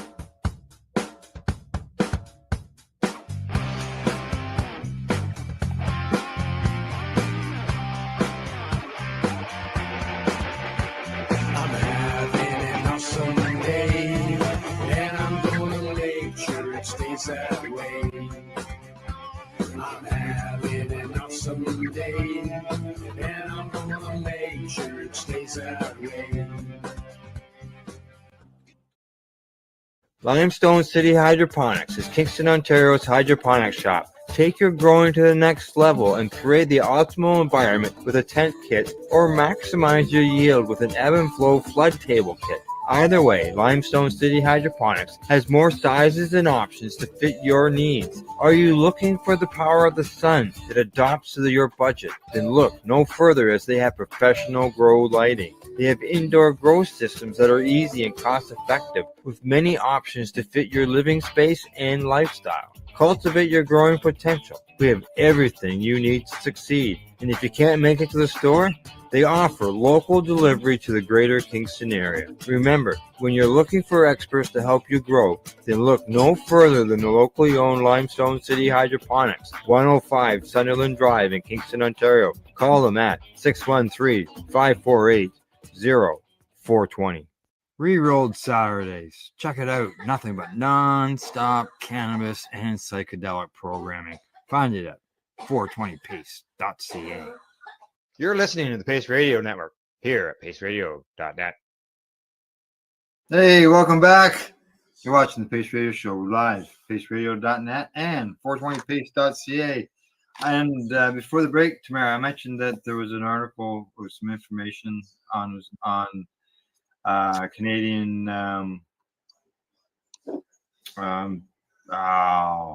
organic certification. Did we ever talk about that? I don't believe. Yeah, I remember. You were talking about the living, like how you something to do with your living organisms with your soil. Right. Okay. Yeah. And there's no actual Health Canada organic certification when it comes to our cannabis here in Canada. It's different organizations that have something that they run by, and they certify any cannabis that somebody wants to certify it as organic. Okay. All right. Yeah. And I've had somebody asking me locally, like, where's the best lab to send your stuff to? And it's like Victoria, Yeah. I guess, because I mean, locally you can take it into Anchors, but all it's going to do is be able to test it to say, tell you like whether it's got any toxins or any like. They have a limited testing facility as far as what the capabilities are. Well, it's a chronological machine, the same as they've got like at Test Your Drugs, right? Like the same machine Dave has. Chromatography, yeah. Yeah, so I'm just wondering if that would be a good place to send him to get his cannabis tested, but it's not going to give him It's a different test for the pesticides, correct. Tim explained it to us when he was on in December. And it depends on whether they get basically, without knowing the exact word, what he said, it comes down to the program. Yeah. For the computer in order to put into it to be able to do those tests. Right. Anyways, like I said to him, I'm the best place to send it is to 11 Victoria. Right? You want it tested for your THC levels and your CBD levels and all that, and your terpenes and stuff. That machine doesn't do that. No, yeah, I know the terpenes. When I was getting the terpenes done, it was a separate request. It wasn't something that came automatic. Right. Now you got your standard tests for X amount of money, and then for other things, then you pay more fees for it, for sure. Is Legacy no longer doing that, or? As far as I know, they are. Let me just send them out there. Maybe I'll just tell them to send his stuff to Legacy 420. Yeah. Yeah. That solves everything. Yeah. Go to the website and contact them that way. Okay. Yeah, I'll tell him to do that. So, Thank you. Let's see, what else have I got here? I've got a couple studies. Let's see. Musculoskeletal. I think I got that word right. Pain patients experience symptom improvements, minimal side effects following sustained use of cannabis, which is good. Interesting. Yeah. Experience. Okay. This was published in a journal called Curos. It's all one word. This is with a orthopedic institute at a university in Philadelphia that assessed the safety and efficacy of 129 patients suffering from this musculoskeletal pain. Yeah, there are patients that were part of the medical cannabis access program within the state, which is good. And they said over 3/4 of the study subjects reported using at least one type of cannabis product daily. And most of them, 64% of them, chose using topical formulations. Yeah. Yeah. Not much of a recreational thing that they consider it here in Ontario or Canada. It's wellness. It's all about wellness. Wellness, exactly. It's all about wellness. It's not medical, it's wellness. It's kind of like that whole consultation about putting, cannabis behind a counter in a pharmacy or selling it in a bottle beside the Tylenol. They said that 93% of the pain patients said that cannabis improved their primary systems. And they said cognitive and motor effects were minimal for most users, with 72% reporting no impact on their thinking, coordination, or motor functions.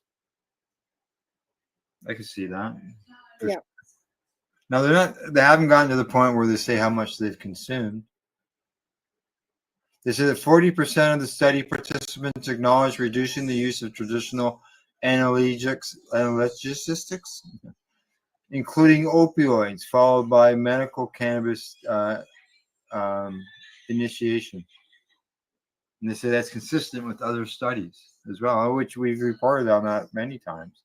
Yeah.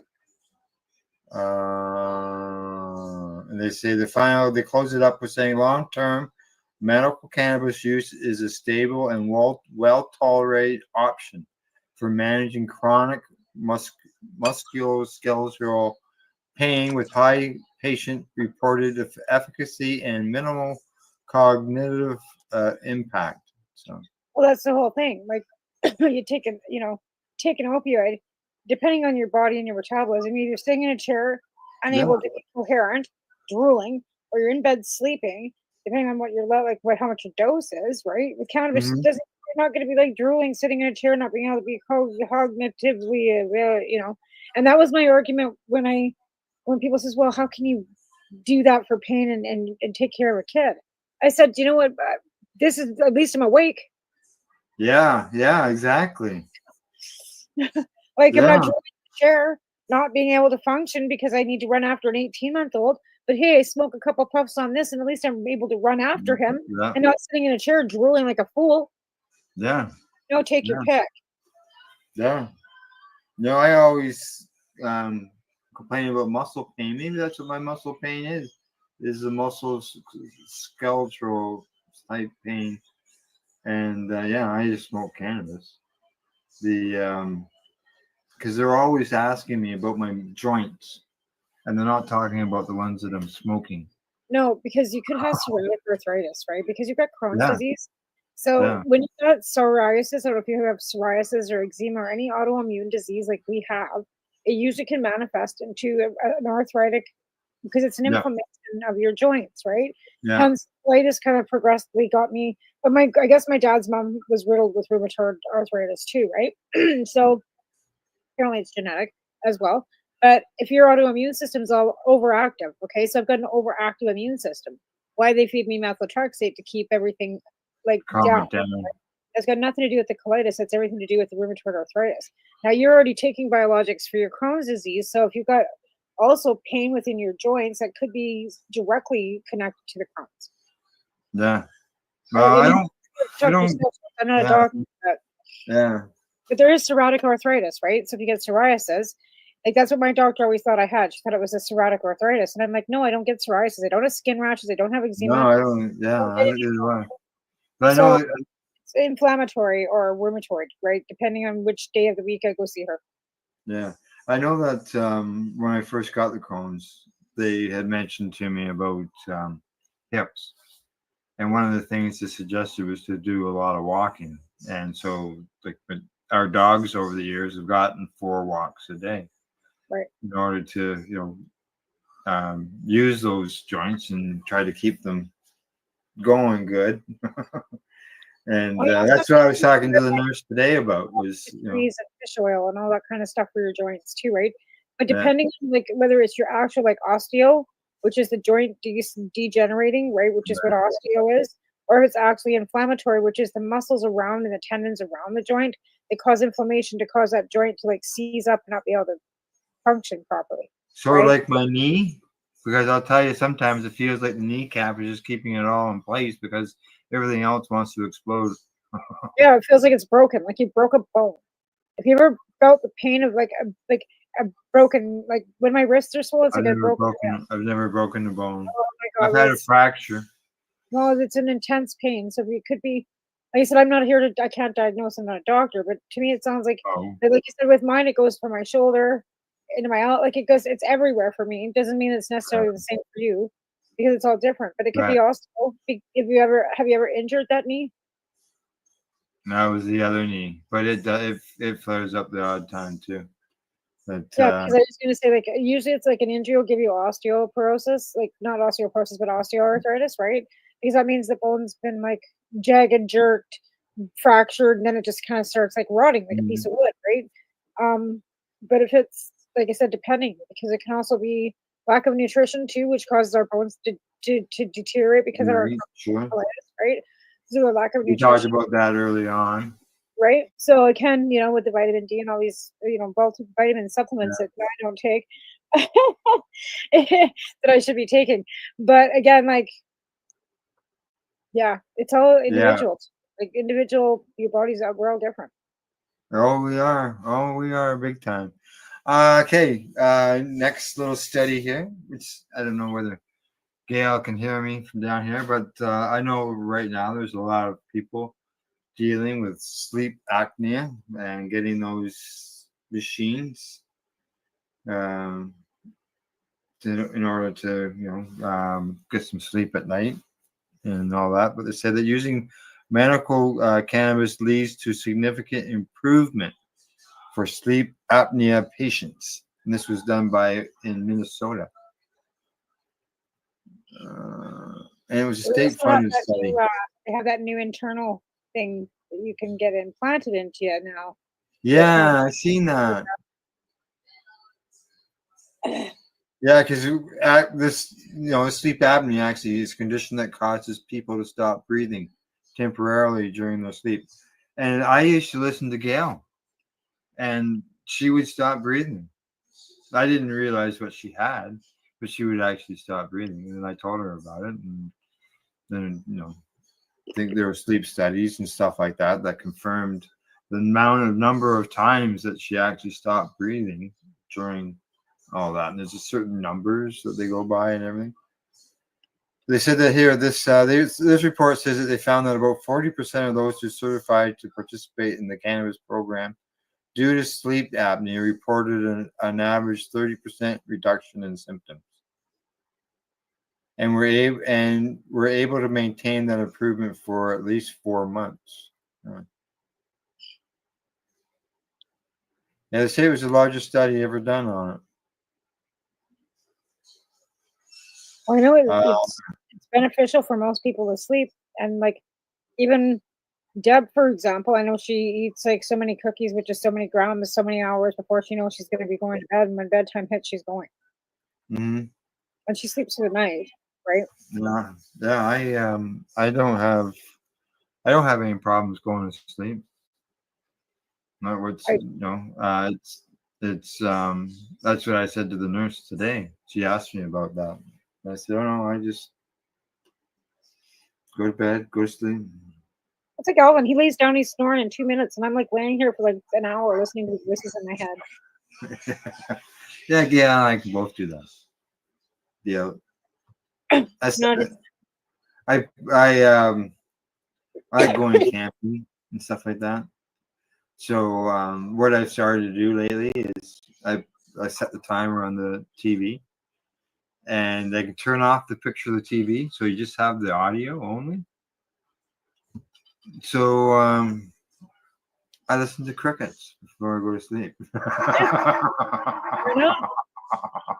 The crickets and the frogs, same thing as if you're camping, right?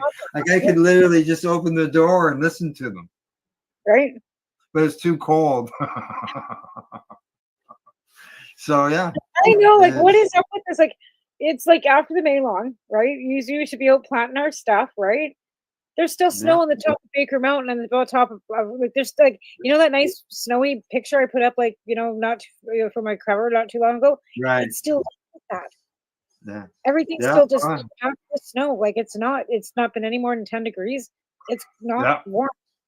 Today was 10. Tomorrow was a high of 9. We had frost warnings the other night, and that's why I don't put my plants out on the May 2-4 weekend, because it can get cold. Little seedlings going out there right now, they'd be freezing their little nose off.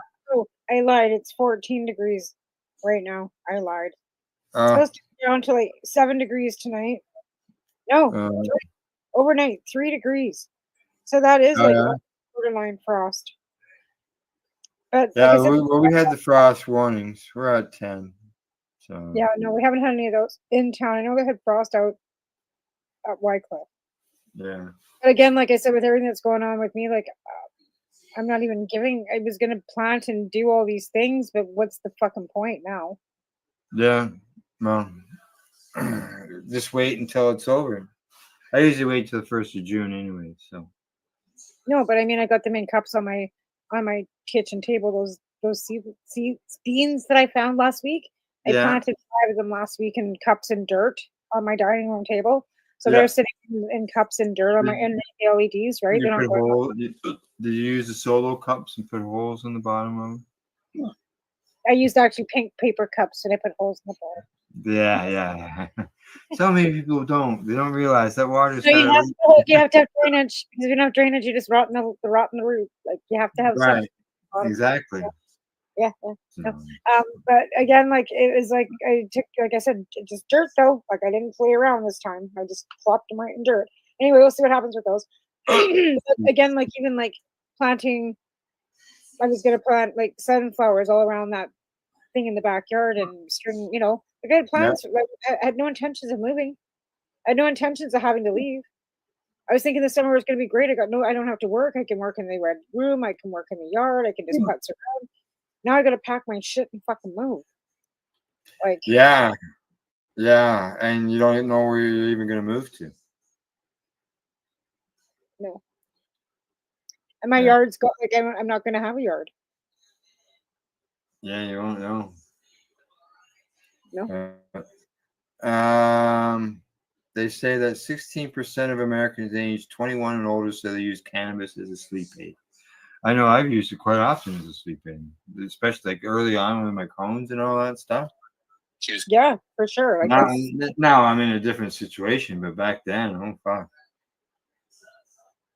that's exactly why I allow my, rather than melatonin and everything else you can pump into a teenager, that's not good for them either. Like, and then I had somebody say, well, their brain's developing. I said, yeah, I'm well aware of that. Like, it's not like he's puffing it all day long. Like, it's for sleep, period. End of story. Pediatrician's already signed off on it. What are you going to do?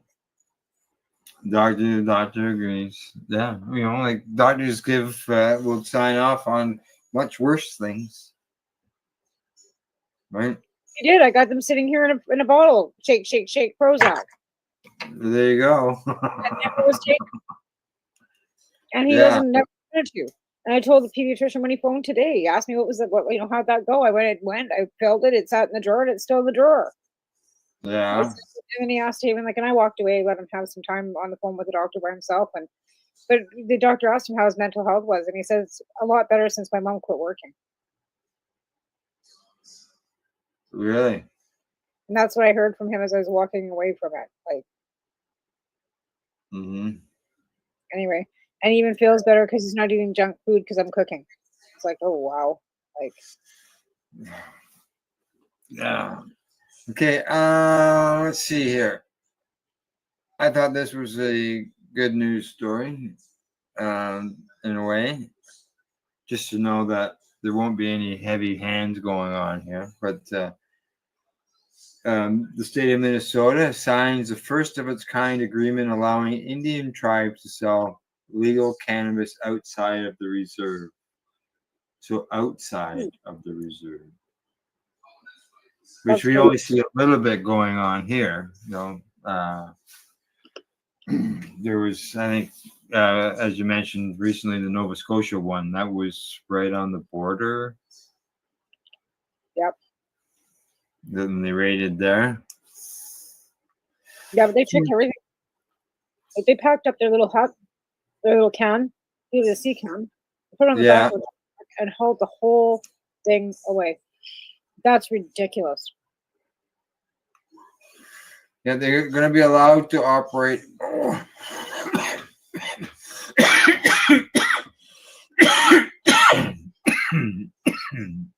Got in the wrong. 8 stores. You gotta cough to get off, Al. That's what they say. I'm gonna get a drink.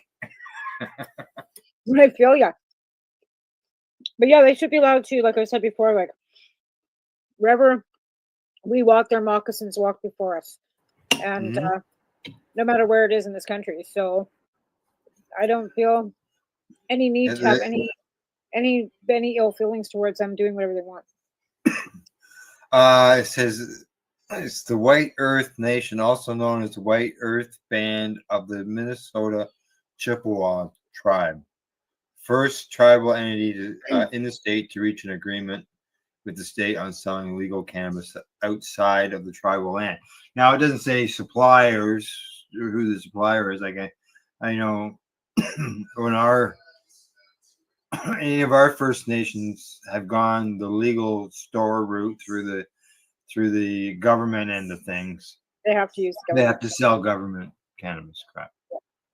Correct. Yeah. Correct. And again, that keeps everybody underneath the government thumb when it comes to medical cannabis, right? And like people say, well, weed's weed, but it's not. And if it's going out to the recreational market as recreational, then how can you decipher between medical and recreational? Yeah, when you go to your course for your CannaCell, whatever it is, they make a distinct line between medical and recreational because they don't want you giving any medical advice because you're not a medical practitioner. And they still have not recognized cannabis as medicine. As medicine, correct. Apparently they're about to do with another tribe in a couple weeks. What's John? Under the compact, or the agreement, Rare Earth will also be able to open cannabis cultivation and manufacturing facilities off of tribal land and engage in wholesale transaction, transportation, and delivery of cannabis. So they can grow their own cannabis to sell in their own store. That would be from seed to sale. Yeah. Yeah. Yeah. Well, ultimately, that's what anybody that has a licensed producer would want to do. Like, why should a licensed producer have to then, send it out to another lab to be contracted out, send it out to somebody else to be packaged, bring it back, and then have to send it somewhere else to be, sold? Why not let them just have it manufactured, processed, and sold right on location? Why is that hard? Yeah. Oh, I know. Well, that's the farm gate thing, right? And there's still restrictions on that.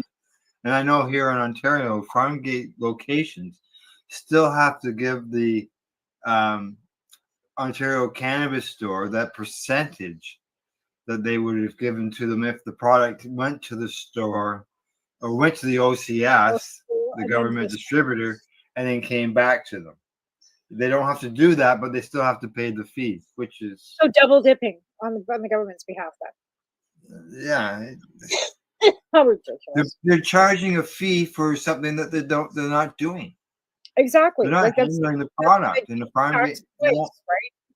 That's like a mob. That's like a mob boss.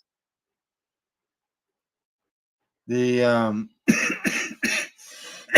well, the OCS, the government-run OCS, the distributor, is the largest cannabis business or most profitable cannabis business in Canada, as far as I'm concerned. So there you go. And you So got the tribes in Minnesota will be able to sell cannabis off the reserves. So that's good for them. Yeah. Well, again, this is Turtle Island, right? Oh, Like everywhere we want. yeah. Not only that, there's also 1 out of 4 Indian tribes in the U.S. is now involved in cannabis or hemp programs, which is good news. I think morally for them too. I can't speak for them, but it's medicinal healing medicine, comparably to a casino that's also being addiction, right? So you got a gateway in and a gateway out, and gambling is an addiction no matter how you slice it, right? So then you're spending your money on that, or you're spending your money on medicine. I don't know. Seems like a win-win with the cannabis rather than the gambling. Yeah, it says here this map that they created was done through the Indigenous Cannabis Industry Association. And they say overall, approximately 26% of the 358 federally recognized Indigenous communities in the U.S. are now involved in some sort of cannabis program. That's good. It's creating medicine, jobs, community development, overall industry growth. Yeah, because cannabis is a far better, medicine than fire water or alcohol. You know what I mean? Like the addiction off their reserves too, right? Yeah. Oh yeah, for sure. Okay, there you go. I think I'll try to get rid of this cough during the break. All righty. All right, you're watching the Pace Radio Show. We're live here, and we're going to head off to break. Talk to you in about 3 minutes. We are people advocating cannabis education here at paceradio.net. Limestone City Hydroponics is Kingston, Ontario's hydroponics shop. Take your growing to the next level and create the optimal environment with a tent kit, or maximize your yield with an ebb and flow flood table kit. Either way, Limestone City Hydroponics has more sizes and options to fit your needs. Are you looking for the power of the sun that adapts to your budget? Then look no further, as they have professional grow lighting. They have indoor grow systems that are easy and cost effective, with many options to fit your living space and lifestyle. Cultivate your growing potential. We have everything you need to succeed. And if you can't make it to the store, they offer local delivery to the greater Kingston area. Remember, when you're looking for experts to help you grow, then look no further than the locally owned Limestone City Hydroponics, 105 Sunderland Drive in Kingston, Ontario. Call them at 613-548-0420. Rerolled Saturdays. Check it out. Nothing but non-stop cannabis and psychedelic programming. Find it at 420pace.ca. Enjoy the buzz of legalization with Campbellford Lifestyle Shop. From lights to plant nutrients, books, consumption accessories, and more. We've got all your basics to grow or consume cannabis. Visit our info center or take a look at our piercing services and body jewelry, now available in-store through Campbellford Lifestyle Shop, 17 Bridge Street West, Campbellford. Are you looking to get your medical cannabis grow license? Limestone City Hydroponics can help patients through the process of obtaining their license to grow medical cannabis. What's that? You don't have a doctor. If you meet the medical criteria, Limestone City Hydroponics has a nurse practitioner who can assess and provide medical cannabis prescriptions. What are you waiting for? Contact Limestone City Hydroponics at limestonecityhydroponics.ca or call them at 613-548-0420. Pace Radio is the People Advocating Cannabis Education Radio Network.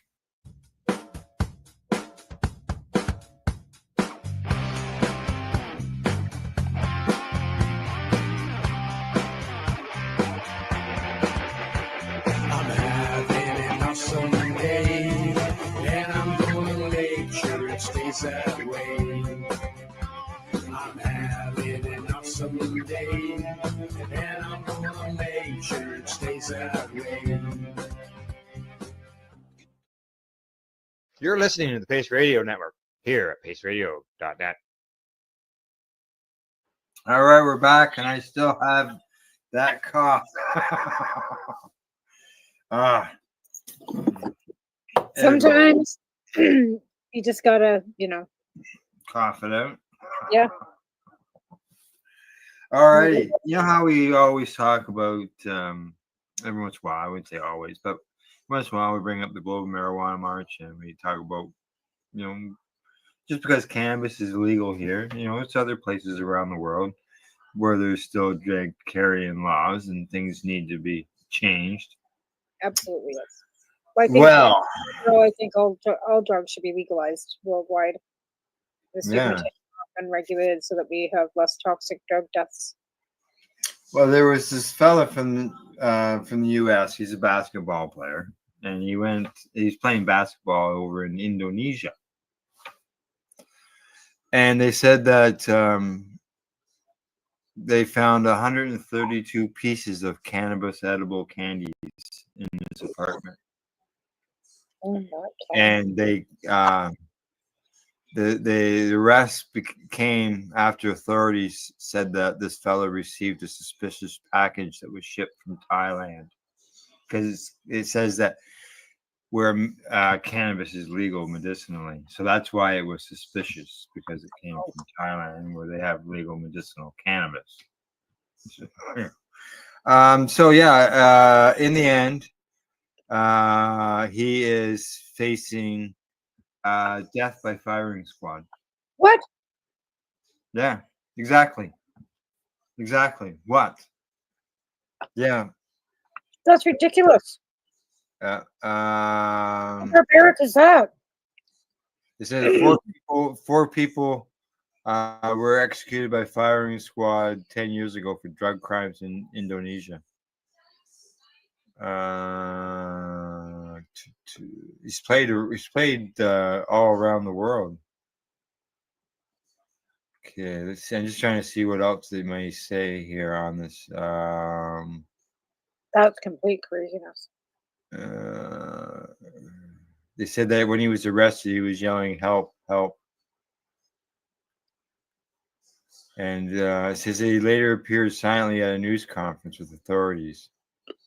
Oh, now at the very last sentence, it says it's not clear if he has been charged with the crime.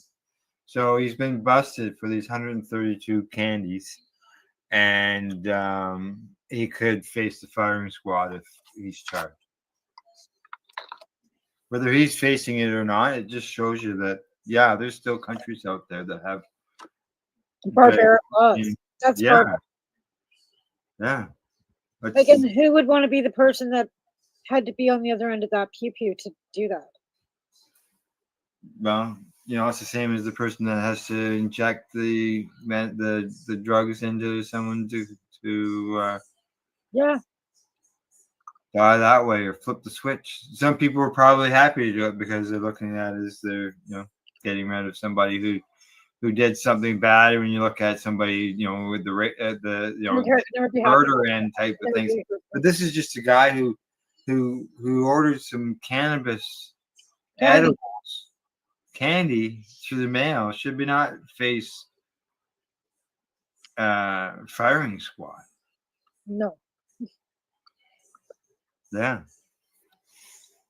Unbelievable. Oh yeah, big time. I just Unreal. It's so barbaric. it's like there's so many. There are countries that have death penalties for cannabis. I'm sure I could look that up. Here, I'll use my phone and I'll look that up, and you'll be there. There is. Well, the Philippines, their president has been now shipped to The Hague to be tried for war crimes. Sorry, for killing people in the Philippines for drug use. Yeah. So Yeah. you have one country over in that area that is now executing, justice on the person that executed people for their usage. Yet then you've got another country that's going to execute somebody for their usage. Yeah. I think that person needs to go to The Hague too. Yeah, the funding. Okay, here we go. What do we got here? Saudi Arabia,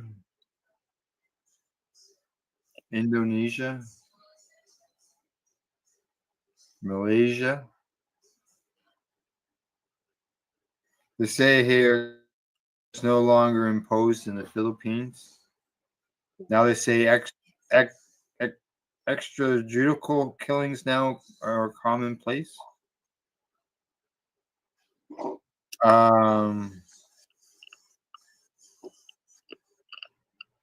They can be sentenced to death in the UAE.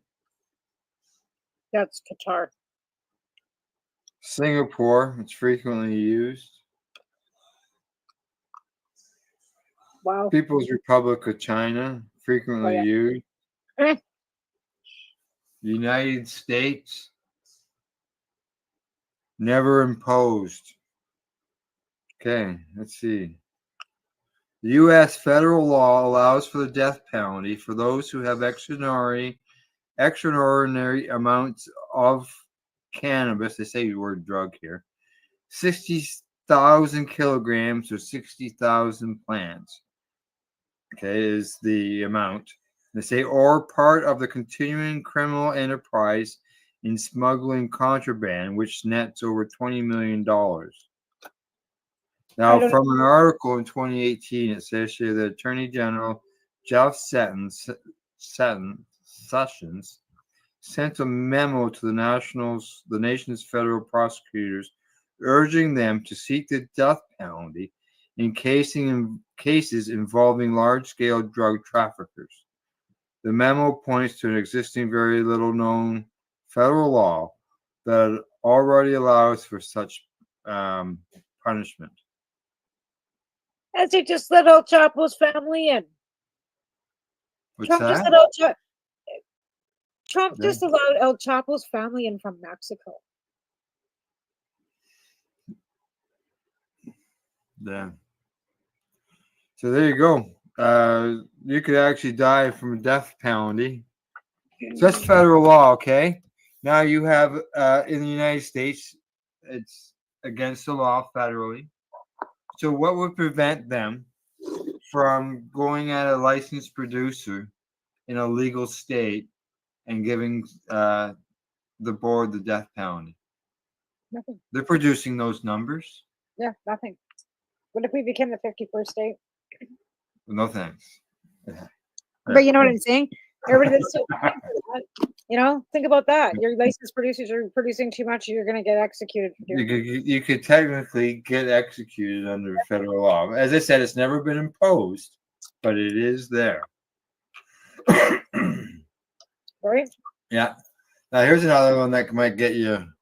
Some people would agree with this. Some people wouldn't agree with this. But in the States, the GOP lawmakers want an investigation on whether government workers buy cannabis with federal credit cards. Well, who's stupid enough to buy your cannabis with your fucking work credit card to begin with? Well, I know, but apparently Why would you do that to begin with? Like that's they dumb. don't have any evidence that people are, but they want to look into it. They're considered a high risk use. So that would mean employees for the federal government are using it They're using their credit card to smoke weed. as a credit card instead of using it for official business. Oh my And God. okay. So what they're basically trying to do is find out how many of the people are smoking weed without actually having a drug test. Well, there's apparently it's one of 36 merchant categories that are considered high risk, along with enterprises that range from babysitting. Who would think that would be high risk? But your government employees could use a credit card for babysitting, massage parlors to fortune tellers. I don't know any 12-year-olds that take credit cards. No, neither do I. You know what I'm saying? Like, I don't know any teenagers that do that unless you're paying a daycare. You know, that's not babysitting, that's daycare. No. Massage parlors, well, you know. The massage parlor, I guess I'd be watching that. Yeah, so there you go. They want to look into people using credit cards or government. No, it's I can understand why they If that government employee is that stupid to use a work credit card for his personal usage, then that person shouldn't be working for the government either. Like And off. You some should people be. get a credit card. Yeah, some people get a credit card. Business people might get a credit card to pay for their fuel all the time. Have a business Right. credit card. Yeah. Right. Like But you're not truck buying drivers, weed stuff with like that credit card, right? You're Yeah. buying fuel. Yeah, correct. So, and if somebody was buying, if you found out somebody wasn't using it properly, then you'd be upset. That's what they're doing there, finding out what's going on. Let's see what else we got here.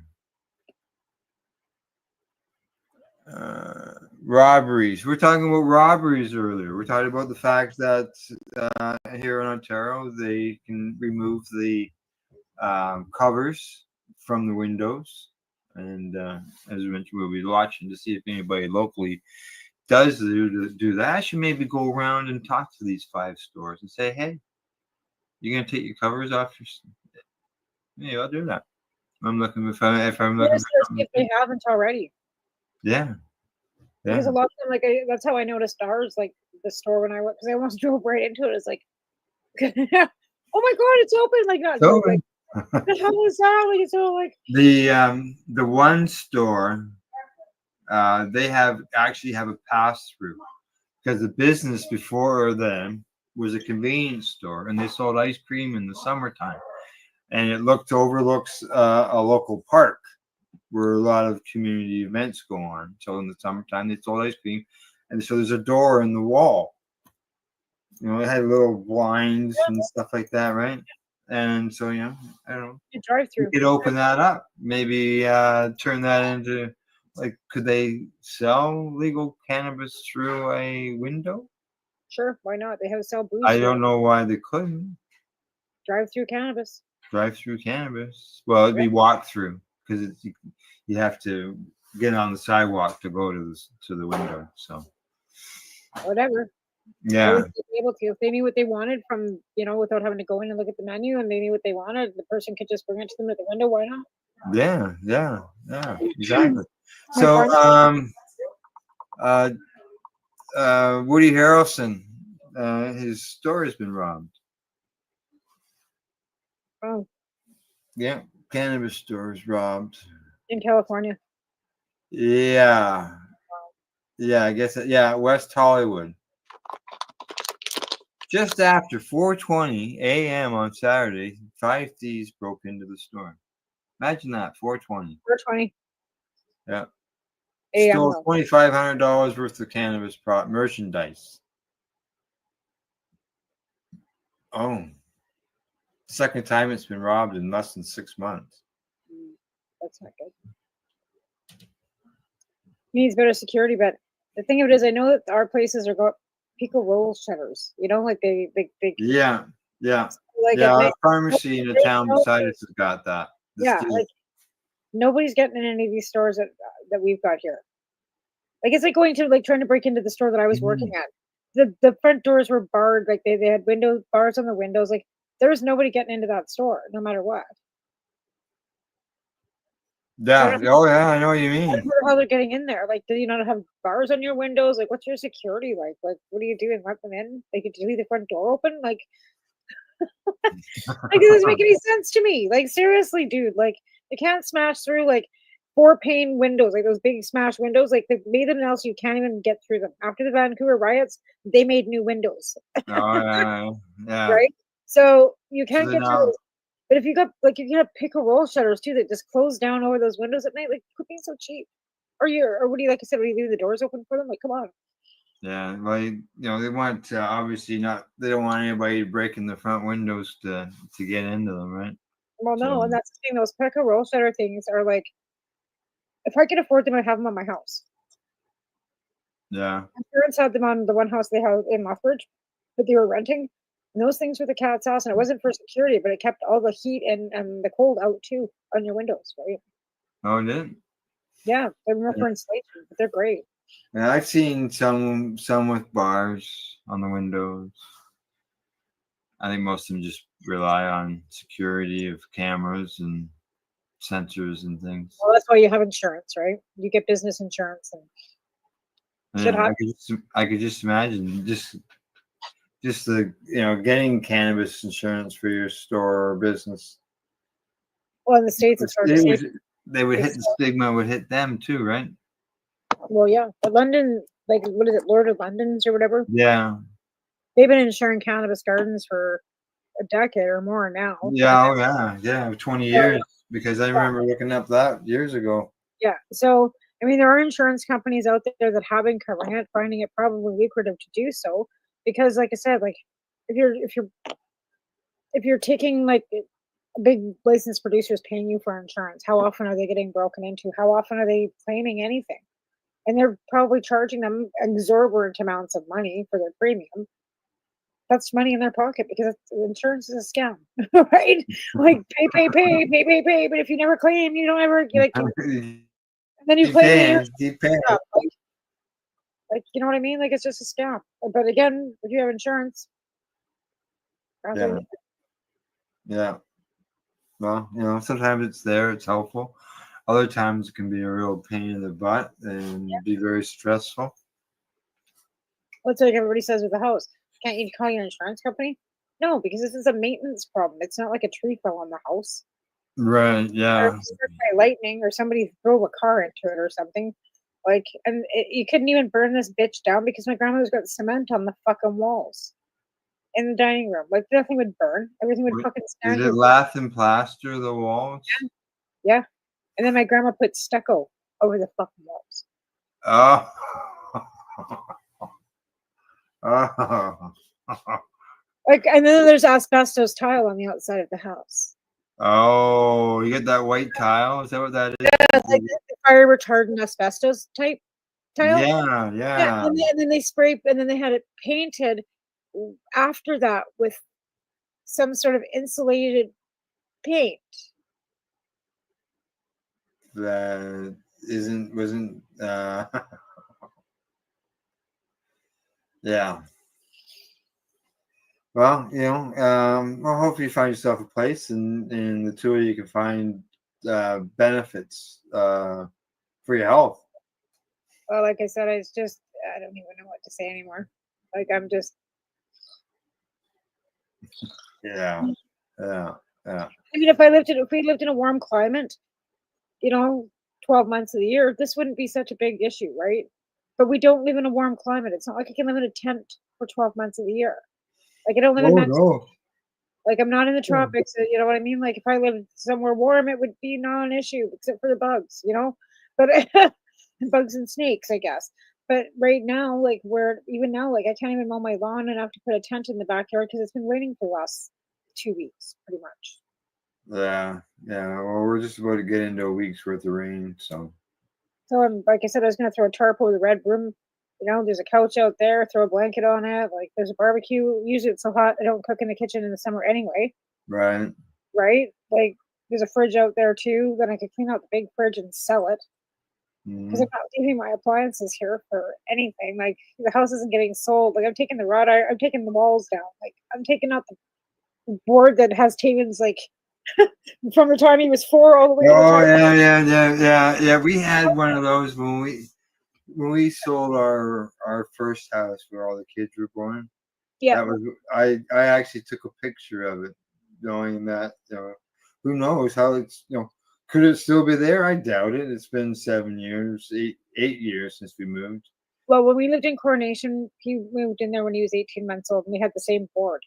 And when we left, because the people that bought the house said they were going to demolish the house, we popped that fucking board off and took it with us. Too. Oh, okay, yeah. I couldn't. I guess I could have removed it and then replaced it, but it would have been obvious because the door frame was an old door Well, I'm frame. going to take the doors out of here too. Like I've got original doors that are like 100 years old with the doorknobs still attached to them. Like if this place is being sold as a demo, then I'm taking all these things with me. I'll put them in a storage because it's my heritage, whatever, right? It's my grandparents' house. I'm taking anything that's not techno. So, as long as you got a spot to put it. Well, I'm gonna go rent a storage bin because I'm going to Right. have stuff like my grandmother's buffets and stuff. Like the one corner cabinet that was bought when I was 5 years old has been given to me by my because it was passed down when grandma died. That's not going anywhere. Right. Yeah. And the thing is, I can't even take it to my mom and dad because their house is up for sale. And then my aunt in Calgary too, she's got her house up for sale because her husband passed away just before Christmas. So everybody's kind of in an upheaval of we're selling off and going, Yeah. Yay. Never fun. All right. Anything else cannabis wise? just send money to the CSP. We got a little bit of a appraisal today. Unfortunately, we can't accept anything via the mail because post office is going on strike again. Yes. Yeah. So yeah, unfortunately, because we've had a passing of a club patient member, her family is actually putting on her obituary that in lieu of flowers, if anybody wants to donate to the Cranbrook CSP, that's where they're going to put their words. I'm very grateful for that, but again, I don't really like it because I don't want to take somebody's money on death. You know what I'm saying? Right. At least then we can keep moving forward, and her life meant something, right? Yeah, exactly, and it shows we have like a foundation specifically for her, and that's what I would do with that. If there's a generous amount of money that has actually if I get like some ridiculous amount of money, which I'm not counting on, I would make it an Andrea DeLorme Foundation, and all the money would then go into that. Right. And we would name it that. So again, like I said, we'll see. Again, I'm not counting. No, you're not counting on it, but I think it was recognized what you did for them before, improve the quality of life, right? Like I said, Monty and I go way back. He's used to work for my uncle. Like he's the only connection I have to my uncles anymore. He was a flagger, and he knew both my uncle Brad, my uncle Marley, and both of them are gone. So in this town, like I said, the only family I really have left would be him. Like, you know what I mean? Like, so when he got, it's heartbreaking. Yeah. All right, so send stuff, cannabis CSP, Cranbrook. Cranbrook Cannabis Substitution Program to tamaralee3@gmail.com. And yeah, if you need my address, you have to send me a Facebook message. Yeah, there you We go. appreciate it, and we're grateful for everything that we get, and we really appreciate all the people that are helping us and continue to help us and have helped us in the past, and that will help us in the future. Yeah, exactly. It's always appreciated, no doubt about that. All right, let's see. Other than that, I'm going to say goodbye, sign us off. Thank yous go to our sponsors, Limestone City Hydroponics.ca and the Campbellford Lifestyle Shop, as well as at ease.ca. Thanks to everybody who tuned in to the video broadcast, as to those who are going to listen to the podcast version, the audio podcast afterwards. And other than that, thank you, everybody, and good night. Bye-bye.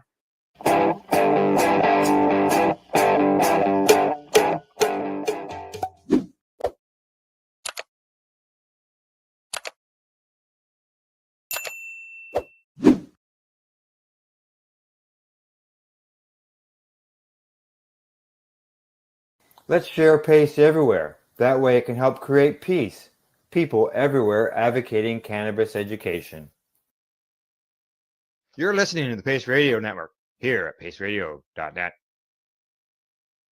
You're listening to the PACE Radio Network here at paceradio.net. The views expressed by the individuals during this broadcast are their own opinions, and they may not be the same as those of their group or other organizations they may be involved with. All medical advice during our broadcast is not a medical opinion and should be checked with your medical physician.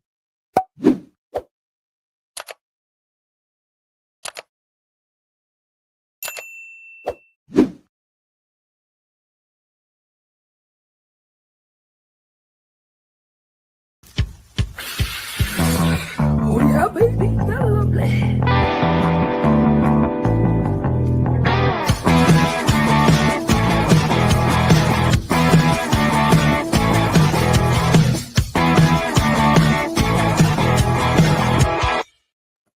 Good morning. It's May the 22nd, and welcome to Psychedelics and Cannabis Education and News, your cannabis and psychedelic news source, found here at paceradio.net. Good morning, Rev Sydney. How you doing? Good morning. I'm doing well. How are you? Not too bad. You know, it's rainy, drizzly, wet, cold, damp kind of day. So that's how Yeah. They suck. We've got one of those coming tomorrow. I'm not looking forward to it. Yeah. It's we've had some nice weather. That was before its time, before it was supposed to be here, and it's gone. So now we're back to where we're supposed to be. Wet, Yeah, it sucks. drizzly. Yeah. Isn't it April showers bring May flowers? Here we are at the end of May. Yeah, but now we have apparently May showers are going to bring June flowers. I thought things were supposed to be getting warmer. It's supposed to be, but I know we Like had just frost global warning. warming stuff, right? You know. Yeah, exactly.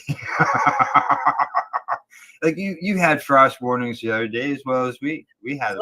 Last night we were people were warned to bring in their plants if they could, because or wrap their plants if they couldn't, because we had a frost warning. We got down to -1 last night, which is unbelievably unusual. Now it's not so unusual that like this is the first time it's happened. Back in the 90s we had, and this was June 7th, 1991, I believe, if I'm remembering correctly. That's the date that's popping in. June 7th is right. 91 might be wrong. But I can be like, I spent the day shopping with a friend, and we were summer dress shopping, right? Mm-hmm. And it was her birthday we were celebrating. So we went and got outfits to go out to the bar with. We, went home and got ready. Beautiful sunny day, 20 some odd degrees. Go to the bar, little sandals, little sundresses. We leave the bar at 1 o'clock in the morning, and there's like snow. And I'm talking, there was already like 1.5 feet of snow on the ground. Yes. You just never know, do you? You never know. Exactly. All right. Well, same thing with the news. You just never know what's going to come up in the news. And today, we're going to start off with a good news story for everybody here in Ontario when it comes to the cannabis stores. And the story is up. Okay.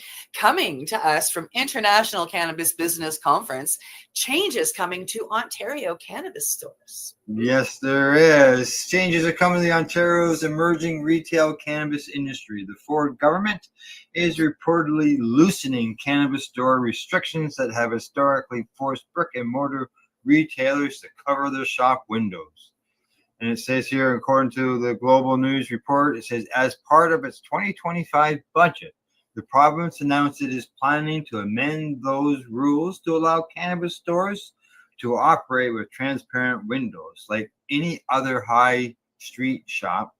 And this goes on to say that the move is one of the industry has lobbied for and welcomed after it was announced in the budget. And as a customer, I completely agree that they should remove those. Yeah, as a customer, and not that I live in Ontario and would ever go back to work for the government, but any potential bud tender, that's amazing news. Yeah. Well, it improves. Well, the article, I'll get to it. So you go ahead. To increase the comfort, security, and safety of both customers and employees of licensed cannabis retail stores, changes are being made to allow stores to improve their outside visibility, stated the government, according to the Global News Report. These changes are intended to support legitimate local businesses by enhancing transparency and fostering a more welcoming environment for consumers while still protecting youth from exposure to cannabis. Requiring non-transparent windows negatively impacts cannabis retailers in various ways. Foot traffic in the area doesn't result in potential customers coming in to make purchases like it typically does for stores and other industries that have transparent windows. After all, window appeal, is predicated on customers being able to see through the windows. Yeah, it's touched on in the news report. Not being able to see through windows creates safety issues for cannabis retail staff and stores customers. Obviously, people with nefarious intent can still cause public safety issues even if windows are transparent. However, it helps mitigate potential issues to some degree to have better visibility and see if trouble is heading in the direction of the store. Ontario will not be the first Canadian jurisdiction to make the regulatory retail change.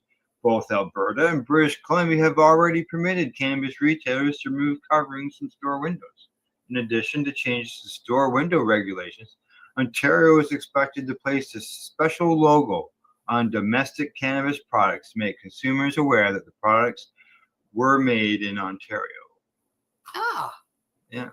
Well, I mean, I like all of that. Like, I mean, I'm still here stuck in Nova Scotia where we're in closets in the back of liquor stores. Right. But, I like seeing that. When I was out in BC and last time walking past stores that have open windows, it was really great to see the privatized stores doing that. I really like that little bit at the end there that they say, like, this stuff is grown in Ontario.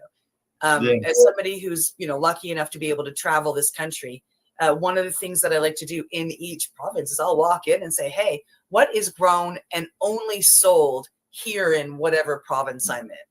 Well, and I know in our agricultural sector here in Ontario, they promote, grown in Ontario. Cannabis is an agricultural crop, whether you like cannabis or not. Yep. And we do that here. Like, we don't have any markings on the bags themselves for things that are grown here, but we do, like in the cannabis closets that we have here, everything that's local, that particular drawer or that particular shelf is outlined in blue with a great big local sign on it. So we know everything that's grown here in Nova Scotia. Right. So I kind of like that idea. Yeah. At least you know. Yeah. Right. And if you're looking to support local people, then you know where to purchase it, right? Yep. All righty. Time to move on to the next story. Oh, things are going to get interesting. Coming to us from the Marijuana Herald, DEA approval given to Red Light Holland and Irvine Labs to import psilocybin truffles for microdosing research. Really? The permit granted after the DEA released its 2025 psilocybin quota in April allows the companies to move forward with the shipment of 3 kilograms of raw psilocybin material from Red Light Holland's facility in Horst. Now, Irvine Labs, an FDA compliant and DEA registered operation, is licensed for prescription and over-the-counter drug manufacturing and is authorized to handle Schedule 1 substances, including psilocybin, LSD, and DMT. This milestone marks the latest steps in a growing partnership focused on developing standardized microdosing capsules with extended shelf life, using proprietary preservation techniques. The companies aim to redefine dehydration and packaging processes that retain the integrity of natural psilocybin compounds. The ultimate goal is to produce a stable, scalable product that can be used in clinical trials and potential government-funded pilot programs in the United States. What I just have to kind of stick in here. The reason why I find this story so interesting is because, I mean, the DEA, bringing in psilocybin, that's number one. Red Light Holland is in Holland, so it is just outside of Amsterdam and Horst, Holland, Netherlands. It is owned by Todd Shapiro, who is Canadian, and Red Light Holland is Canadian-owned, traded on the TSE. Oh wow, there you go. Yeah. So it's 3 countries involved in this. Yeah, it's I find it really, really exciting. I only know that it's traded on the TSE because as soon as it was, I saved up some money and bought some stocks. I had to be in on the ground level, right? Very exciting stuff. Got in at the low end. That's good. Yeah, I did. We are thrilled to announce this major milestone, said Red Light Holland CEO Todd Shapiro. This is a critical step in our mission to move from underground to mainstream, and we applaud the growing institutional support from psilocybin research. Irvin Labs President Sean Land added, receiving the import permit clears the final regulatory hurdle for this stage of the project. We're ready to begin work and apply our expertise in natural pharmaceuticals to support Red Light Holland's microdosing initiative.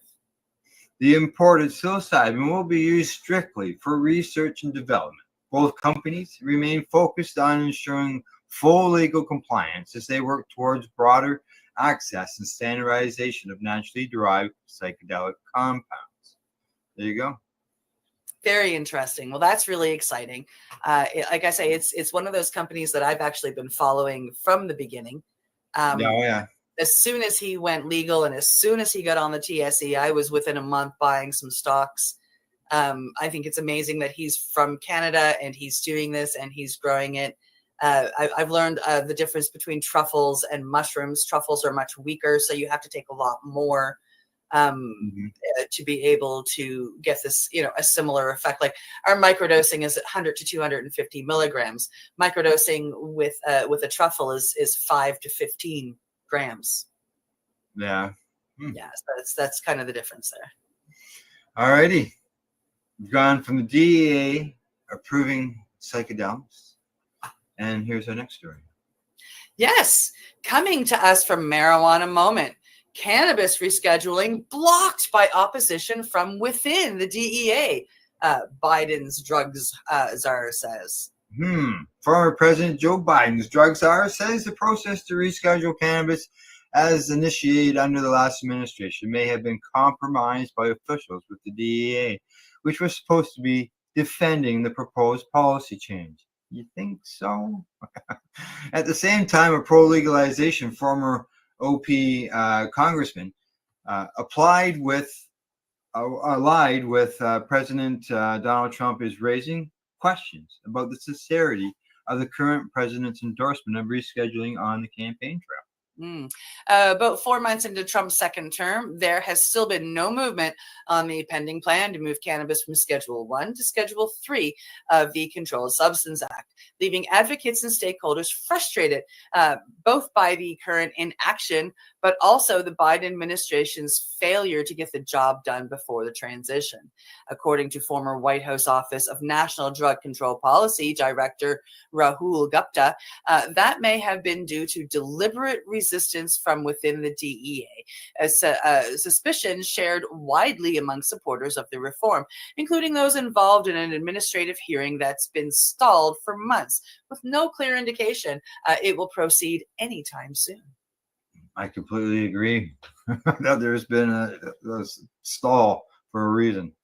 Now, Gupta goes on to say that we got stuck moving at the slow speed of government, which was also marred potentially by some opposing it from within.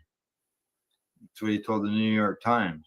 Now, the article also featured interviews with the former senior DEA agent and former Rep. Matt Gaetz, who notably suggested that Trump's endorsement of a Schedule III reclassification on the campaign trail was essentially an attempt to shore up support among young voters rather than a sincere reflection of his personal views about cannabis. As far as speculation about DEA's role in the protracted process goes, there are several factors that have led many to conclude the agency's leadership internally opposed the proposal, including the fact that there was a break in the precedent when then Attorney General Merrick Garland signed off on it after the U.S. Department of Health and Human Services made the recommendation. Historically, the DEA administrator approves drug scheduling proposals. DEA had also previously raised a series of questions about the scientific review that served as the basis of its recommendation that some interpreted to mean it disagreed about the assessments about cannabis's medical value and a relatively low abuse potential, even though the agency technically serves as the proponent of the rule in since stalled administrative hearings. Others have alleged DEA had improper communication with prohibitionist witnesses in the lead up to the proceedings. Yeeper. That's the reports. What happens next in the process is uncertain, especially ahead of the potential Senate confirmation of Trump's pick to lead the DEA, Terrence Cole, who has declined to say whether he supports the proposal, but has previously voiced concerns about the dangers of cannabis and linked its use to higher suicide rates among youth. Trump, for his part, has not publicly weighed in on cannabis reform since taking office. And the White House did not include rescheduling in a recently released list of drug policy priorities for the administration. That tells you lots too, doesn't it? Anthony Coulson, who retired from the DEA in 2010 but remains close with former colleagues, told the Times he ultimately doesn't see the proposal moving ahead under the Trump administration. And he also suggested DEA deliberately delayed the administrative process in an attempt to quash it. Cannabis reform appears to be all but dead in this administration, Coulson said. To use a Trump term, it was rigged not to succeed. Other former DEA and HHS officials have separately expressed their sense that if rescheduling is going to happen, the president will need to proactively demand its completion. Meanwhile, Gaetz, pro-legalization former GOP congressman, who Trump first tapped for AG but withdrawal from consideration, made somewhat surprising comments about the president's position on the rescheduling, suggesting that his endorsement of the reform, while campaigning last year, may have been a politically motivated move to try and win over more young voters, but that he personally has a deep personal aversion to anything that dulls the senses. Go ahead. Yeah, while Trump's position on the issue has evolved over the years, including several past comments supportive of medical cannabis, Gaetz says the president is totally intolerant to any reform that he believes will increase drug use. Wow, that represents a significant shift in rhetoric. Gaetz used in an op-ed in March when he predicted that meaningful cannabis reform on the horizon under the Trump administration and praised the president's leadership in supporting rescheduling. By backing this move, Trump stands up for patients, small businesses, and especially our veterans. It is crucial that our federal agencies follow through on this effort and finally align federal cannabis policy with the will of the American people, he said at the time. Nevertheless, the fate of rescheduling remains murky under the Trump administration, and the Senate panel is positioned to advance the nomination of the president's DEA pick as early as Thursday, so that's today, which would add to the uncertainty. That said, Cole did tell the Senate Judiciary Committee last month that examining the rescheduling proposal will be one of my first priorities, if he gets the role saying it's time to move forward on the stalled process, but without clarifying what end result he would like to see. DEA recently notified an agency judge that the proceedings are still on hold, with no future actions currently scheduled as the matter sits before the acting administrator. Separately, last month, an activist who received a pardon for cannabis-related conviction during Trump's first term paid a visit to the White House, discussing future clemency options with the recently appointed pardon czar. Now, Cannabis Industry-Backed Political Action Committee has also released a series of ads over recent weeks that have attacked Biden's cannabis policy record, as well as the nation of Canada, promoting sometimes misleading claims after the last administration, while making the case that Trump can deliver on reform. I know they're using reverse psychology, I think, on him on their ads. Yeah, that really looks like it, right? Its latest ad accused former President Joe Biden and his DEA of waging a deep state war against medical cannabis patients, but without mentioning that the former president himself initiated the rescheduling process that cannabis companies want to see completed under Trump. There we go. End of the story. Yeah, like it's been 4 months now. Nothing's been said. So I can see where people would start questioning it for sure. Yeah, I find it funny that they're going back and trying to put it on. Well, no, I don't find it funny. I mean, I guess it's politics going back and trying to put it on Biden. Well, I think the idea behind that is because Trump may do it because of the fact that it was something that Biden didn't do. Because he's always condemning Biden on a lot of stuff. He's always talking about Biden. Oh, and that's why that's where the reverse psychology thing's coming in here, right? Yeah. Yeah. So see what happens. As I said, Terrence Cole, DA nominations before Congress today for approval.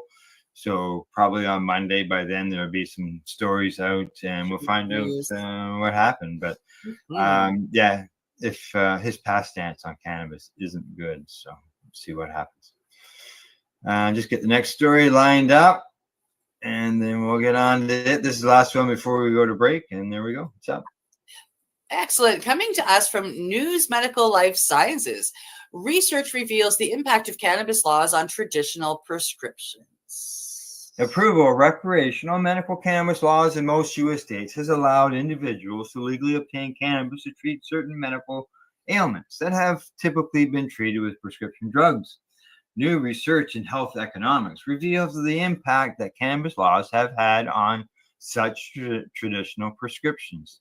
Now, after analyzing prescription drug claims reported by small and large group insurers from 2010 to 2019 for working age individuals, investigators found significant reductions in prescription drug claims per enrollee of $34 to $42 annually in the small group insurance market following recreational cannabis legalization. Net prescription drug claims in these markets were reduced by approximately 6% following recreational cannabis legalization. The researchers did not observe similar reductions in claims in large group insurance markets. They also did not find strong evidence of an effect of medical cannabis legalization on prescription drug claims in either market. We built off prior studies to examine whether declines in prescription drugs among publicly insured populations following cannabis legalization extended to employed individuals.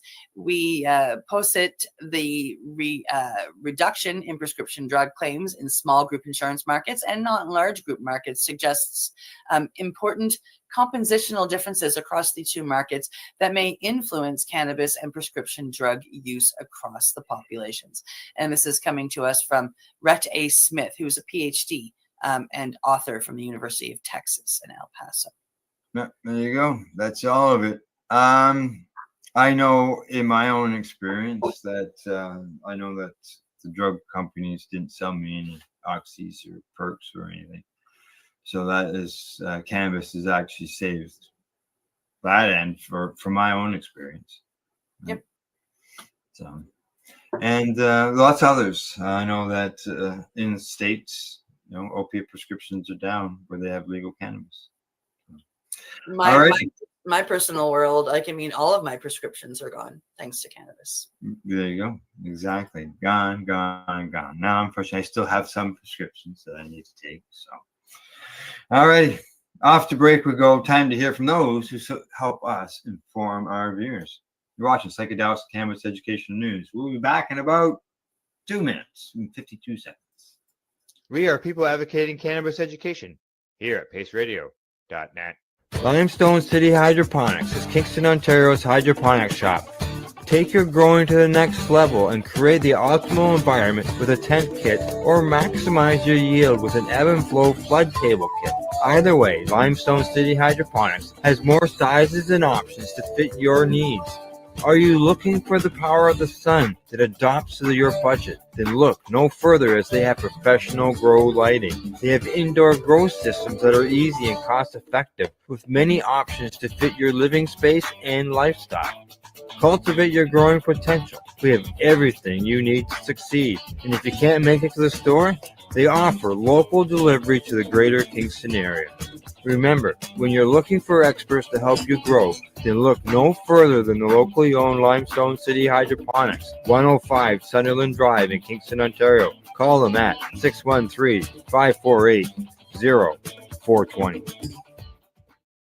Rerolled Saturdays. Check it out. Nothing but non-stop cannabis and psychedelic programming. Find it at 420pace.ca.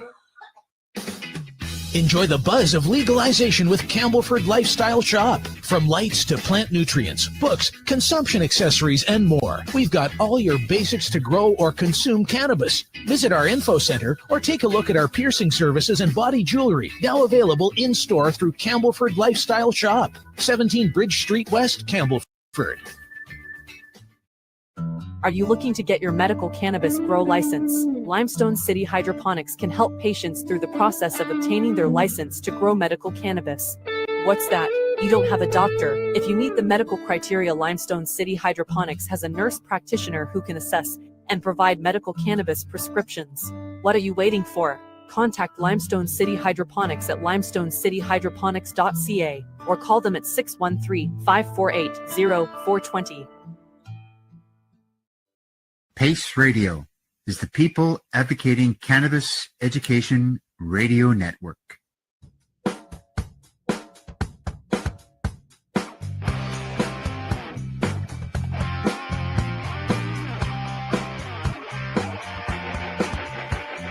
having an awesome day, and I'm gonna make sure it stays that way.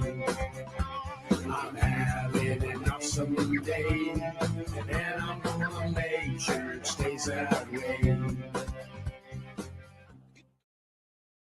You're listening to the Pace Radio Network here at paceradio.net.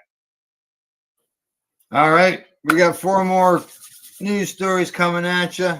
And that first one, I just had to shake my head.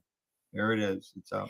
Crazy. Yeah, coming to us from Ganjapanor, Minnesota ends criminal penalties for bong water. Yeah, exactly. I thought, what?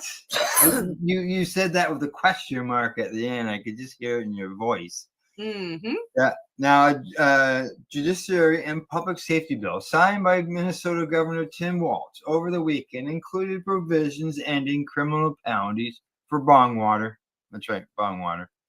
Now, the Minnesota Reformer reports. Now, previously, quantities of bong water greater than 4 ounces could be treated like the pure version of whatever substance the bong was used for.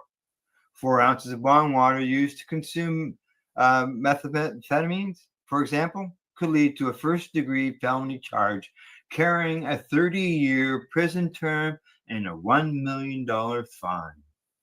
Like, what the? Wow.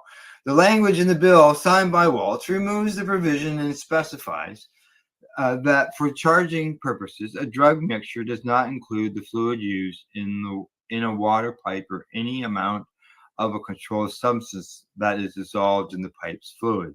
The change applies retroactively to August 2023 a broader drug paraphernalia bill that took effect at that time. Alicia Grants of the American Civil Liberties Union, which is representing in court a woman charged with a first-degree felony on account of water allegedly found in her bong, told the reformer the organization is glad to see the legislature fixed this loophole that allowed rogue prosecutors to put people suffering from addiction in prison for smoking drugs out of a bong. The state Supreme Court ruled in 2009 that bong water could be legally considered a drug. What the fuck? Relying on the testimony of a Minnesota State Patrol officer, right? Because they know everything, who claimed bong water could be kept for future use, either drinking it or shooting it in the veins. What? What the fuck is that? Wow. That state patrol officer, like, he knows his science, right? Drinking, injecting it into our veins. Boy, Nobody is going to drink bong water. It's gross.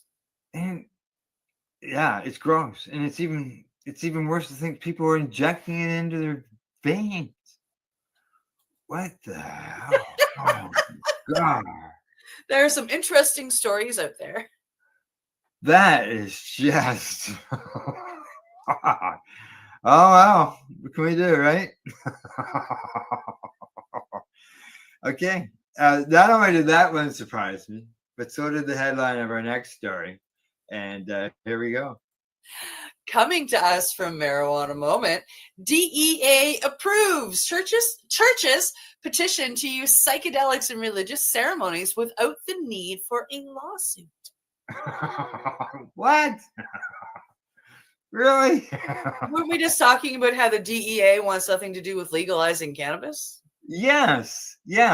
And you know, we've got two stories of the DEA approving psychedelic drug use. Yeah, we're shipping over. We're shipping over Canadian-owned Netherlands truffles to the States. Correct, to the U.S. And now we got another one where the DEA has approved this in a church. Psychedelics being used in a church, and we can't even get cannabis scheduling even, remotely even started. Like, what the? Oh, yeah. Okay, here we go. Yes. Yeah, Marijuana Moment. DEA approves church's petition to use psychedelics in religious ceremonies without the need for a lawsuit. Yeah, exactly. A Washington State church says the Drug Enforcement Administration has approved its application for an exemption under federal drug laws to use the psychedelic ayahuasca in religious ceremonies. And for the first time, the agency granted the unique exemption without legal challenges. The Church of Gaia on Friday said DEA approved a petition for congregants to use ayahuasca under the Religious Freedom Restoration Act, which was enacted in 2009 to create a pathway for religious organizations to request a carve-out under the Controlled Substances Act. So did they do that for cannabis for religious purposes? Not that I'm aware of. No. And there's the Church of Sillimasoxon that's down in the United States. They were working with 5-MeO and mushrooms, magic mushrooms. Mm-hmm.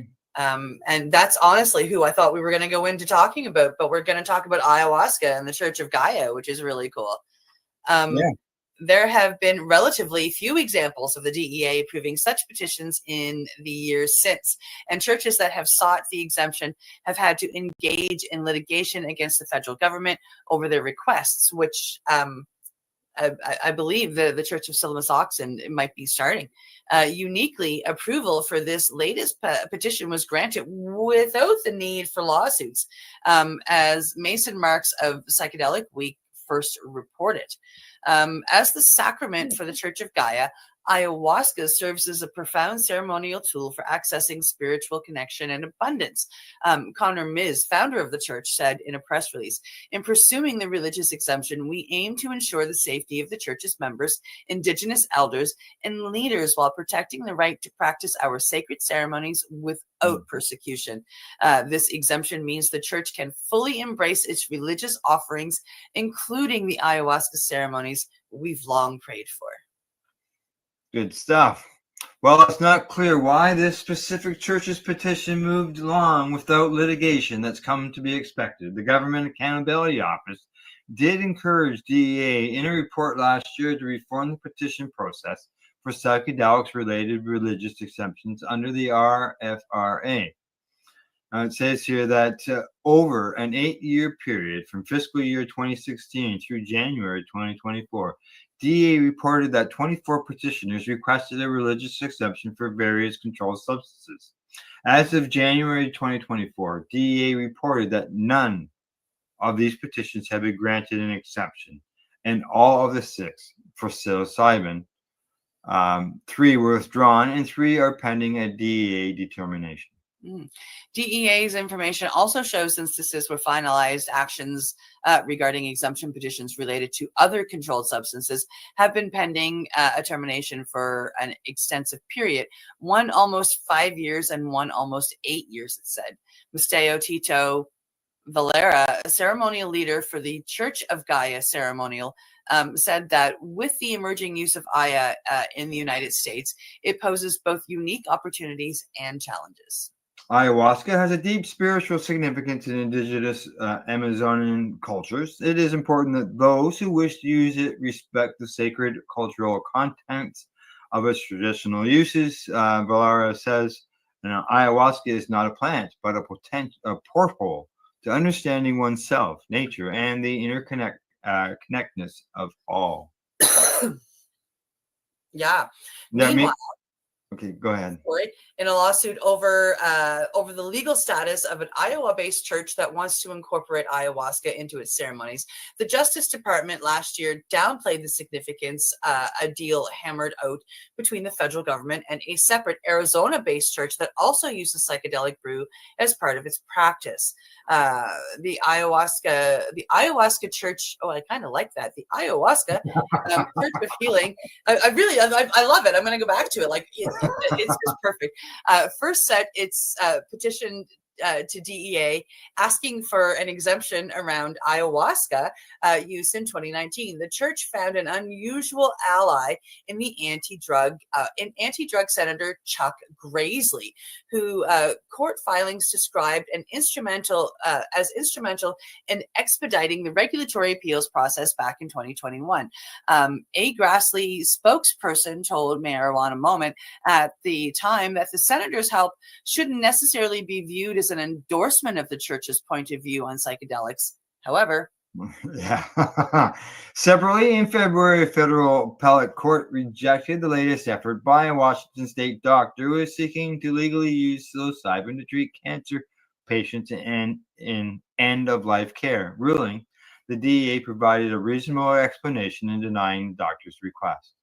In the background of DEA's approval of the Church of Gaia's petition for the CSA exemption, advocates are closely following to see how the agency under the Trump administration navigates a pending proposal to federally reschedule cannabis that stalled out at the end of the Biden administration last year amid legal challenges by witnesses in an administrative hearing. President Donald Trump's pick to lead the DEA, Terrence Cole, has declined to comment to rescheduling cannabis or to say how he'd approach federal enforcement in states that have legalized cannabis. That's right. There you go. There you go. Just so you know, there still is a death penalty in U.S. laws. It's never been enforced, but there is a U.S. death penalty, and you have to have something like 60,000 plants. And there's also 60,000 pounds in order to meet that criteria. Would a licensed producer in a state maybe meet that criteria, being that there is no federal law on cannabis, like for cannabis, it's all anti-cannabis? Is that something that the federal government could come down on a licensed producer in a state? Just a question. If that LP is holding that and has a single owner, yeah. Yeah. I hate to see it happen, but it's just that freaking it's there. scary. Something. Yeah, exactly. It is. All righty. We'll get ready to move on to our next story, and I can agree with the headline, anyways, as far as part of it. And here we Yeah. go. Coming to us from MJ Biz Daily, farmers markets want to sell cannabis. Here's why they can't. Casey O'Neill is good at selling vegetables. The legacy outdoor cultivator in Mendocino County, California, says he's also pretty good at selling cannabis. But although O'Neill's Happy Day Farms is both a state licensed cannabis cultivator and a verified participant in county certified farmers markets, he cannot sell his operations produce and cannabis at the same table. And despite significant interest from consumers, county architectural commissioners and farmers market organizers, O'Neill won't be able to sell his cannabis at such events until state lawmakers change how cannabis businesses are licensed and how regulated cannabis is sold. Until then, significant opportunity and money will be left on the table by struggling cannabis businesses across the country, according to the observers, such as Genuine Coleman, executive director of the California-based Origins Council, which advocates for small outdoor farms. He says, direct to consumer for small craft producers on the state and federal level remains one of the top priorities for national advocacy organizations such as National Craft Cannabis Coalition, he says. From California to New York, small farms are attempting to diversify by offering craft cannabis along with produce at farmers markets and via community-supported agricultural programs. There are some existing opportunities. For example, cannabis is currently showcased and sold at special events such as the annual California State Fair in Sacramento. And New York Governor Kathy Hochul earlier this year signed legislation legalizing a cannabis showcase event permit, allowing for cannabis-specific farmers markets with the participation of a licensed retailer. However, that's not quite direct to the consumer opportunity that small to medium-sized businesses want and need. As the spendy offerings at high-end farmers markets at Brooklyn's Grand Army Plaza or San Francisco's Ferry Building Show, farmers markets are keen to lure deep-pocketed consumers with craft liquor, wine, and cider, as well as local honey, wool, salmon, and other choice commodities. Craft cannabis is the perfect complement to all of this. The logic goes, for small farmers such as O'Neill, cannabis used to be a lucrative commodity that supplemented or even subsidized his farm's food production. But with cannabis prices crashing under the weight of oversupply and illicit market operators, the consistent weekly revenue from food is giving Happy Days crucial liquidity, helping keep the whole operation afloat, O'Neill told MJ Biz Daily. That could change, however, if he were allowed to show curious farmers market customers stocking up on his operation's peppery jelly and salad greens, some of the award-winning Happy Days papaya bomb or government oasis flower strains. Our whole ethos from the beginning is asking why is that these two agricultural products are completely separate in the supply chain, despite the fact that we grow them in the same space, O'Neill says. Good question. In the medical marijuana era, it was like a dream come true, he added. Yes, I found you. We had herb on the table, deli style. You could sample squeezing a nug and then take it home. And now, 10 years later, all of that is outlawed since California legalized adult use cannabis in 2016. It's been brutal, O'Neill said. Technically, O'Neill and other small cannabis could show consumers the products at farmers markets. But despite support from the Mendocino County Farmers Market Association and the county's agricultural commissioner, a combination of state and county law means forbid O'Neill from selling cannabis to consumers? That's in part because county zoning makes Happy Days ineligible for micro businesses permit that would allow the farm to be a vertically integrated cultivar and seller. The Mendocino County Board of Supervisors could at least tweak zoning rules to make cannabis licenses in more areas eligible for the micro business permit that allows for both cultivation and sales. But the state would also would have to make changes to what's allowed to be sold at farmers markets. For now, unfortunately, cannabis is not on that list, said Mendocino County Agricultural Commissioner Angela Godwin, who fully supports cannabis sales at farmers markets. As far as I'm concerned, it's a legitimate agricultural product, she added. I don't know how you can possibly say it's not. Limited pilot programs which allow tracked and traced cannabis to be sold in controlled environments such as the state fair show that idea will work, but that's not really happening. That's not really helping the farmers, Godwin says. In New York, the State Cannabis Control Board on Tuesday took another step towards licensing cannabis showcase events, but it's not yet clear whether New York Office of Cannabis Management will allow licensed growers to take their wares to general farmers markets or keep sales to age-gated cannabis-specific events. My Ithaca Farms Market is very open to adding cannabis to it, says Alan Gandelman, who operates a farm in Fingers Lakes areas and co-founded the Cannabis Association of New York, which advocates for small and medium businesses. O'Neill might be selling cannabis at farmers markets already had California Governor Gavin Newsom not intervened. Last September, around the time Newsom imposed an emergency ban on hemp-derived THC products, he declined to sign a bill into law that would have allowed cannabis cultivators to sell their products at state temporary events for up to 32 days per calendar year. That was a devastating blow to small farming community, said the Origins Council Coleman.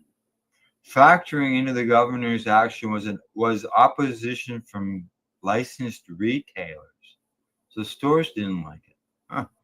There also were concerns that a new direct-to-consumer sales model would undermine the existing retail licensing framework and place significant strain on the Department of Cannabis Control's ability to regulate and enforce compliance. California regulators, worried about maintaining track and trace controls, were reluctant to add another potential sales channel at the time when enforcing current rules is proving challenging, said Claudio Miranda, who's a co-founder and chief operating officer of San Francisco-based Buddhist, a cannabis product review app. It really boils down to two main issues, he said: chain of custody controls and making sure there's enforcement. Could they not just issue a permit to those people to sell their products? They would know who's selling. That way they could help, with that enforcement and chain of custody controls, I would think. But who knows? Newsom said he was open to lawmakers trying to advance more legislation, but no such bills were introduced this year. That's leaving small farmers to ponder about other solutions while they wait for the law to catch up to what they argue is both a logical and desired solution. Allow them to sell their state legal cannabis at the same tables as they sell their other agricultural products. In an ideal world, I would sell cannabis at the farmers markets, O'Neill said. There are regulatory safeguards. It needs to be in compliant packaging. It needs to be tested, etc. But following these compliance standards, we should be able to do this. Yeah.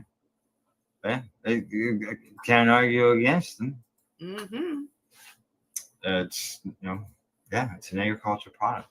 Farmers sell agricultural products, right? All righty, last story of the day, and we are heading overseas.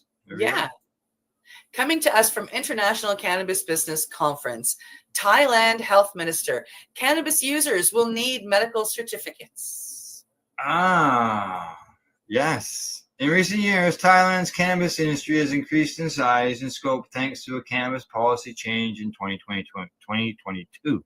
However, Thailand's health minister, Somsak Thepston, stated in a press conference today that the nation's government is likely to implement new regulations soon, including requiring cannabis retailers to limit sales to customers who have a medical prescription.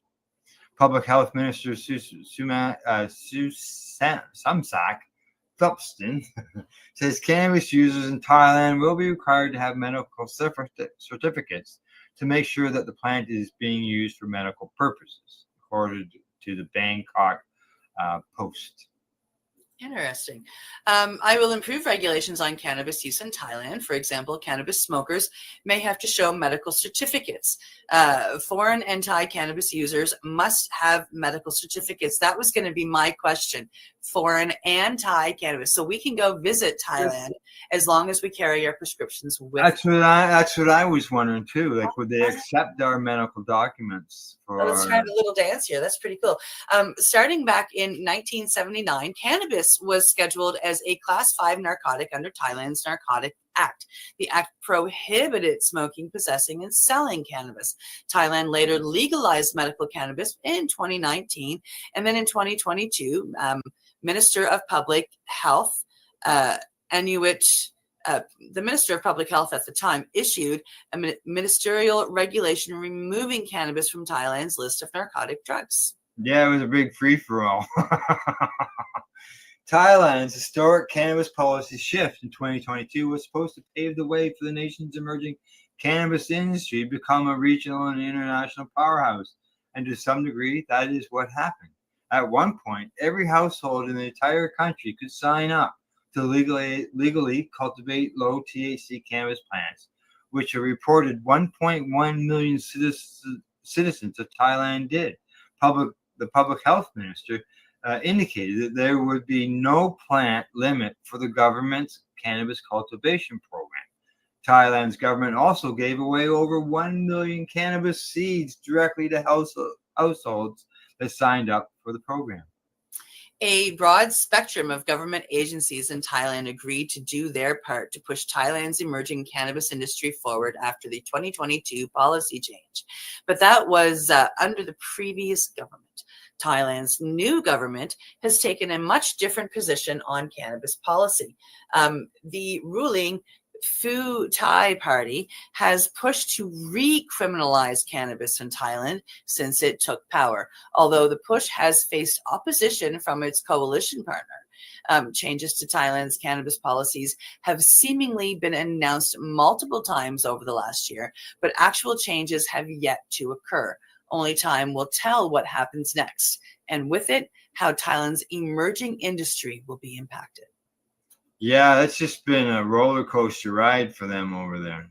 Yeah. When it comes to the cannabis issue. So it looks like it's going to continue, unfortunately. Yeah, crazy.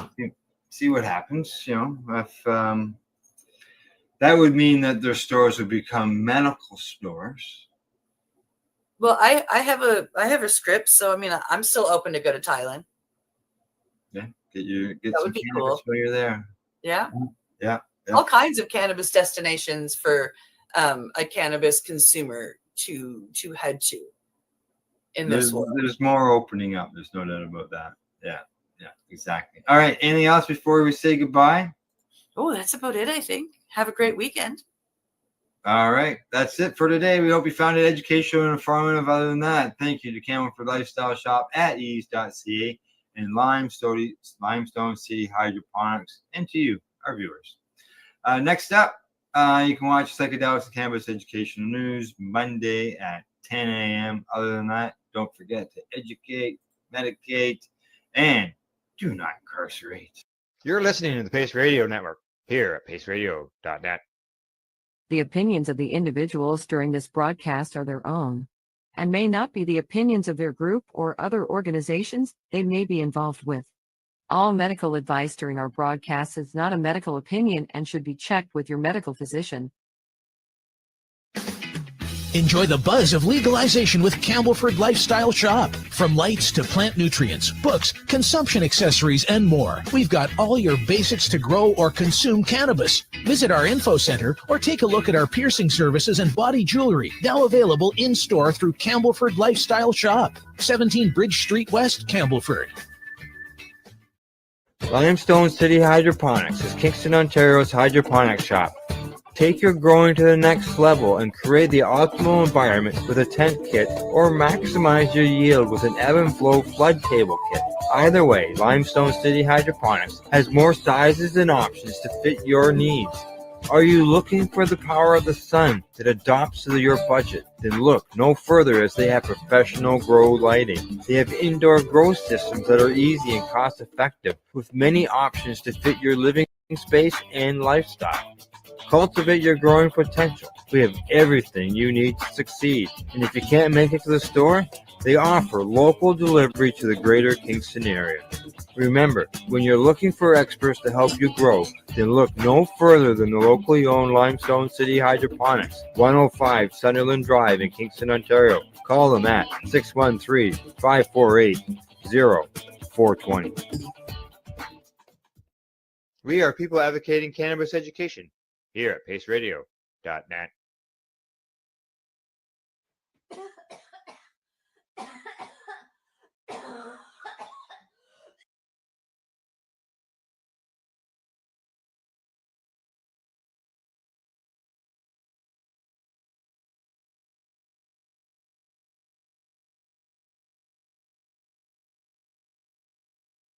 The opinions of the individuals during this broadcast are their own, and may not be the opinions of their group or other organizations they may be involved with.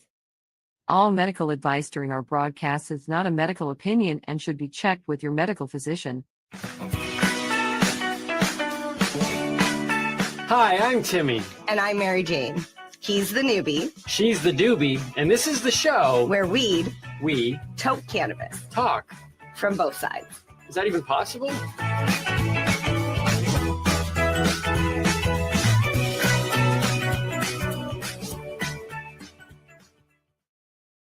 This podcast is for adults only, should not be used as a meal replacement, and may contain nuts.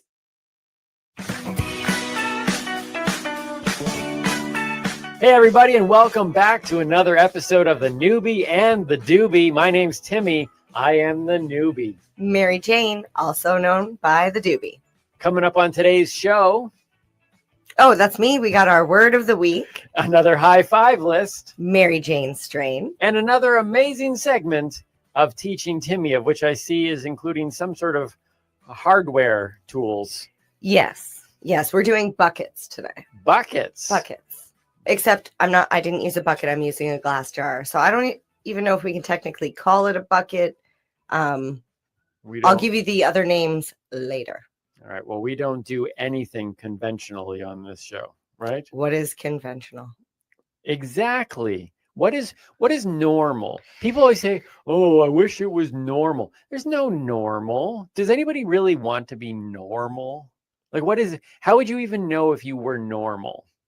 I think you would be like everybody else. But I mean, if you look at everybody else, nobody's really the same. No, everybody is unique, right? Yes. So you ever see like those groups of people that are like, we dress like this? Oh, like for example, okay, let's go with the hipsters. Okay. The hipster community is stereotypical. People go hipster, hipster, hipster, hipster, right? Mm-hmm.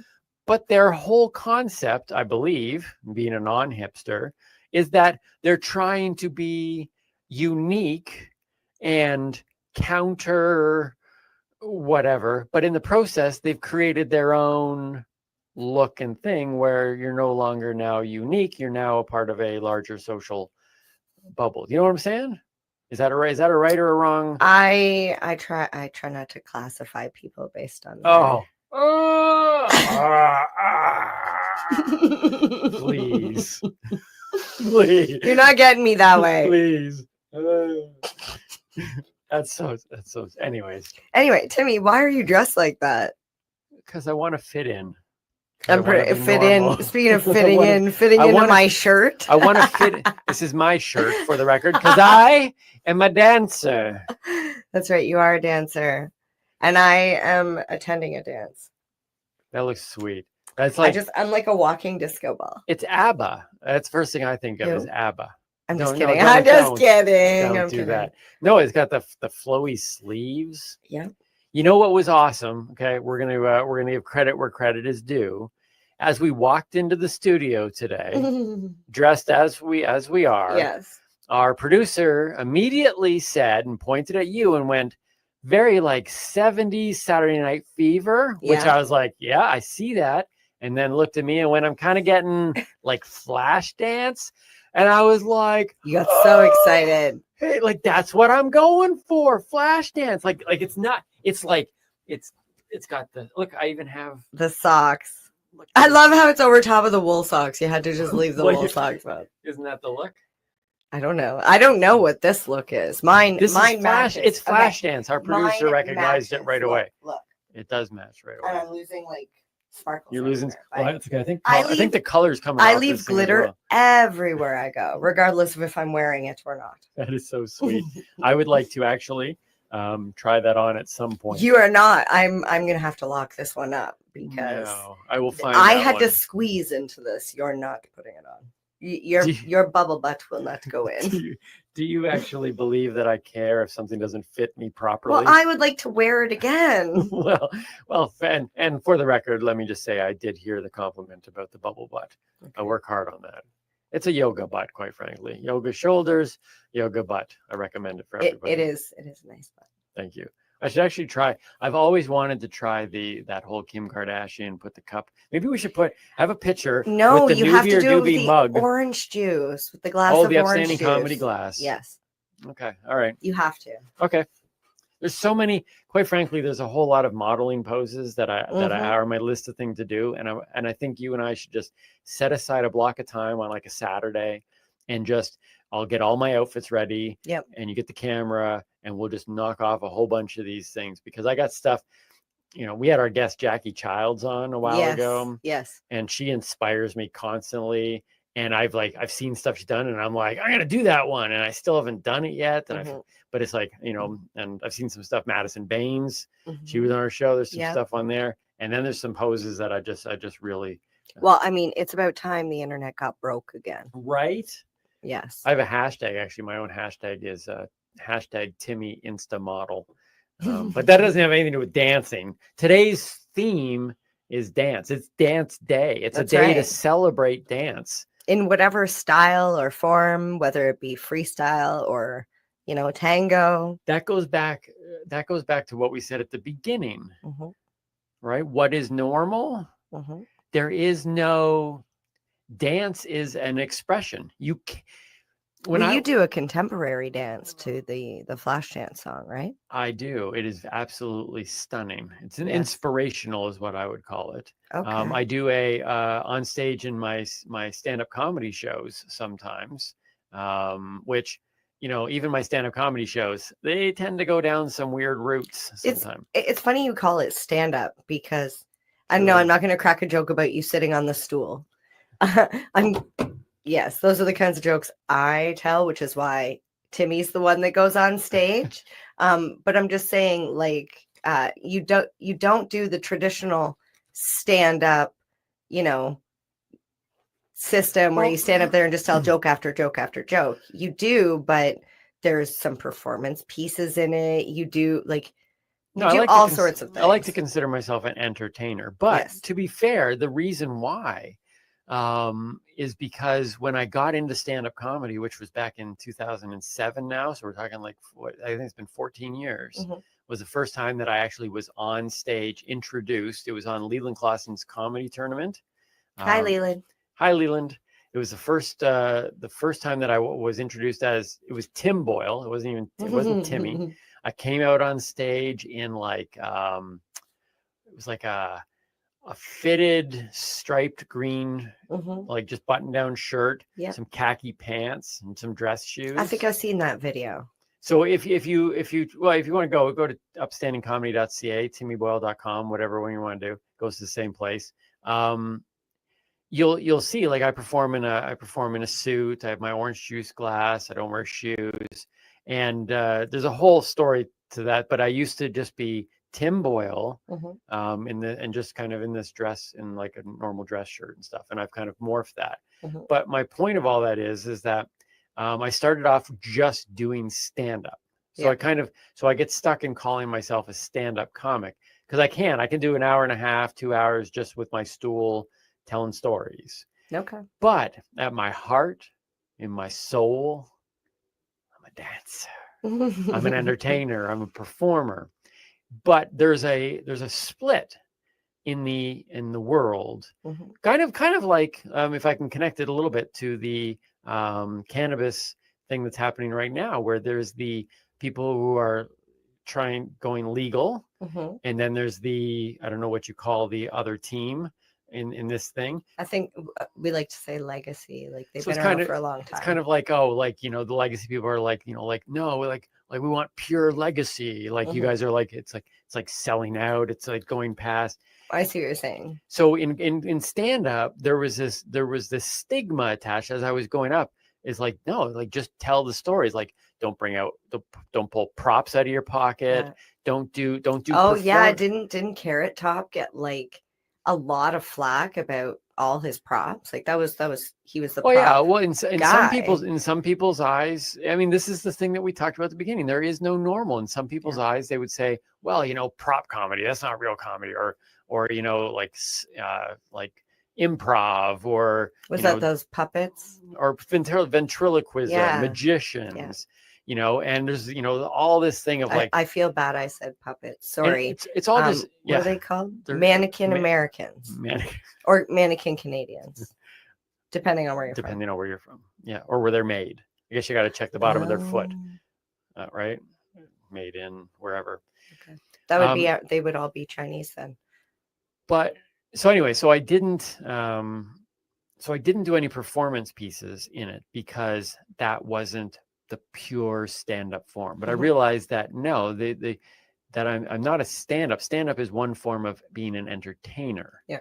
And so in order to become truly who I was, I began to open up my shows, and I started to just be more, who I am. And I throw in these surprises. One of them is this interpretive dance from Flashdance, which I love that bit a lot. But that's the same with dancing too. There is, people's, especially growing up, I think there's this thing that carries with people for the rest of their life, where it's like, I don't want to dance wrong or look foolish. I want to make sure I do the right moves. Yeah, but there's no wrong way to dance. Grade 6. Did it? At some point, yeah, it became less about freedom of expression and more about how other people were perceiving you while you're dancing. And then all of a sudden you hit high school and it becomes a sexual thing. Right. And in high school, yeah, I was not, like I was in high school, I was sexually active towards the end, but like it was very intimidating when you were out on the dance floor and all of a sudden a guy would come up behind you and start grinding on you. And you're like, okay, first of all, I don't even know who you are, because I didn't know there was anybody back there. And second of all, you're like 6'6" and that's my shoulder. Yeah. And you look at your friend with these like wide eyes, because she's like looking like this and then looking at you and then looking like this. And I'm like, is he cute? That's my shoulder. Oh, you like that, eh? That's very funny. I don't even know how to follow up on that one. That legitimately stopped me. That's funny. I didn't know what to do either. He was like, I tell you, 6'6" and like, I can tell you that captain of the basketball team. And I was like, I was never grinded upon while dancing. I was a free flower dancer, but I always brought entertainment into my dancing. So my theory was this, and I think this is true across the board. If you are really, really good at something, and American Idol and shows like that prove this point. Yes. If you're really, really good, people will jump all over that and enjoy it. And if you are really, really bad, same. But if you are a mediocre, decent like dancer, No one cares. No one notices. No one wants anything to do with it. Well, I am borderline bad, and you'll see this when we go to that event that we're going to a couple weekends from now, because I'm doing karaoke. And I love singing songs about how bad a bitch I am and how like sexy and hot I am, because I don't even know what I'm doing up there with my body. So it don't look very sexy.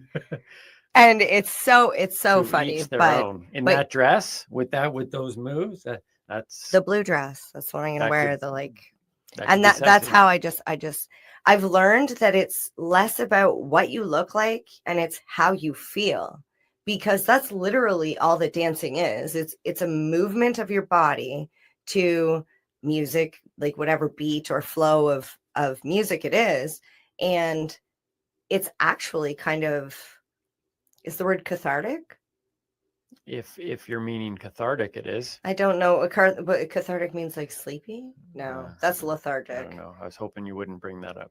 Okay, well, anyways, it feels amazing when you actually can like let yourself go. And I say that because I spent too much time in my head worrying about, do I like, I hate my arms. I don't understand, other than to grab things and hug Oh, people. they're useless. I wish I could take them off, Well, not especially useless, at but they get in the way. bedtime. Yeah. Exactly. Velcro arms. How do you cuddle and like snuggle up to someone unless you stick your arm underneath them or underneath, like, anyways, it's just, I mean, currently we don't even need them to do a podcast, quite frankly. Our We producer could have don't. moved the microphones in place and we could have just sat here and done it, right? There's Yeah. very, very few reasons. Although I do like the expression.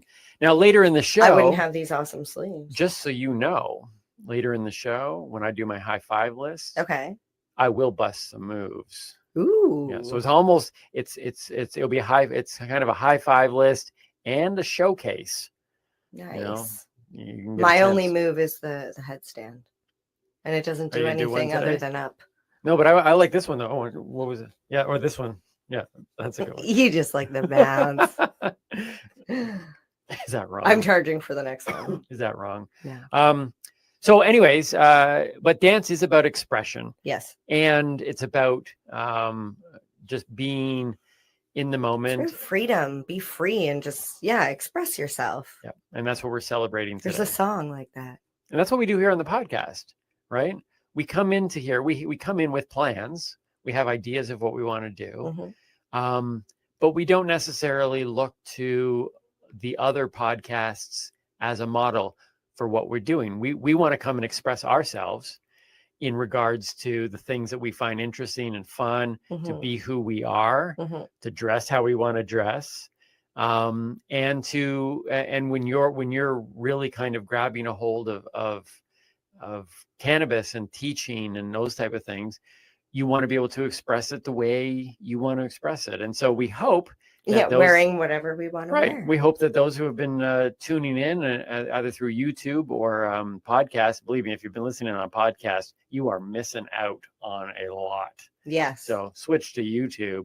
But hopefully you've been enjoying the way we express it, and along the way that we're finding like-minded people who enjoy what we're doing, because we're just trying to express ourselves. That was a song, right? Yeah, express yourself. Oh no, so that's so funny because you went to Madonna. I did go to Madonna. Why wouldn't you? Never mind. Well, where else is it from? It's okay. I can't. I lost it. You took it over with Madonna. There's another song. By who? Is it Pharrell? Exactly. I can't remember. Exactly. Unmemorable. Classic Madonna. Express yourself. After you did that, I lost everything. I was like, oh, what's the rest? I don't know the rest of the lyrics. I just moved to the beat. Shall we do a word of the week? You're so cute. Thank you very much. So are you. Thank you. Let's do word of the week. Yes. Let's okay. get into this thing. All right. Word of the week. What do you got for us? Word of the week actually comes with a visual this week. Nice. What is our word, Timmy? That looks like it makes bubbles. It does not. I mean, it probably could if you put it in a bath and like blew in it. Okay, so it look. Oh, it's this a pipe. This one has a lid on it. It's a pipe. Yeah. So our word of the week is pipe. Okay. Now, a pipe is the earliest known way to smoke cannabis. Okay. Yeah, that would make sense. Right? This is called the peacemaker. The peacemaker, the pipe. Looks like a kazoo. I play the kazoo pretty well You too. do, you do. Okay, so the pipe. Yep, and they come in different sizes, different materials. This one here is a food grade silicone. That's why it's like a rubber. Yep. I like it for travel because it's not glass, it's not going to break.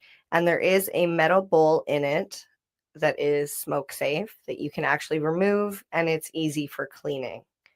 Also came with a cap. So you can either leave a little bit of flour in it if it's that'll not keep it completely fresh. burned. Well, it's just storing it until the next time you're ready to use it. Actually, can I ask you this question? Because I just realized. Or hang on just one sec. Or the lid helps to keep the smell in. Okay. Sorry, go ahead. No, that's fine. It just just came to me.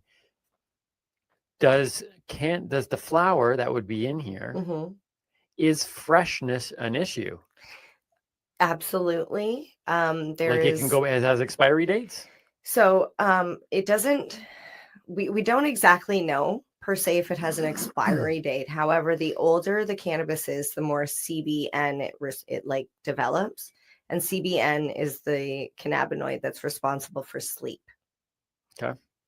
So then it turns it more like what most people would classify indica as a couch lock and a sleep aid. Okay. But there is also dryness, damp, like humidity. How moist is it? Mhm. If you leave it in there, it will go dry faster. Okay, but the lid will slow that process down. Yes and no, because if you see on the side of it, it's actually got a second air hole. Oh, yeah. So what that does is when you light your pipe, not all pipes have the second hole.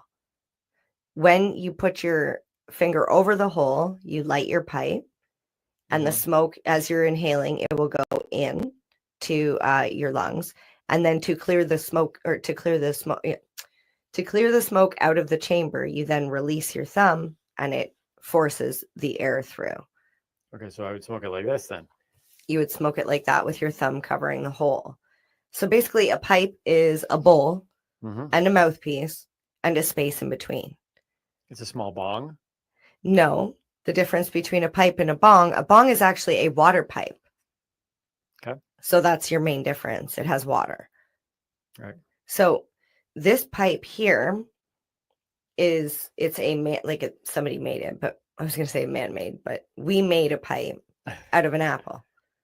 Yes. That is yes. also a man-made pipe because we Check made that out on YouTube because there's a video of Mary Jane teaching me how to make a bong out of an apple. Yes. It was pretty impressive. Yes. So that basically, like the other one was just like this one. It was a bowl and a mouthpiece and a stem in between. Right. Yeah. You just need something in between so the smoke can flow through. The farther that the smoke, like from the bowl to the mouth, the longer it takes for the smoke to reach one point to the other, therefore cooling the smoke down and providing a smoother, I don't want to say cleaner smoke. It's a bad thing to say like cleaner smoke because smoke is not clean, but it is supposed to be less irritating on the throat. Right. So there is benefits to that. And that's why a lot of people like water pipes because the water also helps cool down the smoke as it travels through the unit. Yeah. Okay. But we'll talk a little bit more about that when we get to other words to of the water week. pipes. Yeah. I really do love, if it's your first time joining us, Mary Jane, it doesn't just you're not just picking random words regardless. You are following like this flow of words. I try and build a flow because I think if you're new to cannabis, what do you need to learn? Well, first, like we said, we need to find out where to get it, how to consume it. What am I consuming before I even, where to get it?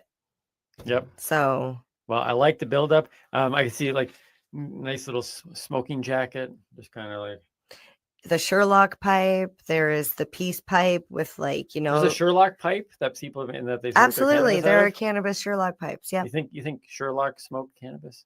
I wouldn't doubt it. Where do you think he'd say? What was his? What was his phrase? Something about. I was going to say Watson? Eureka. Oh, Watson. Yeah. Something, Like I got it, Watson. Dear Watson.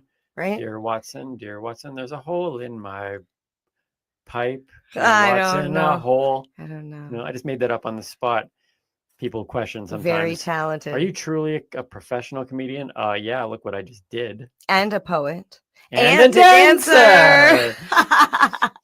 So I love it. Thank you for that word of the week. Thank you. You're welcome. For our high five list, it's going to be high high five. five. Oh, I'm going high. Wait, go into here. High There we five. go. For my high five list today, it is Timmy's top 5 dance moves. So when I'm cutting the rug or doing whatever. Are you doing the one that you do on stage? I love that one. That was my favorite. Okay. Hang out here for these, okay? These Sorry, I get all excited. I do this these all are the time. my top 5 personal dance moves that pretty much they're showstoppers. Showstoppers. You're zipping it up? Well, don't, because that's going to be a one-sided podcast then. Zip it back. There we go. I will unzip it when needed. All right. So for this, I just need everyone to know that in the space that we are in, I am not fully able to express and show. So some people say, move, was lacking. Mm-hmm. Maybe probably not a lot because like I'm really good. I'm just saying that it's not going to look as awesome as it should have looked or would look in real life. So like I'm trying to work within my environment. Mm-hmm. And in doing so, This is a small studio. in doing so, risking I broke my zipper. that's okay. I'm risking though people's perception of me as a dancer. So I need you to know I'm excellent. Take my word for it. And I'll do my best in the space that we have today. Are you ready for this? I am ready. At the end of it, okay, number one is it's going to blow your mind. But at the end of it, I want you to tell me which move was the best. And for those watching and listening, you might as well just skip ahead at this point. But those who are watching, we will provide something during the week that this thing is uploaded, a question for you to rank these moves. Mm-hmm. I want to know which one of these moves. And if you're watching this on YouTube, just comment below, please. Comment below and say which one of these moves is the most awesome of the moves. So are you ready for this? I am. I'm excited. High five list. Timmy's top 5 dance moves. Okay. Yeah.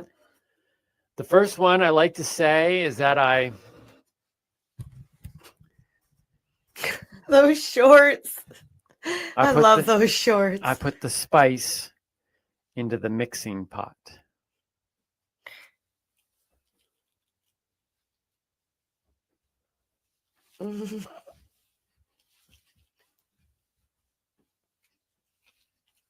Where's this pot now? Behind your back. Oh, you're moving the spoon. I don't know what that was, but that was interesting. It's called expression. Okay. I'm down with that. Did you see how I passed the pot behind my back? I thought it was the spoon. See, a lot of people, they just do this. They just do like this stir. Yeah. And I'm like, why are you just like, let's start to do like, so I always like to add a little something extra. Okay. And there's hip movement that some people would be. Okay. Okay. So the mixing pot is a lot of people, it's pretty standard for some people, but I throw in a little twist that makes people go, oh, let's stop and watch this guy. Okay. Number 4 on my list of Timmy's dance moves is the Ricky Martin shake. Now this one, I tend to usually like to have somebody else with me, but basically it just goes like this.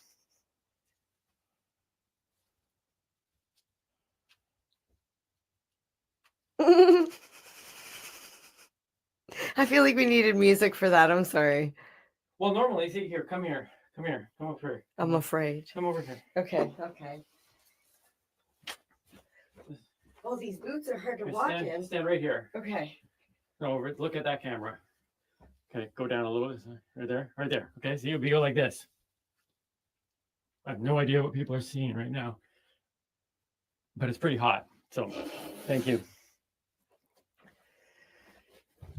I know that was your shoulder. It was actually my forehead. Number 3.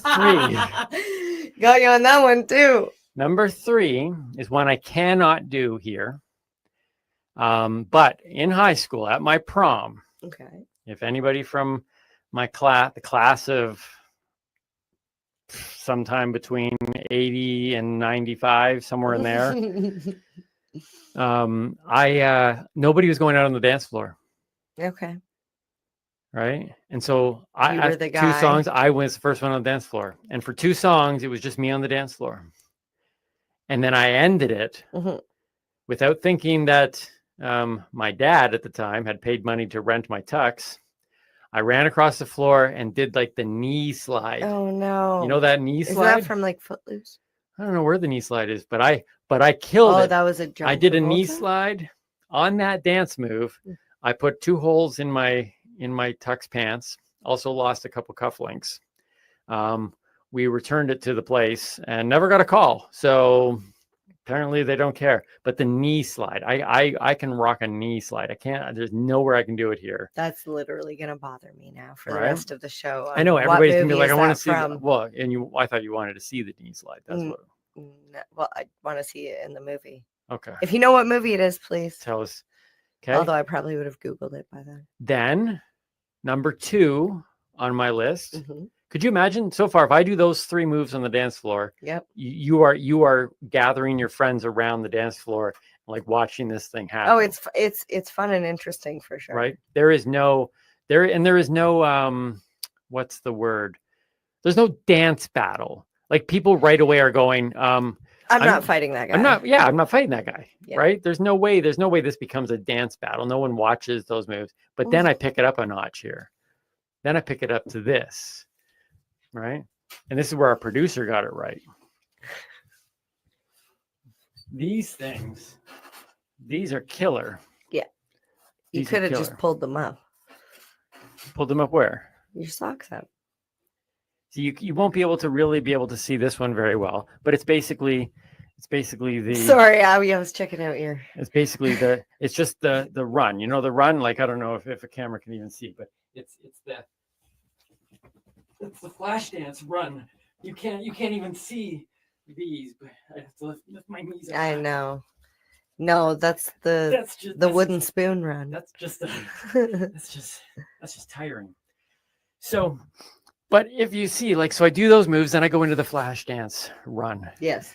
And at that point, any room that I am in, rooms bigger than this, it's a mix of, it goes from silence to cheers. Like it's this roller coaster of energy.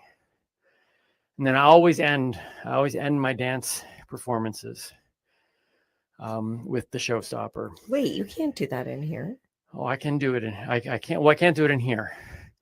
Can't do it in here, but here. Oh, we're going out on location. We're going rogue. We're going rogue. Okay, here we go. There's the video. Okay. Okay. All right. Okay, do you have me? Ladies, I have you. Ladies and gentlemen, here we go. Number 1 on Timmy's dance moves, showstopper. I'm gonna put my shoes on actually. Yeah, you might need those. I'm gonna put my shoes on. I can't believe we're going back out like this. I can tell you this right now. If this doesn't work, if this goes poorly, because sometimes it doesn't. Sometimes it doesn't work. If this goes poorly, and this is how this podcast ends, or our entire podcast in general ends, or my life, whatever it may be.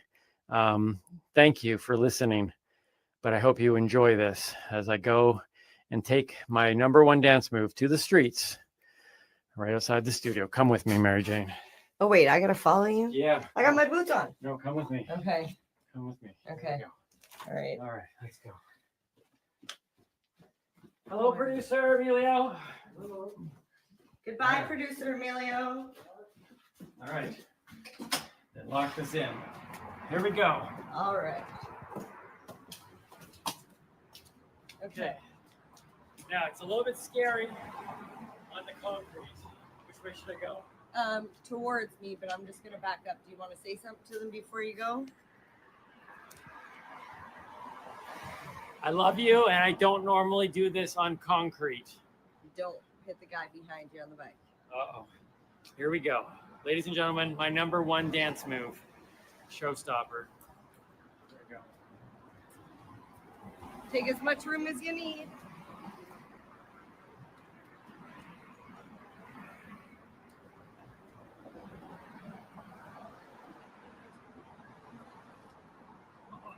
Not enough room?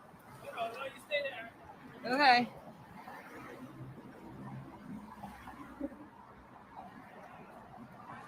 I'm just never done it on concrete. Okay, here we go.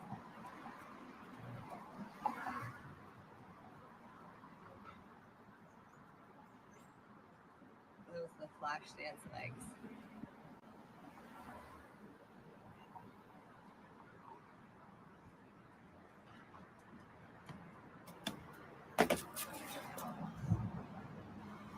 Right? That's awesome. Right? That's awesome. Okay, come back. Okay. Wait. The shoes.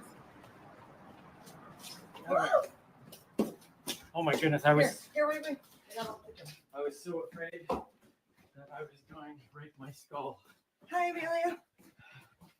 Okay, we're here. We're back. All right. Okay. All right.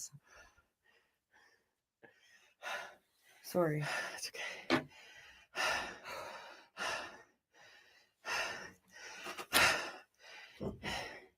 Good job. You can see now how when I start off the stir, they're like, okay, seen it. But then I start to pass the pot behind my back and they're like, well, hold on. Right. And then And where did then- the pot go? Then all of a sudden it's like the energy starts to come in. I call it the Ricky Martin shake. People are like, whoa, Is that guy having a energy is seizure? lifting. And then I run across, slide on my knees, and they're like, they almost like start to stand up. And They're then like, he's praying to God. then it's like, okay, what's going to happen next? He's on his knees. And when I stand up and they realize, oh no, it's not over. And then your legs started going. And I just, You're like, and it's like kind of like he must that. have It's ants like, in his pants. it's like the Hulk Hogan thing. It's like when he starts to shake and they're like, the crowd goes wild. And he's like, he's not done. He's not done. And then I go back and the silence comes and I run. And when I hit that landing, literally anything else that's happened that night is forgotten. See, it sounds like a rave song.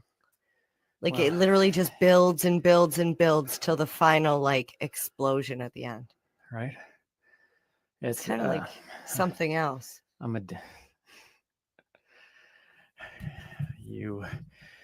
We're just trying to talk about dance.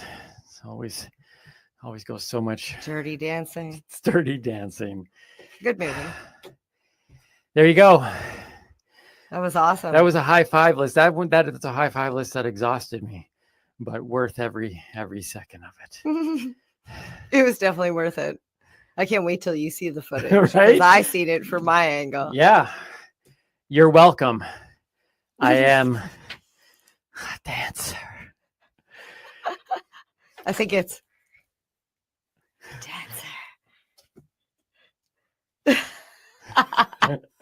All right.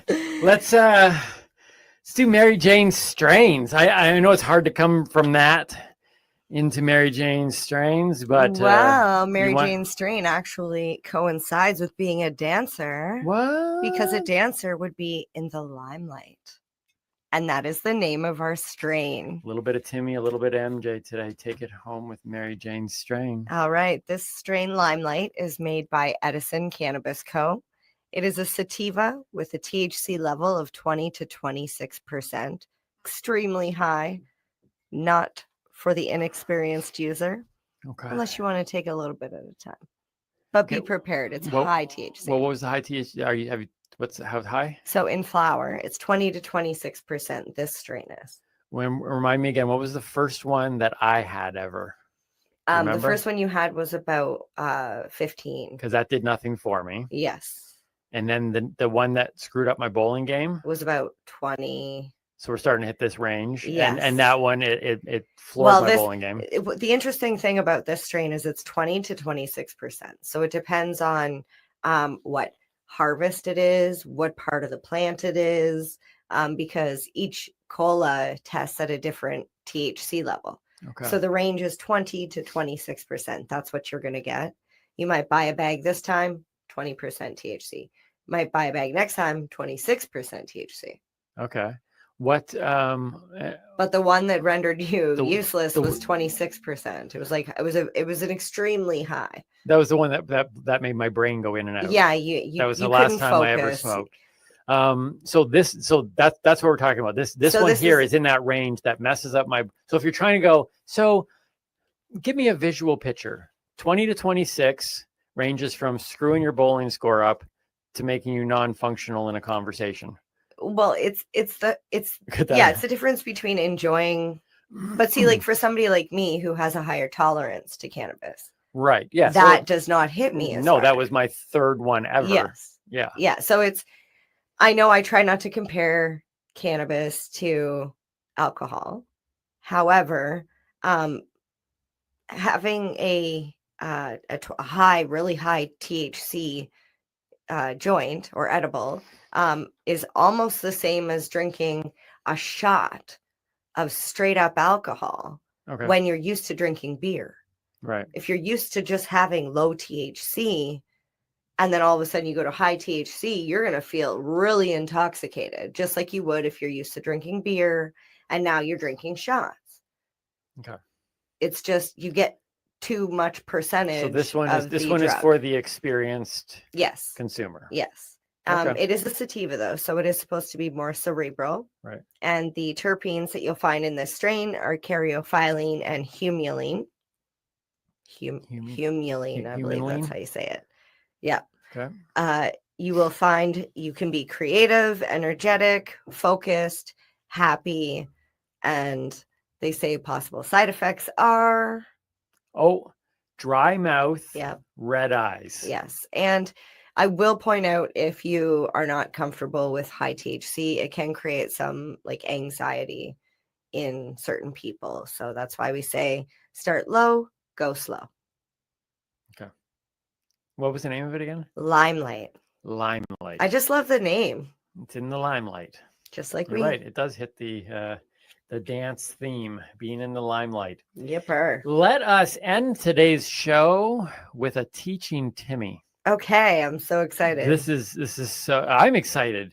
You've taught me some amazing things so far.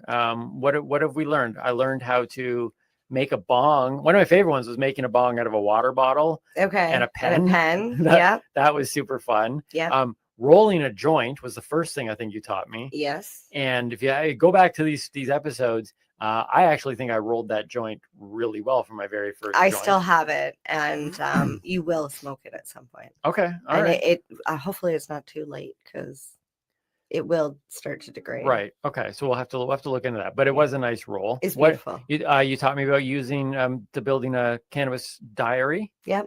And then weed math. And then weed using math. popcorn. Yes. Yes. Yes. Well, which was surprisingly similar size like if you weighed when it you out split for it in cannabis. the grams of cannabis. Yeah, like that was 7.5 grams of popcorn of the smart food was oddly very close to the look of 7.5 grams of cannabis. I know you got to be careful because people like me would have just ended up paying way too much for bags of popcorn. Yeah, or trying to smoke your popcorn or trying to eat your smoke weed popcorn, like yeah. nuggets. Yeah, that wouldn't go well. This is the first time though that we are bringing in what seems to be dangerous equipment. A power tool, yes. Okay. All right, so let's do this. All right, let me just. Oh, I said I was going to charge for that. All right, so Maybe today I should too. I love it. Today we're making buckets. Now, normally you would use, instead of using this glass jar, you would use a bucket. Hence the name bucket. Or a sink. Kitchen sink will do. Just make sure it has a plug. Or a larger water bottle, something larger than your smaller bottle. Okay. So you can put a bigger bottle here. You would just have to cut the top off and turn it into a bucket style like this. We're going to take our bottle and cut the bottom off like this. I'm going to get you to do that. Just all the way off, not too far up because we want a lot of room in the bottle for smoke. Then I'm just going to move that glass jar aside for now. I have. Would it be easier if this was off? Oh yeah, maybe. Then you can squish the bottle. So I brought in my power tool. I'm a dancer, not a workman. A workman? Is that what they're A called? worker. A worker? Because you're not a workman or a woman. I swear, people, if you ever see me in real life, touch my hands. Okay, these hands haven't done a day of labor in my life, a hard day's labor. These are called comedian hands. Super smooth. Feel it. I was just telling the girls about this the other day. I said my hands are rougher than my boyfriend's. This is the most work they've done in a long time. All right, so we need the lid. Is it weird for me to think that this is more dangerous than what I just did out on the street? I don't know.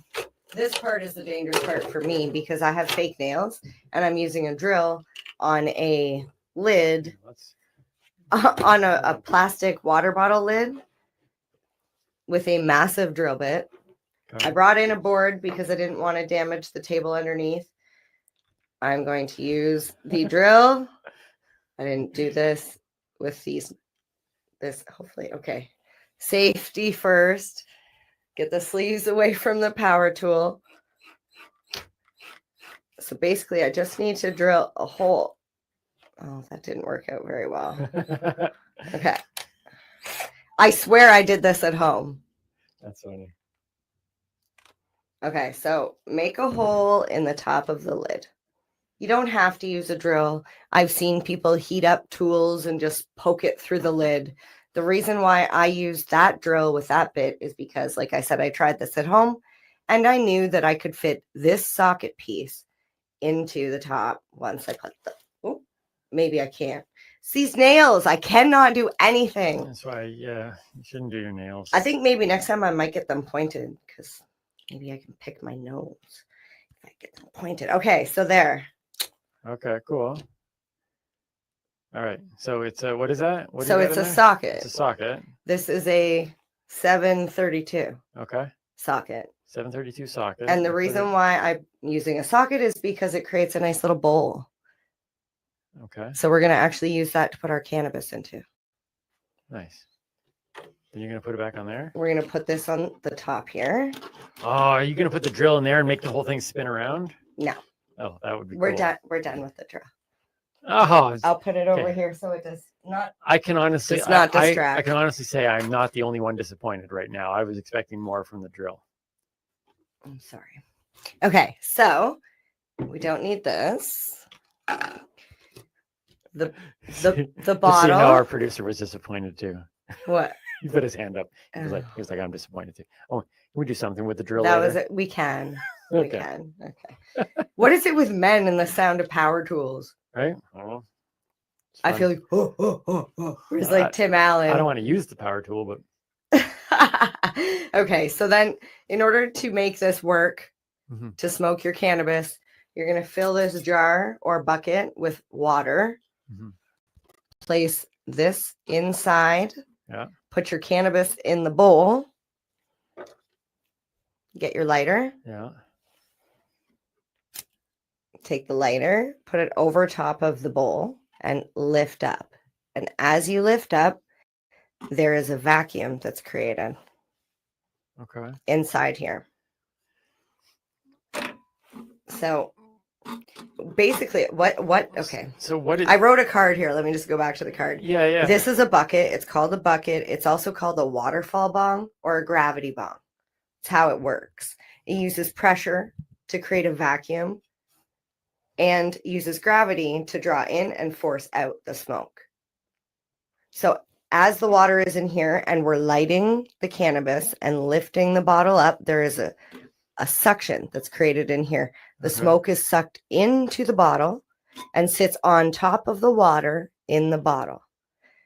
You then remove the lid with the bowl on it, put your face over top of the bottle like this, Mm-hmm.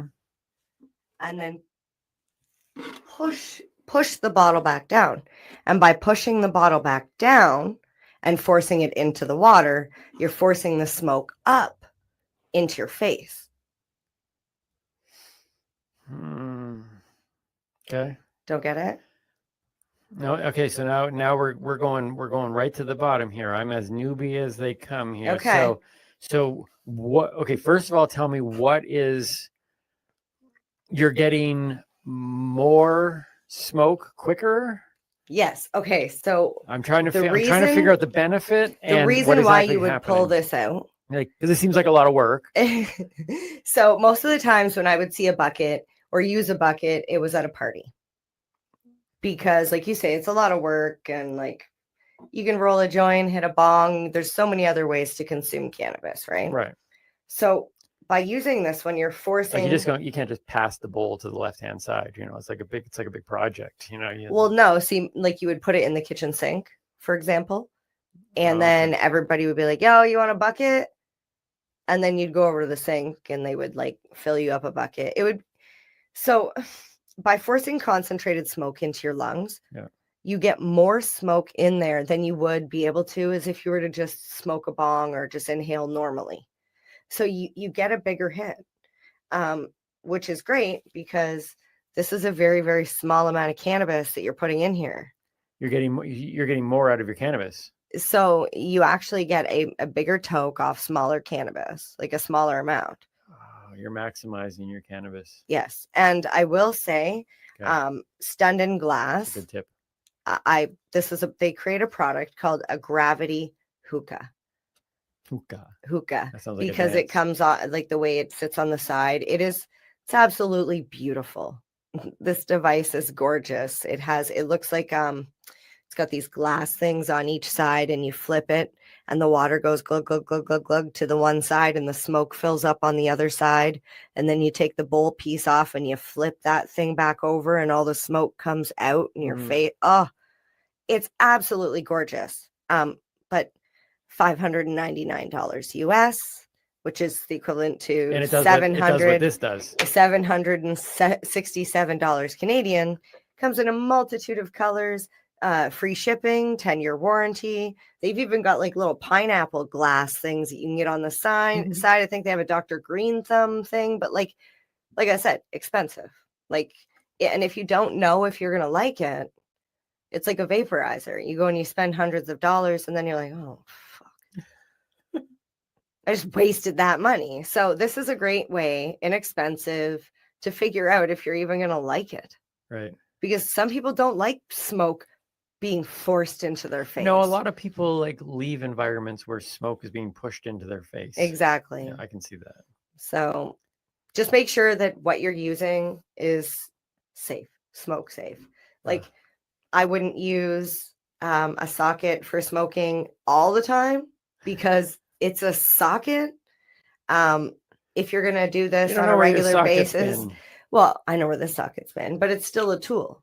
If I was going to be doing buckets on a regular basis, I would most likely go visit my local glass store, wherever you can buy like bongs and papers, because they actually make these in beautiful glass with the glass bottle, especially for this now. So you can actually, so what we're seeing here is you're like, for the budget conscious person, you can still have the bucket experience.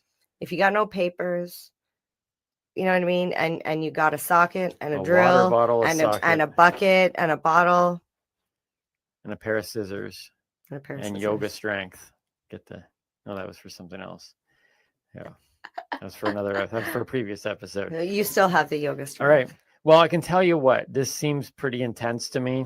I'm not sure that. Do you want me to show you how it works? Oh, you're actually going to show? Well, I mean, on break we can go out and. Oh yeah, you're gonna do it? Yeah, I can show you how it works. Okay, let's go. Maybe we'll include it in this podcast. We'll never know. As a special video Yeah. edition. We'll see what happens.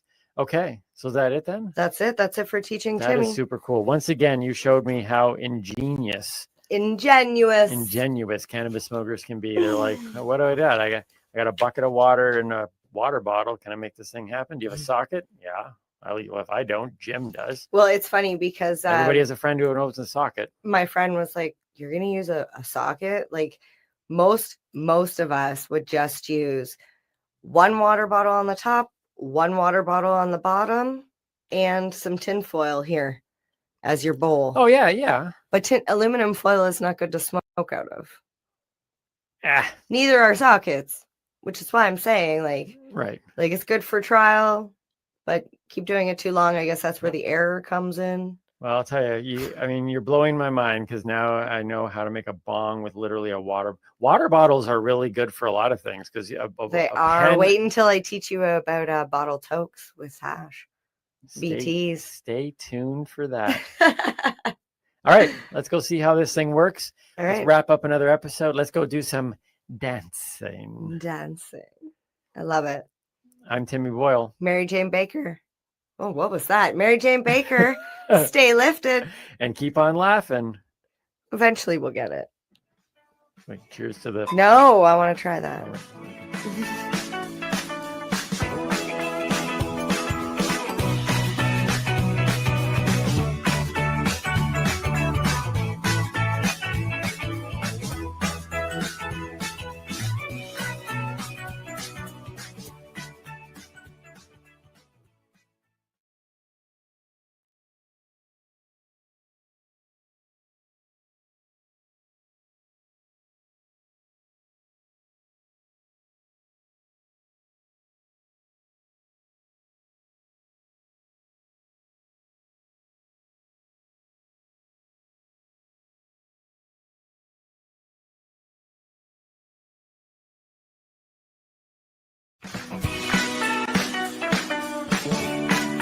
Hi, I'm Timmy. And I'm Mary Jane. He's the newbie. She's the doobie. And this is the show where we toke cannabis. Talk. From both sides. Is that even possible? You're watching the 420 Pace Reroll Saturday. You're listening to the Pace Radio Network here at paceradio.net. The views expressed by the individuals during this broadcast are their own opinions, and they may not be the same as those of their group or other organizations they may be involved with. All medical advice during our broadcast is not a medical opinion and should be checked with your medical physician. Yeah, you feel that? Welcome to the session. Let's vibe. Roll one up, let's take flight. Bass hits deep, ride the night. Smoking sound, it's paradise. High vibes only feeling right. High vibes, let it flow. Deep bass, watch it glow. Dub hits, rock and roll. We light it up and take it slow. Moonlight beams through the haze, blunt burn slow, lost in space. No stress here, just let go. Dr. High sets the show. Yeah, we vibing, we riding. Welcome to the High Vibe Session.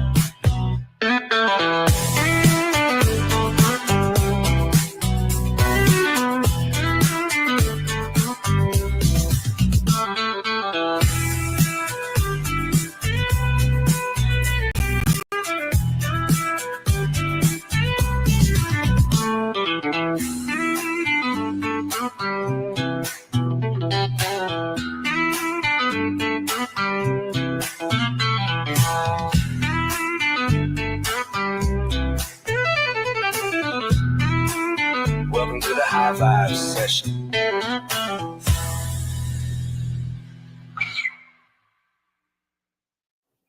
Hey, Can fan. How are you? Welcome to High Vibes with Dr. High. I'm so glad you're stopping by tonight.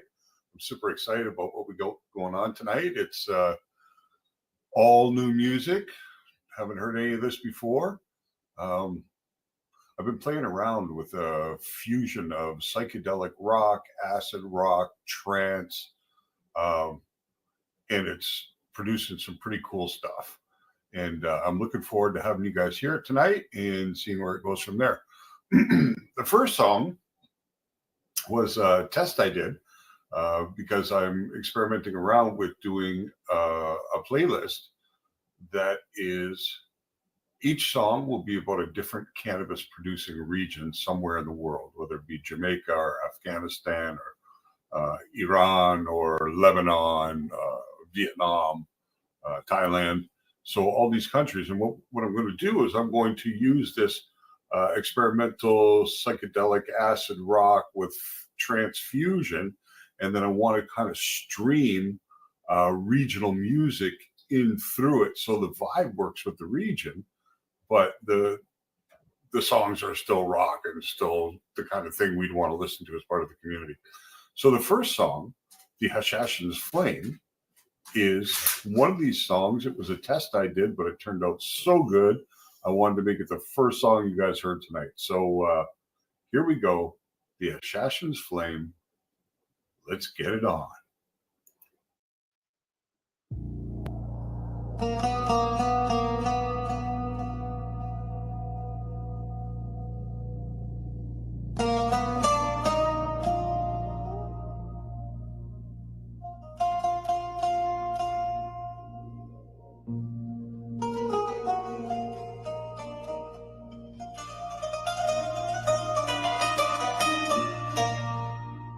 They say the desert burns with a green flame unseen. Only those who inhale can see.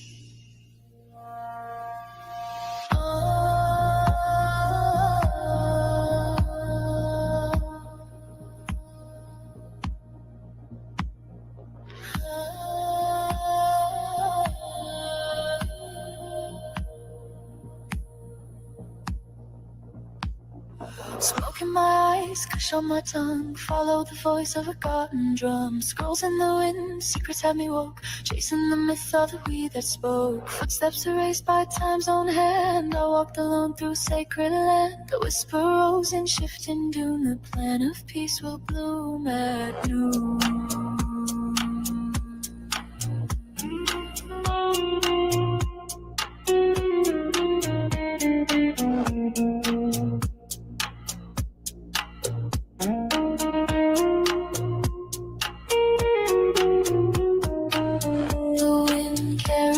The scent, no book at me. And in the hash I saw the flame. Passion's flame burning in my mind, lit by the leaf where the old ones shine. Desert of silence, sky so wide, one deep hit and the veil divides. Smoking my soul, open up the gate. Truth ain't in books, it's the breath you take. Drift through the herb, awaken high. Let the sacred green we amplify.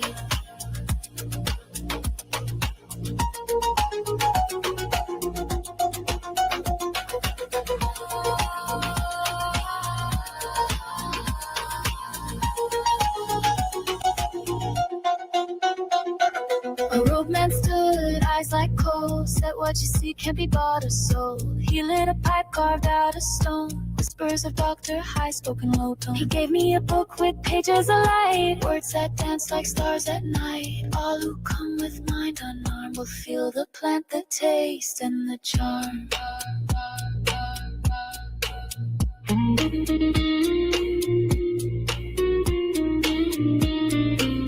I opened my lungs, forgot my name,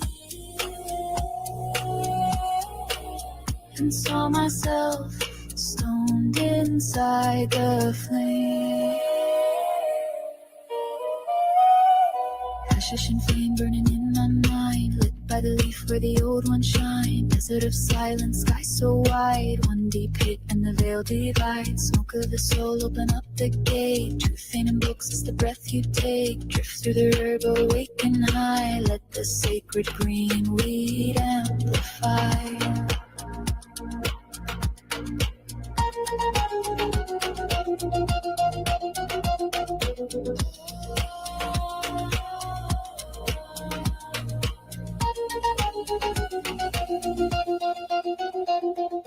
Inhale, he said, but not for show. Let it reach deep where your blood flow. I saw the redness in his eyes. He wore a hoodie that said Dr. High.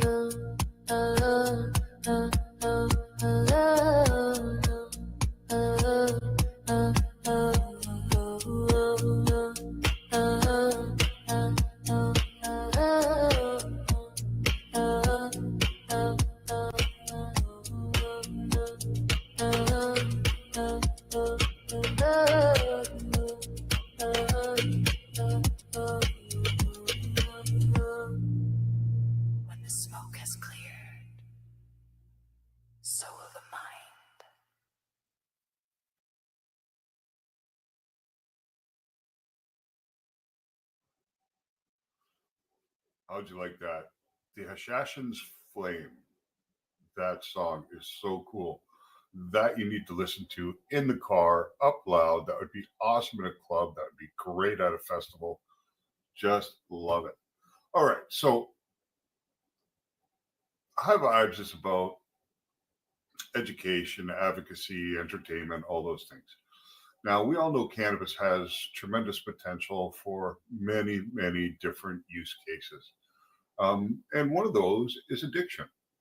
And this next song is called Smoke Over Whiskey.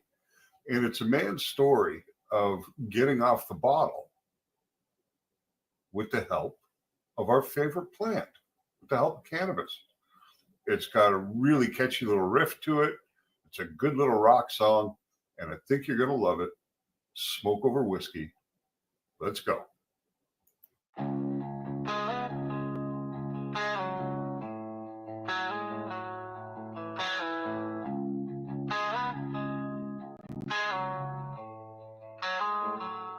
Whiskey on the dresser, shoes by the door.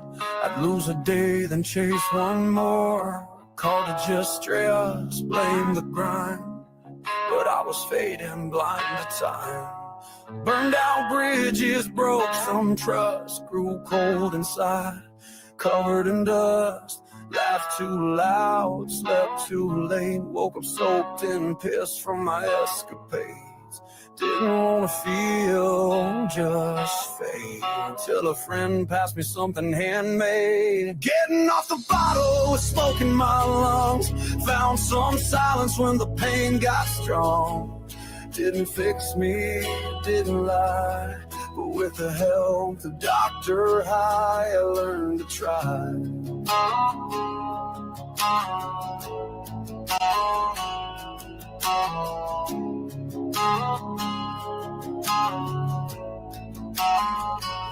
The first hit didn't blow my mind. It just gave me back some time to sit with guilt, to breathe through shame, to see I wasn't just a name. Now the bottle gathers dust while I rebuild something I trust. With joints and a bowl, my worn out shoes, trade regret for something true. Not a saint, not even clean, but I wake up and face the screen. Getting off the bottle with smoke in my lungs. Found some silence when the pain got strong. Didn't fix me, didn't lie, but with the help of Dr. I learned to try. I learned to try.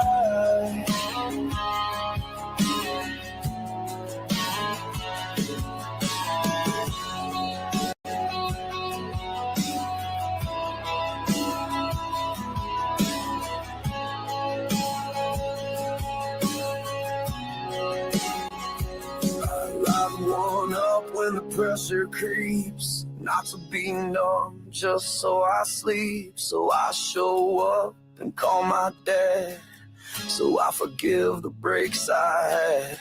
It ain't heaven, but it's here, and I don't flinch when I look in the mirror. I lost years, yeah, but not my soul. Weed didn't save me, but made me whole. Getting off the bottle with smoke in my lungs. Burn through shadows where the silence hung. Didn't fix me, didn't lie, but with the help of Dr. I learned to try. I learned to try. And I'm still here. No need to hide.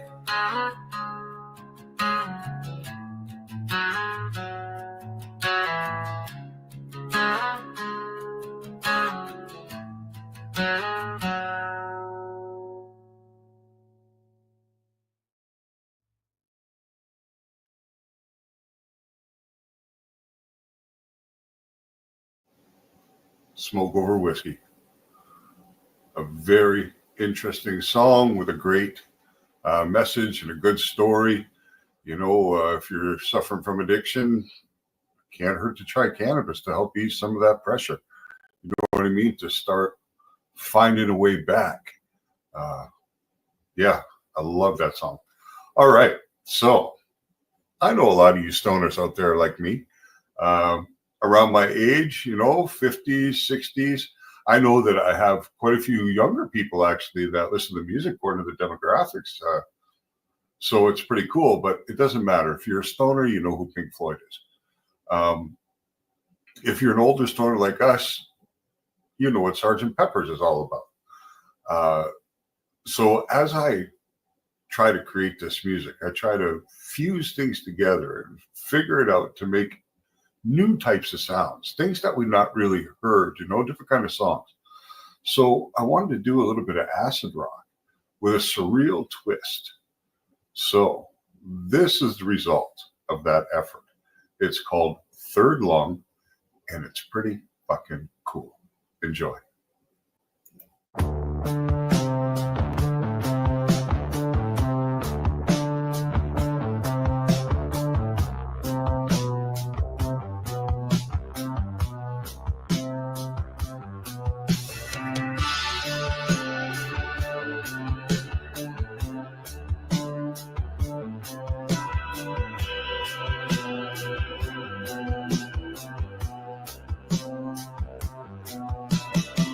Lit up in a darkened room, same couch, same beat, same doom, but the smoke curled into shapes I knew, and the ceiling pulsed in breathing blue.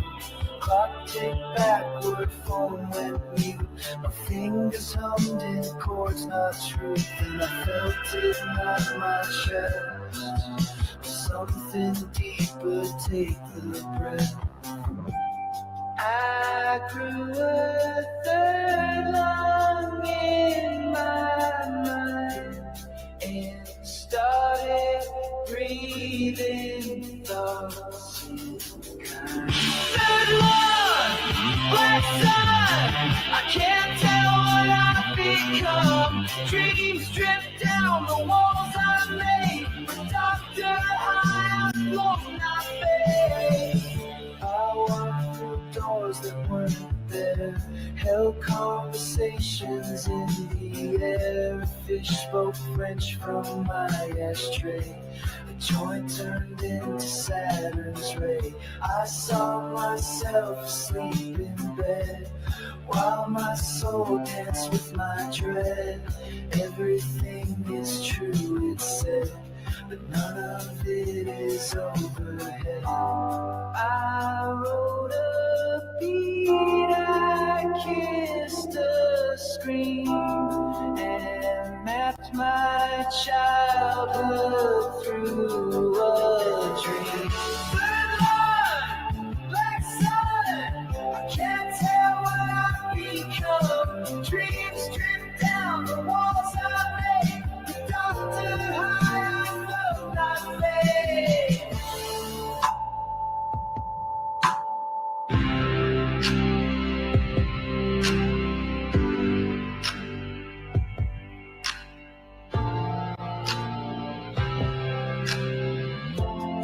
I woke up, maybe not quite. The mirror blinked, the toaster by. Everything hums a little wrong, like time forgot its song. I wear my hoodie like a shield, talk to birds that never yield. And when I smoke, the truth returns. The third lung hums, the cosmos burns.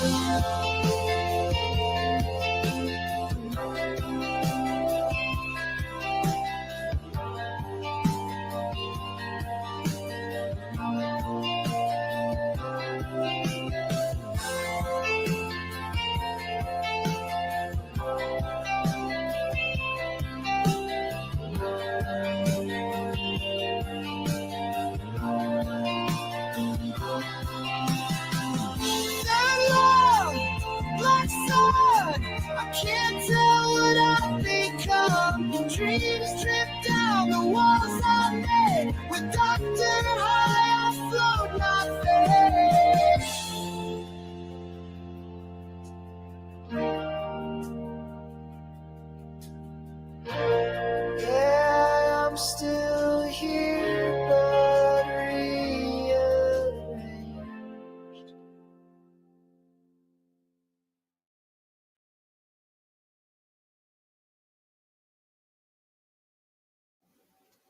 Third Lung. What a trippy little number, huh? I love it. The surrealness, the lyrics, which I had something to do with for sure. But the music itself and the stone quality, I mean, that's another one for the car. That's one you turn right up.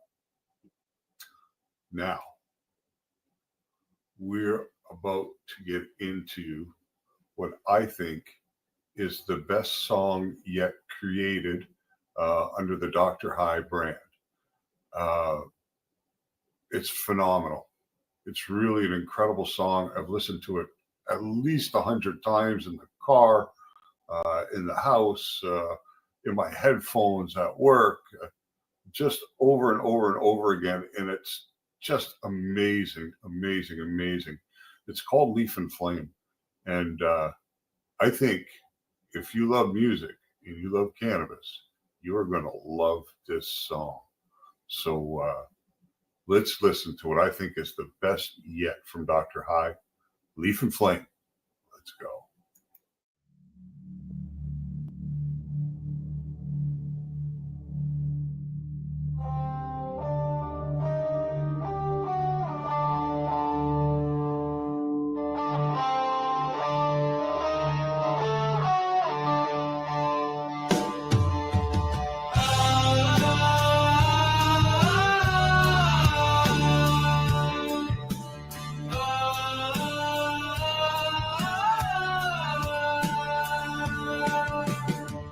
I saw the mountains in my sleep, where cannabis grew, its roots ran deep.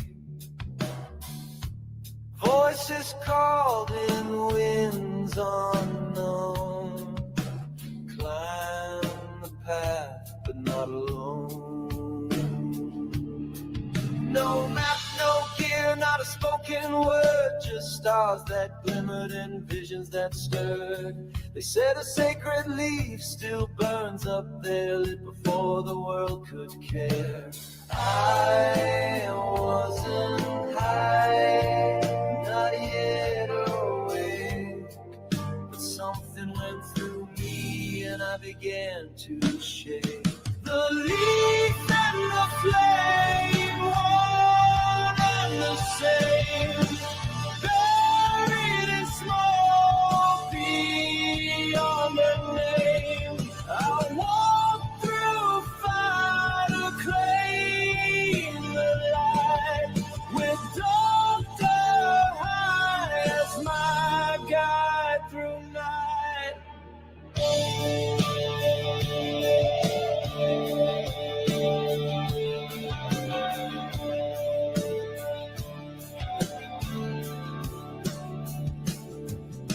The fields turned green, the birds all sang. Time shifted sideways, my thoughts went bang.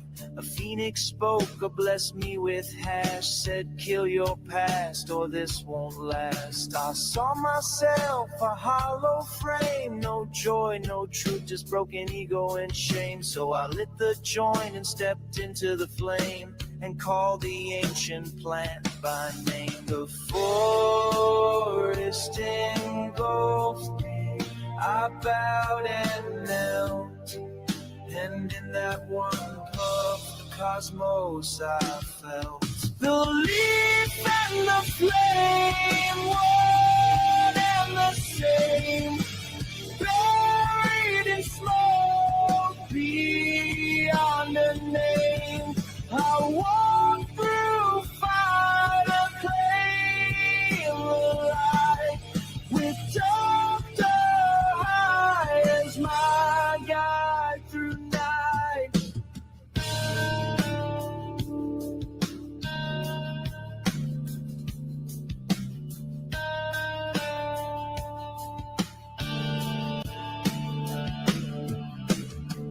Now I wear the leaf like war paint bold, fighting stigma because of lies that were told.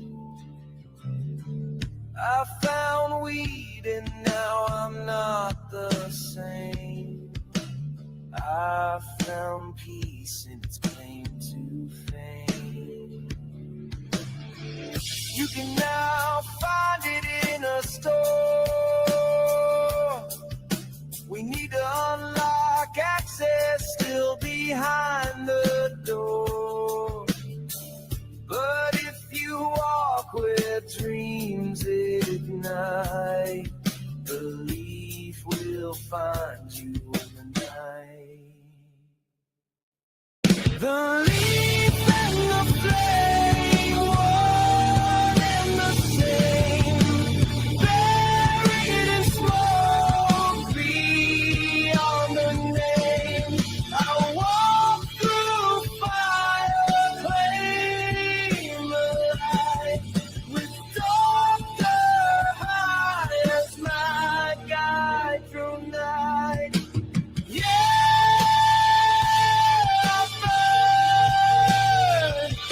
Came back right.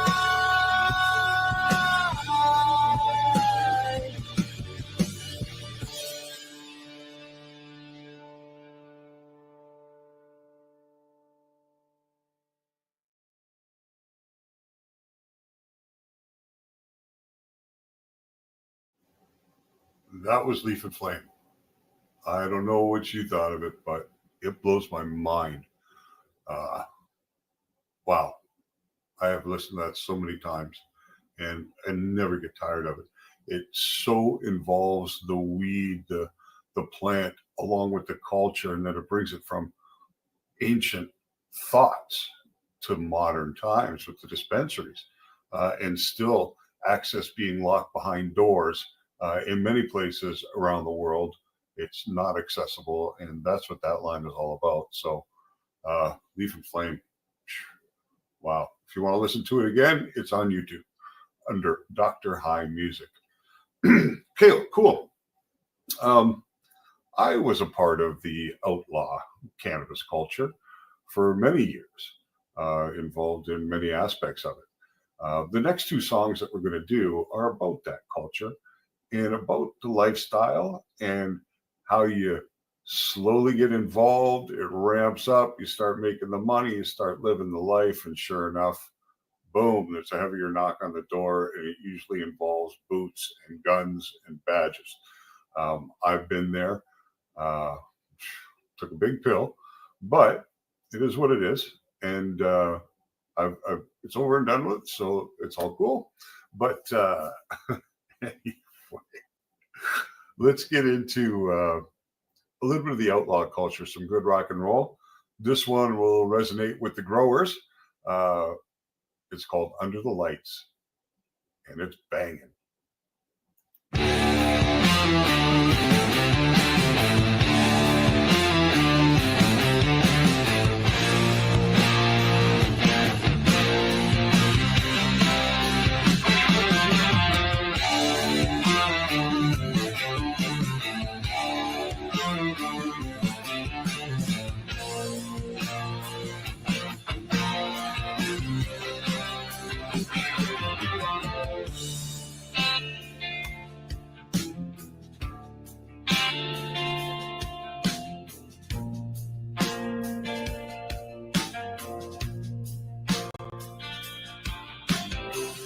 Built it slow, brick by brick.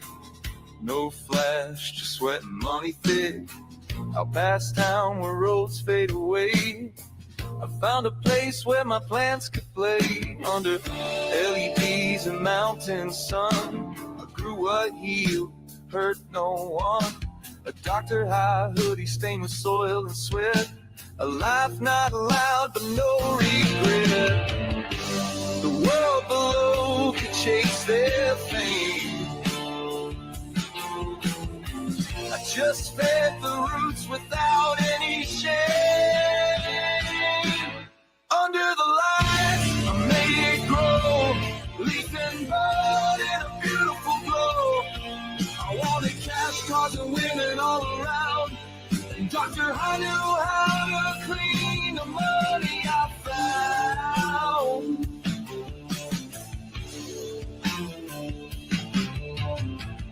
Word got out, demand got bold. Strangers came with fists of gold. I said no, But money talks, and soon my doors had heavier knocks. My name was whispered in smoked out bars. They drove from cities, lit cigars. I lost the hush, I lost the hill, but I kept on growing, I kept the will. You can't find peace when greed walks in. Beautiful green plants turn to spokes who sin. Under the light, I made it grow. Leaf and bud in a beautiful glow. I wanted cash, cars, and women all around.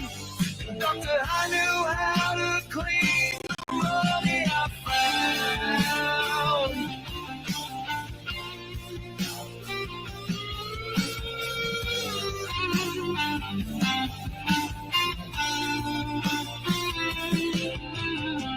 Woke to boots and blue flood beams. Saw my dream ripped apart at the seams. They took the plants, they took the distillate jars. They carried the cash hidden under the stars. I lit one right there on the hill as they ripped me rights against my will. A few seeds fell from my sleeve. I grinned and turned to leave.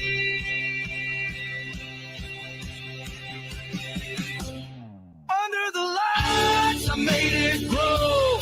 Now it's gone, but I still know you can crush the plant, rip out the ground, but Dr. I can't be shut down.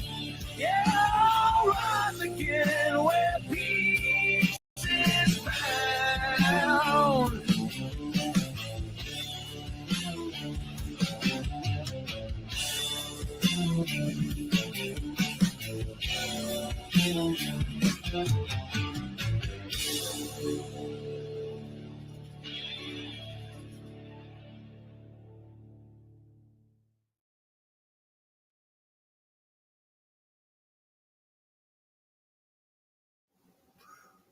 Under the Lights. That's good rock and roll right there. You gotta love it. And I'll let you know a little secret. There are some autobiographical bits within that song. I'm not going to tell you which ones pertain to the life I used to live, but there is definitely some resemblance there. All right. I have some resemblance with the next song too. This one's called 2 Pounds and a Prayer. We've gone from the grower side of the outlaw culture. This time we're going to go to the runner, the smuggler, the person moving pounds here and there. For the bigger players, it filters down. So this one's for the runners and the smugglers, and it's called 2 Pounds and a Prayer. And like most criminal ventures, it ends in misfortune, but it's a good story. So let's have some fun. Here we go.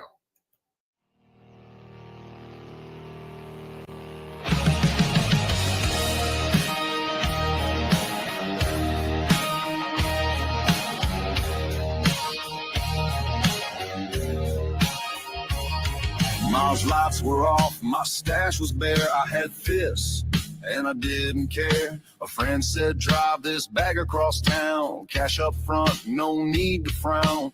Wasn't looking to break no rule, just score some weed and a new dab too. 2 pounds and a prayer on the floor, heart racing. As I lock the door, it's just weed, not sin, I swore. But sin don't knock, it kicks in the door. 2 pounds and a prayer, roll up tight, running fast through the dead of night. Got a joint lit, just gotta make a few more miles. With Dr. High riding shotgun in his usual style.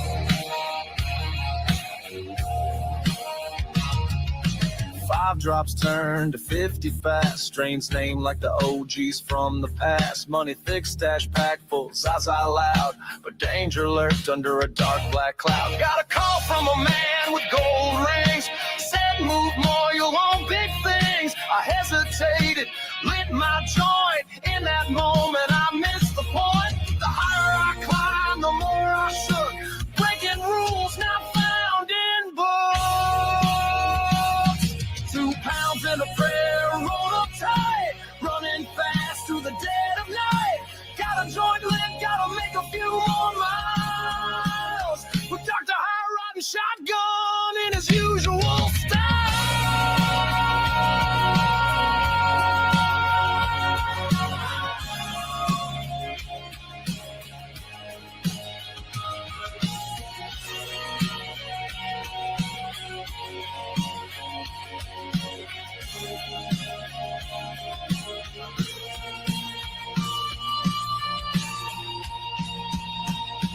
Blue lights flashed by the diner sign. I tossed the bag, but bought me no more time. Face down on gravel, cuffs too tight, but I grinned cause I knew I still had rights.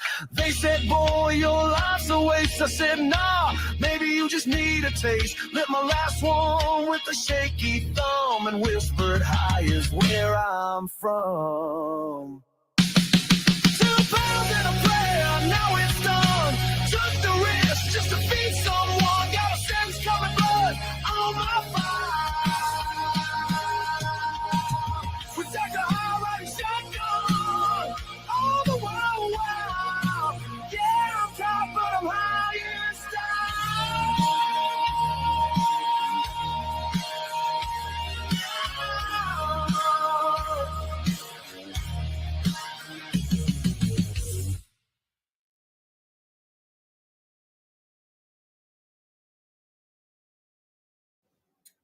Two Pounds in a Prayer. Another story I relate to very, very well. Dr. Hyde did ride shotgun many times, and he was caught, but he wasn't high in style because there ain't no style where I went, none at all. So that was that. Okay, so the next song is called Smoke Signals in the Ink. This is a little tribute to Tom Forsad, the founder of High Times magazine. And it's a story of High Times and what it's meant to the cannabis culture through the years. It's a great song. I love it. Smoke Signals in the Ink. Let's check it out.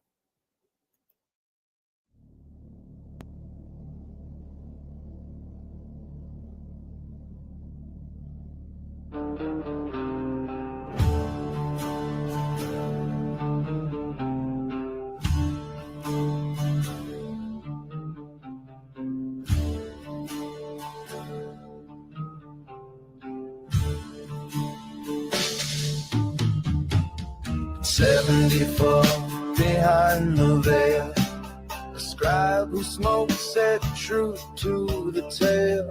Tom Forsade lit the rebel light, printed pot leaves in the dark of night. He saw a culture battered and bruised, who sadly knew the plan could not be used. It had to be praised, held high and true. So it built a pulpit before filling the pews.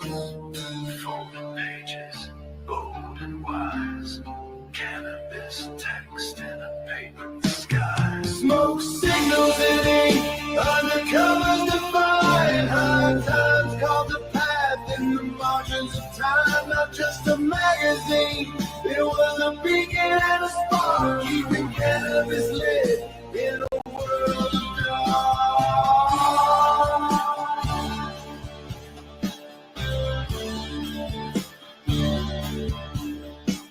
They raided rooms, they banned the name, but couldn't smother truth's sacred flame. Even when Tom took his final flight, the torch stayed lit in the longest night. The DA pressed hard with fear, but the voice still rose clear year by year. A strained review, a freedom song. High Times kept the spirit strong. Beneath the fold, behind the glass, they chronicled the weed and a green and a back. Smoke signals in ink, undercover divine. High Times called the path in the margins of time. Not just a magazine, it was a beacon and a spark, keeping cannabis lit in a world of dark.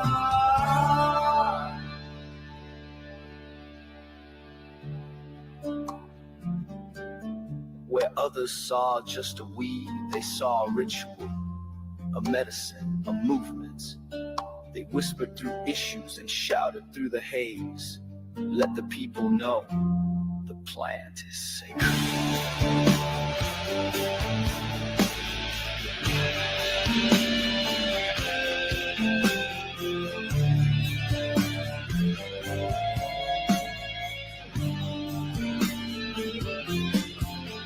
Every leaf life with potential, every puff with a chant, every reader a seeker of the ancient plant. From high priest growers to suburban teens, they spark the dream from behind the scenes. Then came the cup, Amsterdam haze, a movement disguised as judgment days. From bongs to splits, from rights to law, they published pictures that left stoners in awe. Now dispensaries line the street, but they were there when it wasn't so sweet. A rebel's chronicle, glorifying the smoke, still rolling loud with every smoke signal. We still turn the page, high times wrote freedom to every age. More than a mag, it's the sacred drum beat, the gospel of the weed we read on repeat.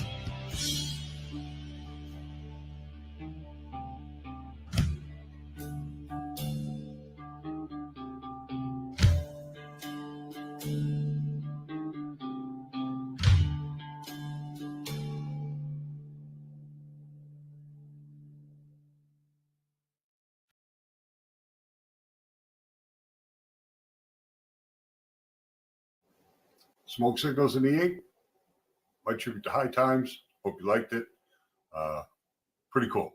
Love that magazine. I probably have, at least 15 years worth of every issue. I have all the calendars that have never been unsealed. I have a big trunk full of High Times. Loved them ever since I was a kid. Started reading them as soon as I could find them in the late 70s. And never stopped until a few years ago when just easier to find everything online. Okay, so Dr. High and myself personally want to uplift everybody in the cannabis community. I'm all about being supportive and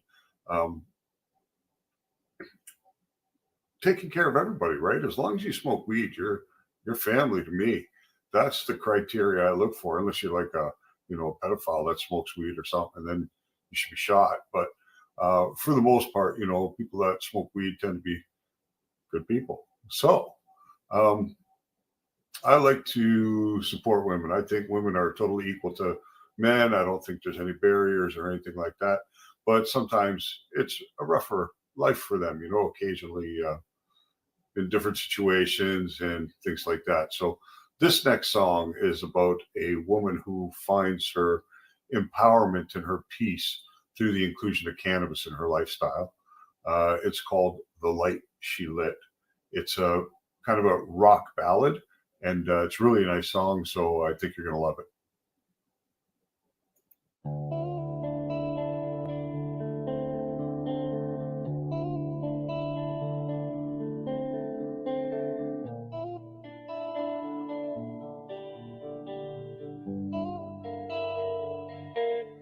Told her to shrink, to soften the bed, to speak when spoken, to break and bend. She nodded, smiled, played the part. A quiet grief grew in her heart, held it in, made no sound, tried to hold the world down. But one night under a flickering flame, she lit a joint and dropped the name. Not a sinner, not a saint, just a woman with restraint. And this is the life she lived.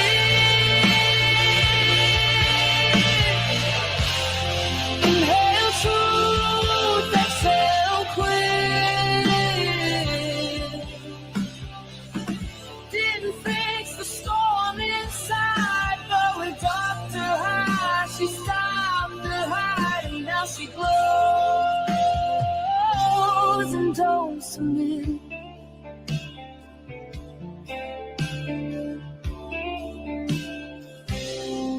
Now she walks in slow, bold old steps. No more rushing, no regrets. They still call her loud, too much to hide. But now she answers with the sky. A book, a pipe, a sacred beat, a ritual formed in steady heat. This isn't dazed, it isn't lost. It's presence no matter the cost. She didn't need to ask again. She just lit her oxygen, and this is the life she lives. Inhale truth, exhale quit.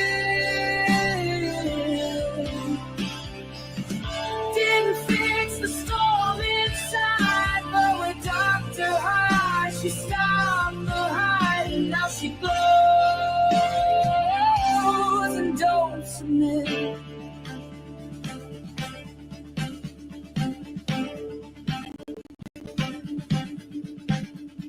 You can keep your quiet roles, your definitions, your control. She's found rhythm, not perfection, a joint, a breath, a new direction.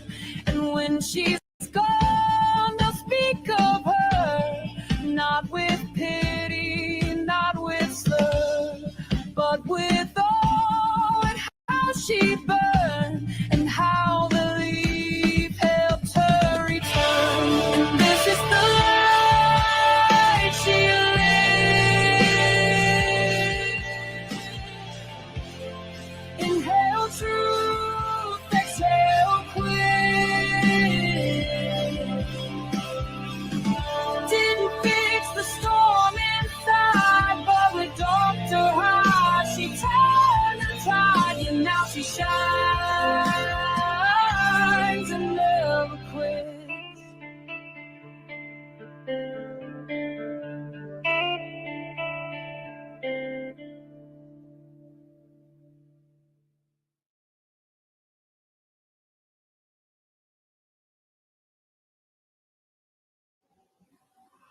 And that was The Light She Lit. I really like that song. I think there may be some women out there that's going to resonate with. Okay, moving on to our next one, Between the Sparks. This song's a story about a guy who having trouble finding spirituality with organized religion, which is true for a lot of people. But spirituality can be found in communing with nature, enjoying cannabis out in nature, connecting with yourself. This is the kind of things that we can experience when we smoke. So this is a song all about that, Between the Sparks.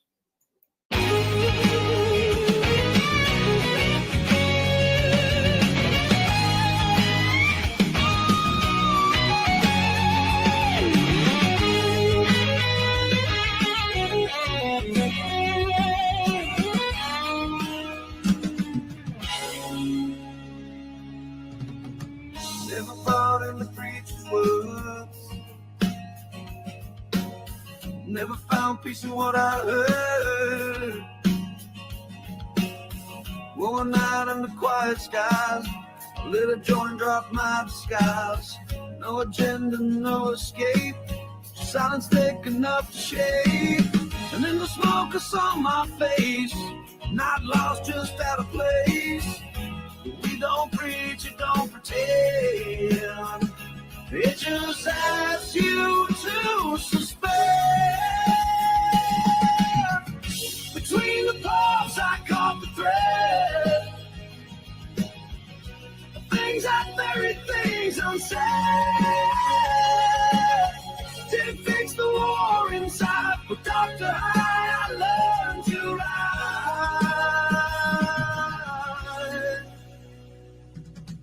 I sat alone, my world pulled back. Watch my thoughts running off the track. No judgment came, just space and sound. Soft a place where truth is found. Not a vision, not a voice, just the slow return of choice. I faced the pain I tucked in deep and felt the breath I used to keep. You don't need wings or sacred rites, just quiet and spark a night. Between the thoughts I caught the thread, things I'd buried, things unsaid. Didn't fix the war inside, but Dr. High, I learned to ride.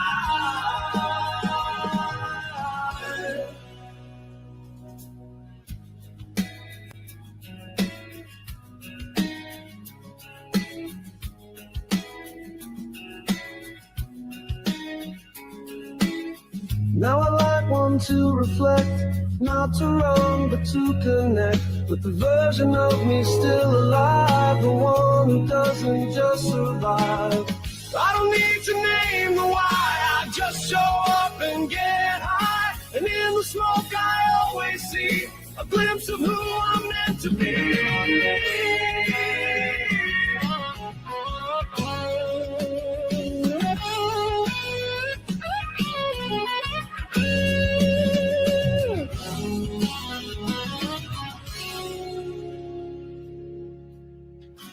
Between the sparks I caught the thread of things I'd buried, things unsaid. Didn't fix the war inside, but Dr. I learned to ride. And now I sit with open eyes.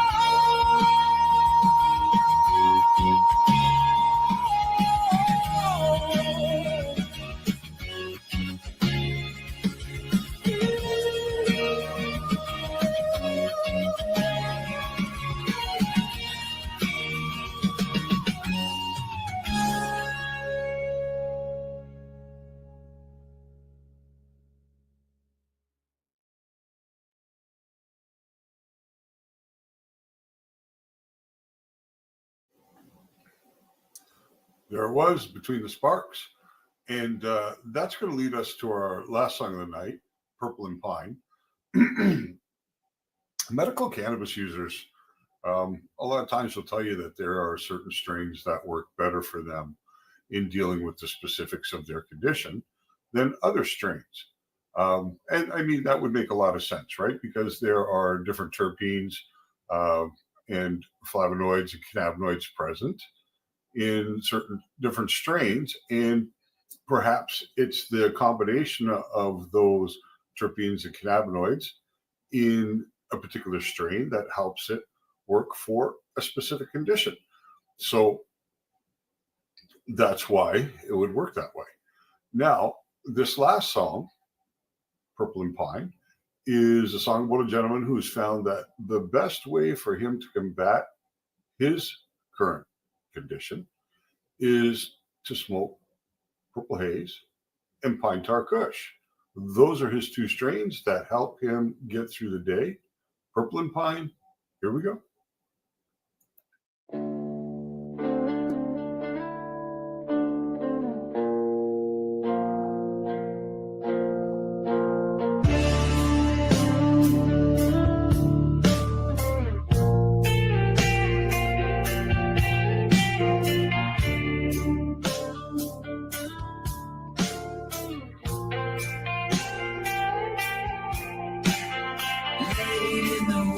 With a blunt in my hand, sky bled purple across the land.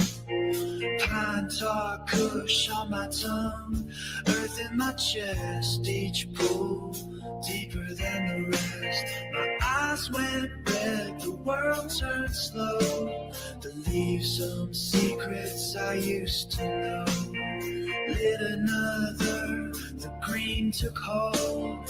Whispers turn to threads of gold. This ain't a high, it's a home I find, where purple kush dreams and pine unwind. Pine for my peace, purple for flight. One keeps me grounded, one sets me right. The forest speaks when the smoke curls wide. I walk alone with Dr. High by my side.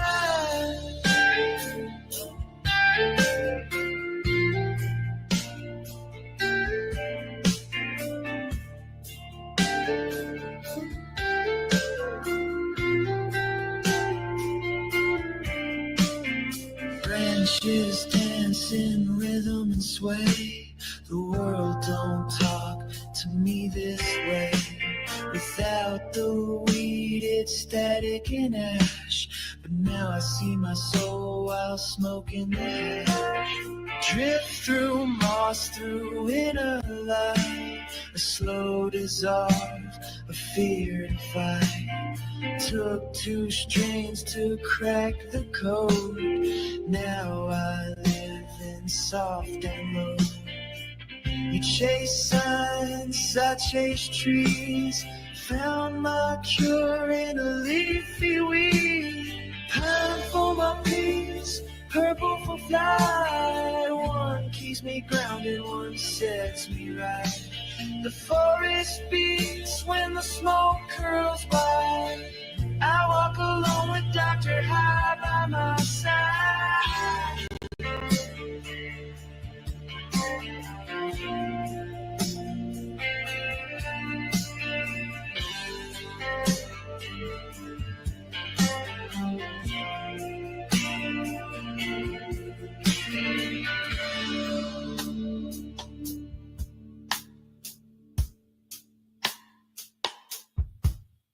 Dark high hoodie zipped, my pen in hand.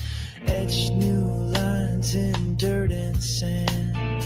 Pine tar kush made sense of all I lost. Purple haze showed me it wasn't the cost.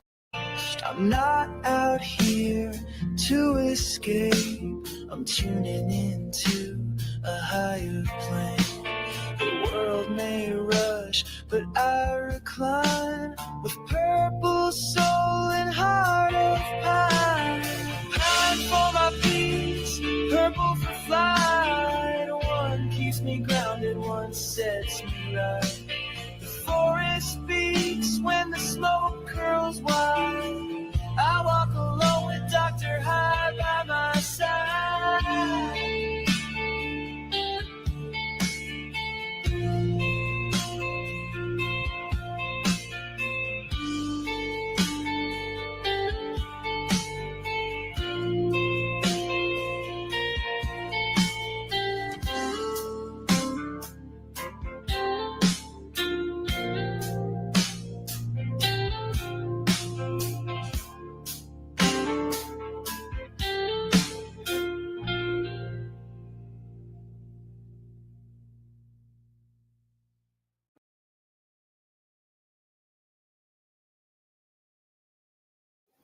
Well, there it was, Purple and Pine. Great little number to end the night. Can Fam, I want to thank you for taking your time out to hang out with me. I really appreciate it. You know, I make this music for you guys to enjoy as a way to connect with the community, to develop my relationships and my network. And I just want to, share what I do with you guys and work with you to help break the stigma outside of our community, right? To help normalize cannabis use, to make it as normal as having a beer or a glass of wine, or taking an aspirin, whatever. This is what we're out for. We're here to open up cannabis to everybody, to make it accessible to all around the world. It's been a lot of fun tonight. I really love bringing in this music. I'm really happy with the things that have been achieved so far with this. It's going well, and I'm going to continue. Please join me again next Thursday night when we will be presenting the 10th episode of High Vibes with Dr. High. Can't believe we're at episode 10 already. That's fantastic. I'm having a lot of fun. I hope you guys are too. Be safe. Stay stoned. High vibes only. See you next week. Peace. Dr. High out. Yeah. You feel that? Welcome to the session. Let's vibe. Roll one up, let's take flight. Bass hits deep, ride the night. Smoking sound is paradise. High vibes only feeling right. High vibes, let it flow. Deep bass, watch it glow. Dub hits, rock and roll. We light it up and take it slow. Dr. High is a Pace Radio Network content provider. You're listening to the Pace Radio Network here at paceradio.net. The opinions of the individuals during this broadcast are their own and may not be the opinions of their group or other organizations they may be involved with. All medical advice during our broadcast is not a medical opinion and should be checked with your medical physician.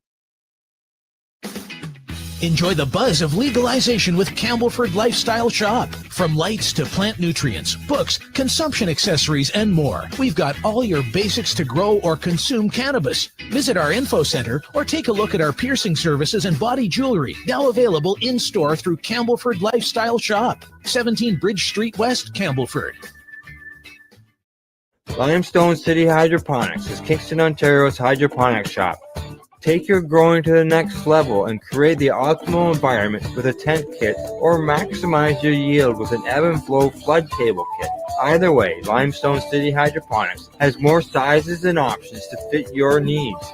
Are you looking for the power of the sun that adapts to your budget? Then look no further, as they have professional grow lighting. They have indoor grow systems that are easy and cost effective, with many options to fit your living space and lifestyle. Cultivate your growing potential. We have everything you need to succeed. And if you can't make it to the store, they offer local delivery to the greater Kingston area. Remember, when you're looking for experts to help you grow, then look no further than the locally owned Limestone City Hydroponics, 105 Sunderland Drive in Kingston, Ontario. Call them at 613-548-0420. We are people advocating cannabis education here at paceradio.net. Rerolled Saturdays. Check it out. Nothing but non-stop cannabis and psychedelic programming. Find. You're watching the 420 Pace, found at 420pace.ca.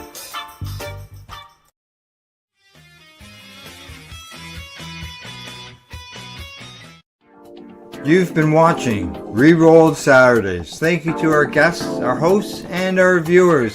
Up next, Rerolled Saturday Nighttime Edition. It gets started at 4 p.m. See you then.